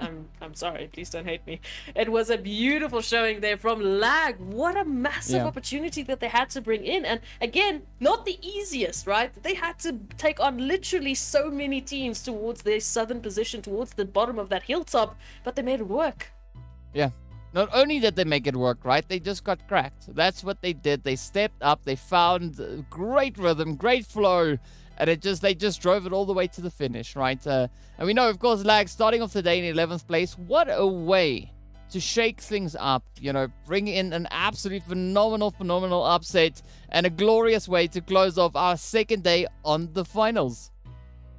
Absolutely, but of course, I need to calm down. I need to give my neighbors an opportunity to go back to sleep. So we're going to go to a short break, and we'll be right back with the tallies, with the overall rankings, and to see where Lag ended up.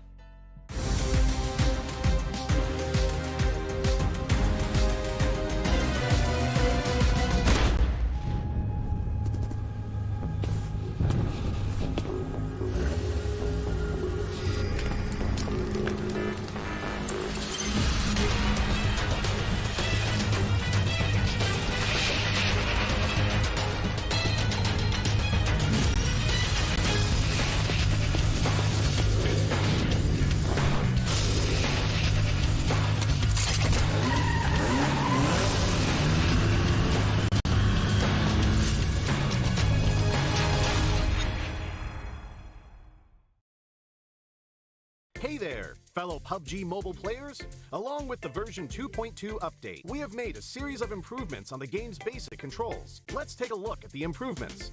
First, improvements to the controls and display. We have increased the display priority of the wheel when the throwing wheel is activated.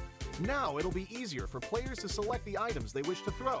In this update, a countdown will be displayed whenever the play zone is going to shrink. This way, it will be made more aware of the next play zone, and players can plan their routes more effectively. We've improved the feedback effect of marked items. Whenever you tap and hold to mark an item successfully, the feedback will be more obvious when the player is aiming down sights. The markings within the scope have been optimized, so the sight is less obscured.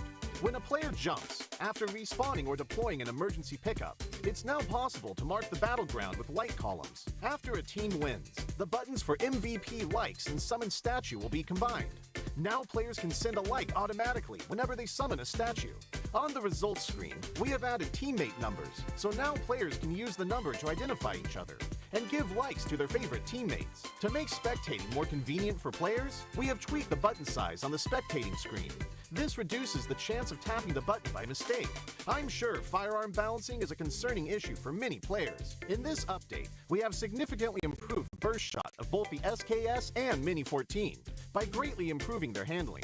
This will increase their stability fired consecutively and increase the damage dealt to enemies. Perhaps these two firearms will become your weapon of choice after the enhancements. For airdrop weapons, we have made some adjustments to the controls and damage dealt to better balance the airdrop weapons. In the new version, there are lots of new features worth checking out. When you acquire a firearm finish of your liking, you'll definitely want to admire it from time to time. In this update, we've added a firearm inspection feature. Players can now use this to admire their favorite firearm. During combat, players can tap the emote to enter first-person perspective to inspect the current active weapon. A friendly reminder, never inspect your firearm during combat, or you might overlook the enemies before you. Do keep in mind that this feature is currently only available for certain firearms, but it will be gradually rolled out to other firearms in later versions. The recommended layout feature is one of the many new features. When players customize the controls, it's now easier to apply a custom layout recommended by the system with one tap. We've also added a trunk system. Players can now make exchanges while riding vehicles. Use this feature to exchange supplies with teammates. But remember, the size of the trunk depends on the vehicle type. The visual presentation of profile cards have been improved. Players can now set their gender on their profile cards. On the results screen, we have streamlined the results process and improved on the layout, as well as the MVP results emote. On the new results screen, assists will be included in the stats. In future matches, you can try cooperating with your teammates. Even if you don't make the final strike, assists will help boost your results. We have added stationary targets to the training grounds. After firing, the damage dealt and bullet trajectory will be displayed. This helps to more closely recreate situations that players may face in matches. To make it easier for players to practice shooting, the most recently used firearms configuration will be applied by default when entering the training grounds the next time. These are the major improvements for the basic experience in version 2.2. If you want to learn more about this update's content, don't forget to follow the official PUBG Mobile community. Winner, winner, chicken dinner. See you next time.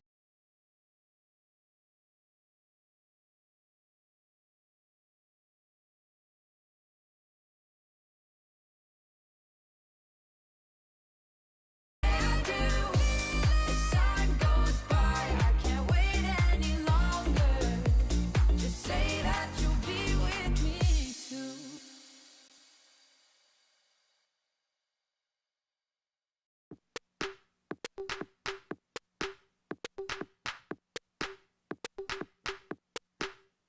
Deep minds, we were forced to be alone.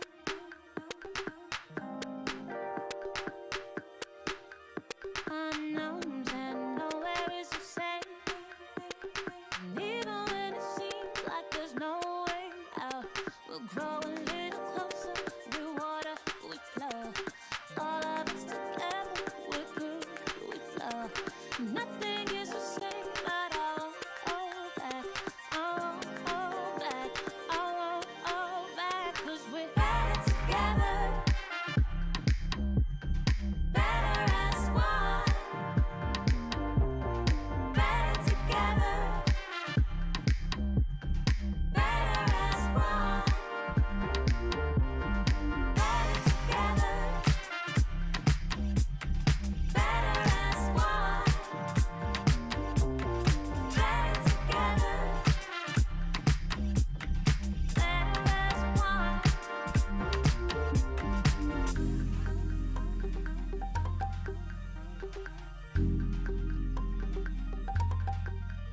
Deep minds, we were forced to be alone.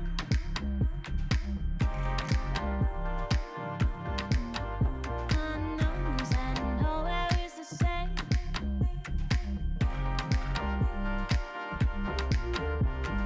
Grow a little closer, we're water, we flow.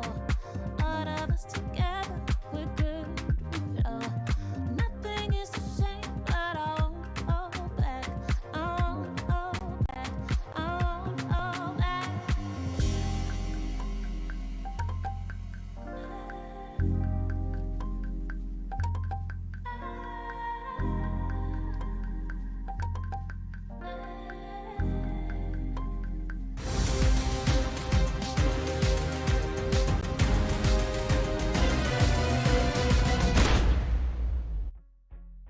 Hello and welcome back to the PUBG Mobile Pro League Africa Fall 2022 season. Got it right this time. Of course, a very, very exciting day coming through as we've seen our 6 matches bringing through some very surprising and satisfying action from our teams. Of course, we did have 2 repeat offenders, right? Picking up 2 winner-winner chicken dinners again each, right? Well, 1 chicken dinner each, putting them on a collective 2. But we also had a few other teams rising to the occasion. In our very last match, as we are taking a look at these lovely match rankings, it was none other than TEAMLAG showing some crazy, crazy skills, locking in 28 points in total with 13 eliminations. And of course, what a beautiful, beautiful chicken dinner. And just one away from copying the likes of Titan, Slime from Crazy, and 1 million esports. But it's okay. 13 is pretty darn impressive. Of course, taking out the likes of Titan Gaming in the process as well, who picked up 15 eliminations. Yeesh. Okay, no, we've stepped it up real good. But of course, Zero Tolerance, a few others like 1 million picking up massive, massive eliminations there into the final moments, which were absolutely stacked with opportunity. Of course, 1 million, they had massive opportunity right from the get-go, but that final fight there towards Sunken City is unfortunately what put an end to the carnage that they were looking to bring. Yeah, you know, that's the way the cookie crumbles, right? But as we can see, this first page is showing some really impressive figures. Of course, the leaders sitting there with their 4. We got 1 million locked in on 9 eliminations. I mean, some pretty strong performances coming in. But that only then means, right, is one thing. The second page, not going to have as many points on it because all of it is pretty much occupied on that first page. And of course, well, yeah, how true it is, right? We can see Virtual Gaming sitting there with 2 eliminations, a grand total of 3. Then we got Wave Esports, Slime for KT, Soul Esports, and of course, One Round Esports sitting on 2 points respectively. I mean, it was a good setup one way or another, you know, just a little bit of points just to add to the overall tally. And the teams, well, they will have to be okay with that because that's going to be the last map of the day. So the only other opportunities are going to wait for them tomorrow. Hopefully they will have everything set and prepped up because it is going to be a crazy set of matches as the teams make their final push for the top 6 to get themselves into the MEA champs. So yeah, DK, we have seen a very interesting trend. Yesterday, we had a very good spread of points, even on towards the second page. We had our top 5s consistently finding themselves in the double-digit marker.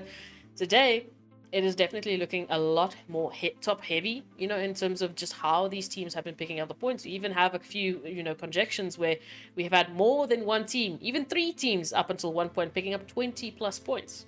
Yeah, I mean, it's been a pretty crazy day, and it's not going to be ending anytime soon, right? We still have one more day of action to go, but let's take a look and see what the point situation is after the second day of carnage. It is going to be Titan Gaming now joining 1 million in the 200s club, right? Sitting on 220, 210 points each. And of course, as we look at the players there from Virtual Gaming Squad, rising to the occasion with a 2 winner chicken dinners, 181 points. But Slime, also 2 chickens, sitting on 167. Leaders showing something very familiar to them, right? Holding on to a very contentious position and doing so without a single winner chicken dinner. It's massive, but again, it's that consistency that chimes on through. So already on this page, we have 2 teams who doubled it up today, but we know it didn't stop there. We know that it continued soon moving into the next page. But okay, let's keep track of the numbers here. TEAMLAG on 148. That is the ballpark. That is the finishing line or the opening line to get yourself a spot in the MEA champs. As we take a look at that second page, it is going to come down to these teams to catch up to the likes of TEAMLAG, who have stepped up significantly moving into today. I mean, that was their first winner chicken dinner, and you wouldn't say so by the confidence they were showing in the final zone. Yeah, I mean, they've risen 5 slots, right? Starting off in 11th, finishing in 6th for this day. I mean, what a phenomenal performance it was. I mean, they little bit more than doubled their points, right? They started the day off with 73 points, right? And they ended 2 points higher than double what they found in the very first day. So an absolutely glorious showing coming in with 75 points for today. So gotta love the efforts being brought through as the teams keep on changing it up, right? Bring in that continual excitement. But of course, speaking about the excitement, we are going to be moving through onto our second page. And as you said, the number to remember was 131. So 6 points away is where we find the players from Triple Esports sat in 9th place. Massive.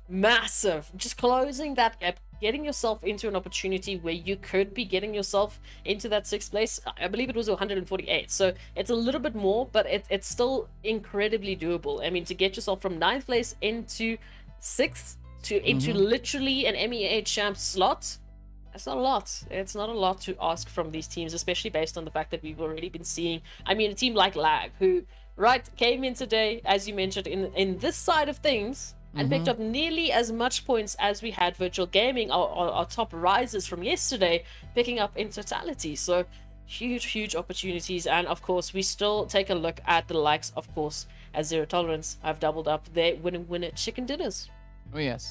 Oh yes, I mean, going from 1 to 2, right? But not only that, they've also doubled their points, right? Starting the day with 66 points, sitting on 121. So a few shy of an exact double, but, you know, pretty strong effort being brought in here by Zero Tolerance as well. Of course, we look on towards Triple Esports. They've also doubled their points, so I'm loving the doubling down that the teams are bringing through. Sadly, I noticed Team Myth, right?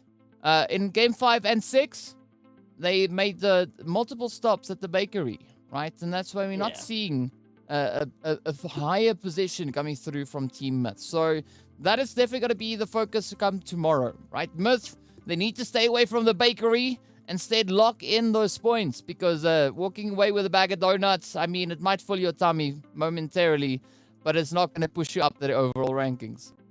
No, not necessarily. But we know they picked up, I think it was upwards of 68 points yesterday alone, just with their performance. So they still can replicate that moving into tomorrow. We've already seen them do it once. Maybe just do it twice, right? Why break it if it's already fixed? It's just so good from these teams.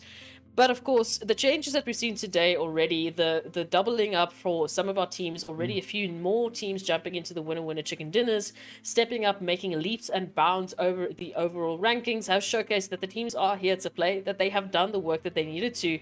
But what else can we really expect from them coming back tomorrow, other than, well, the other teams that were quiet in the last 2 days stepping up as well, making it incredibly difficult for the teams towards the top of the standings to stay where they're at and not have to sweat a little bit. Yeah, because I mean, we did have that slight bit of separation happening between the top 5 teams and the rest, right? But looking at the point situation, that has changed up. It is still a very contentious position. I mean, that kind of gatekeep position has slightly expanded to the top 7, potentially the top 8 points, depending on, you know, how much you look and lean towards the feasibility of teams really bringing in those upsets.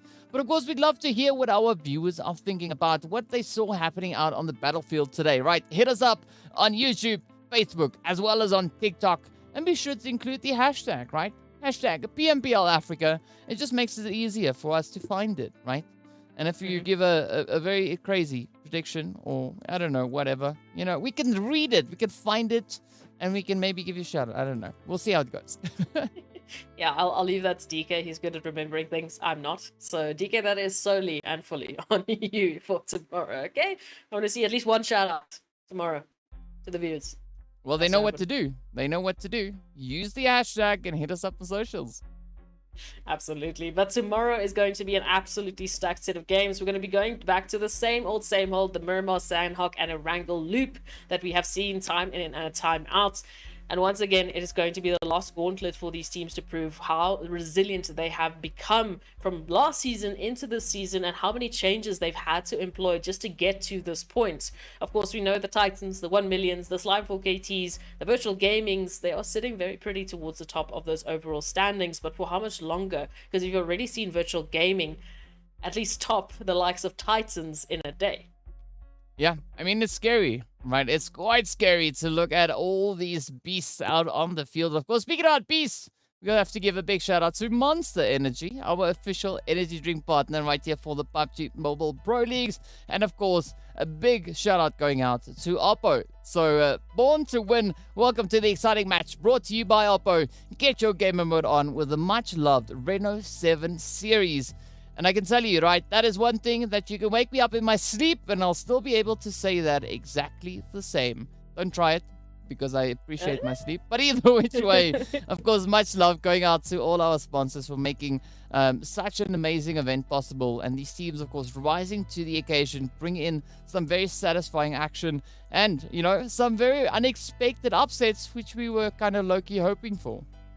I mean, that last map there from Lag, I'm not going to be able to sleep tonight, unfortunately, because that raised my energy levels to a completely different high. I wasn't expecting it moving into that last Erangel, especially with the way that the zone has been pulling, the way that, unfortunately, some of the teams, you know, were having to deal with those crazy rotations, especially the likes of Titans and Triple.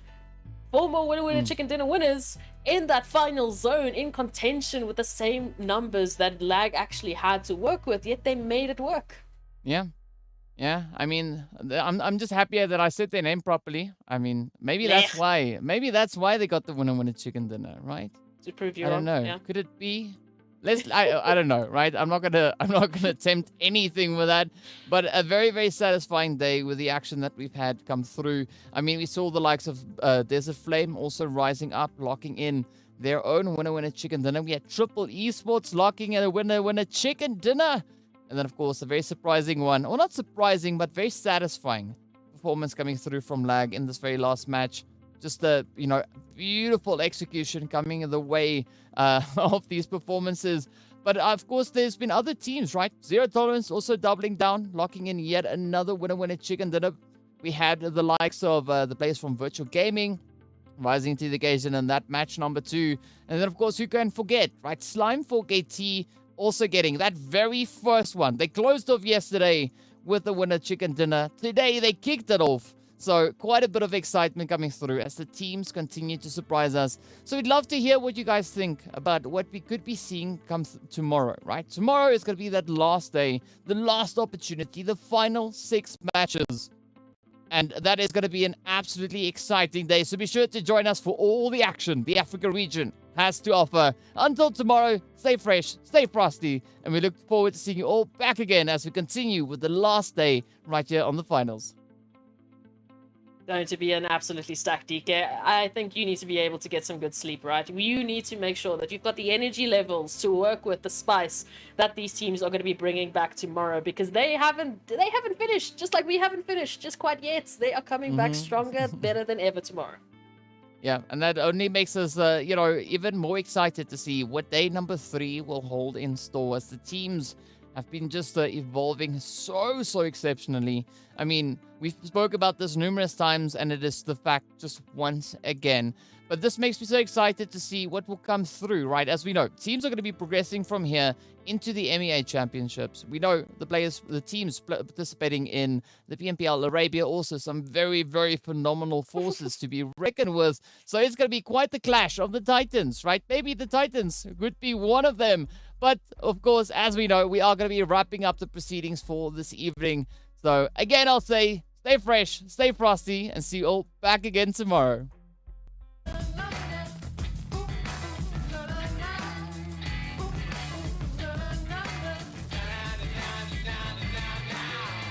you know you gotta be warm? Gotta find a good thing, have a little fun. And you know you gotta lock it down. Gotta save a little something for the next round.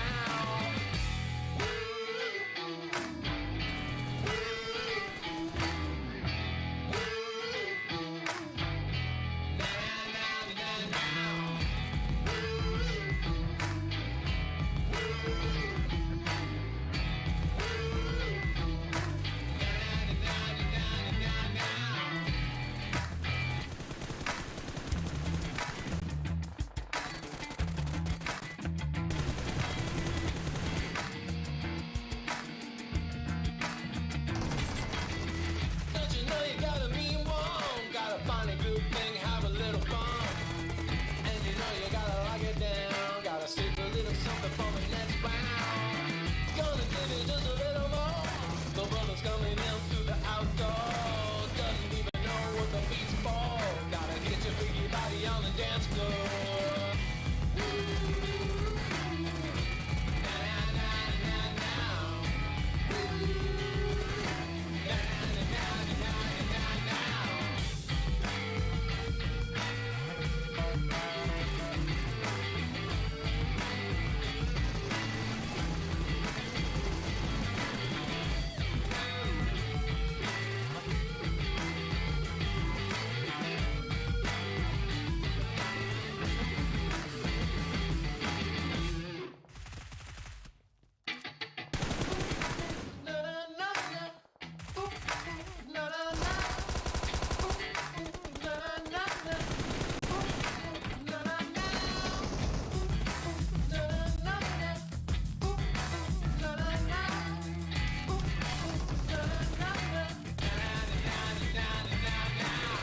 Don't you know you gotta be warm? Gotta find a good thing, have a little fun.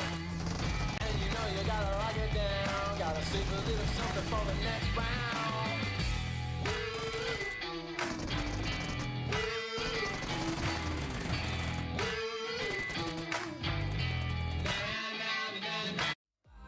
My love grows stronger. Can you feel it the same way I do? As time goes by, I can't wait any longer. Just say that you'll be with me too.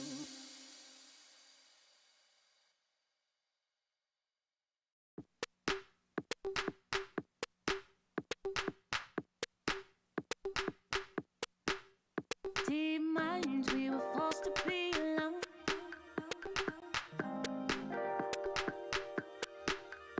Unknowns and nowhere is the same.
empty minds, we were forced to be alone.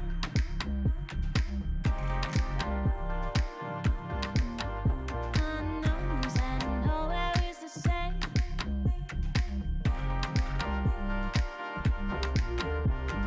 Grow a little closer, we're water, we flow. All of us together, we're good, we flow. Nothing is the same, but I won't go back. I won't go back. I won't go back.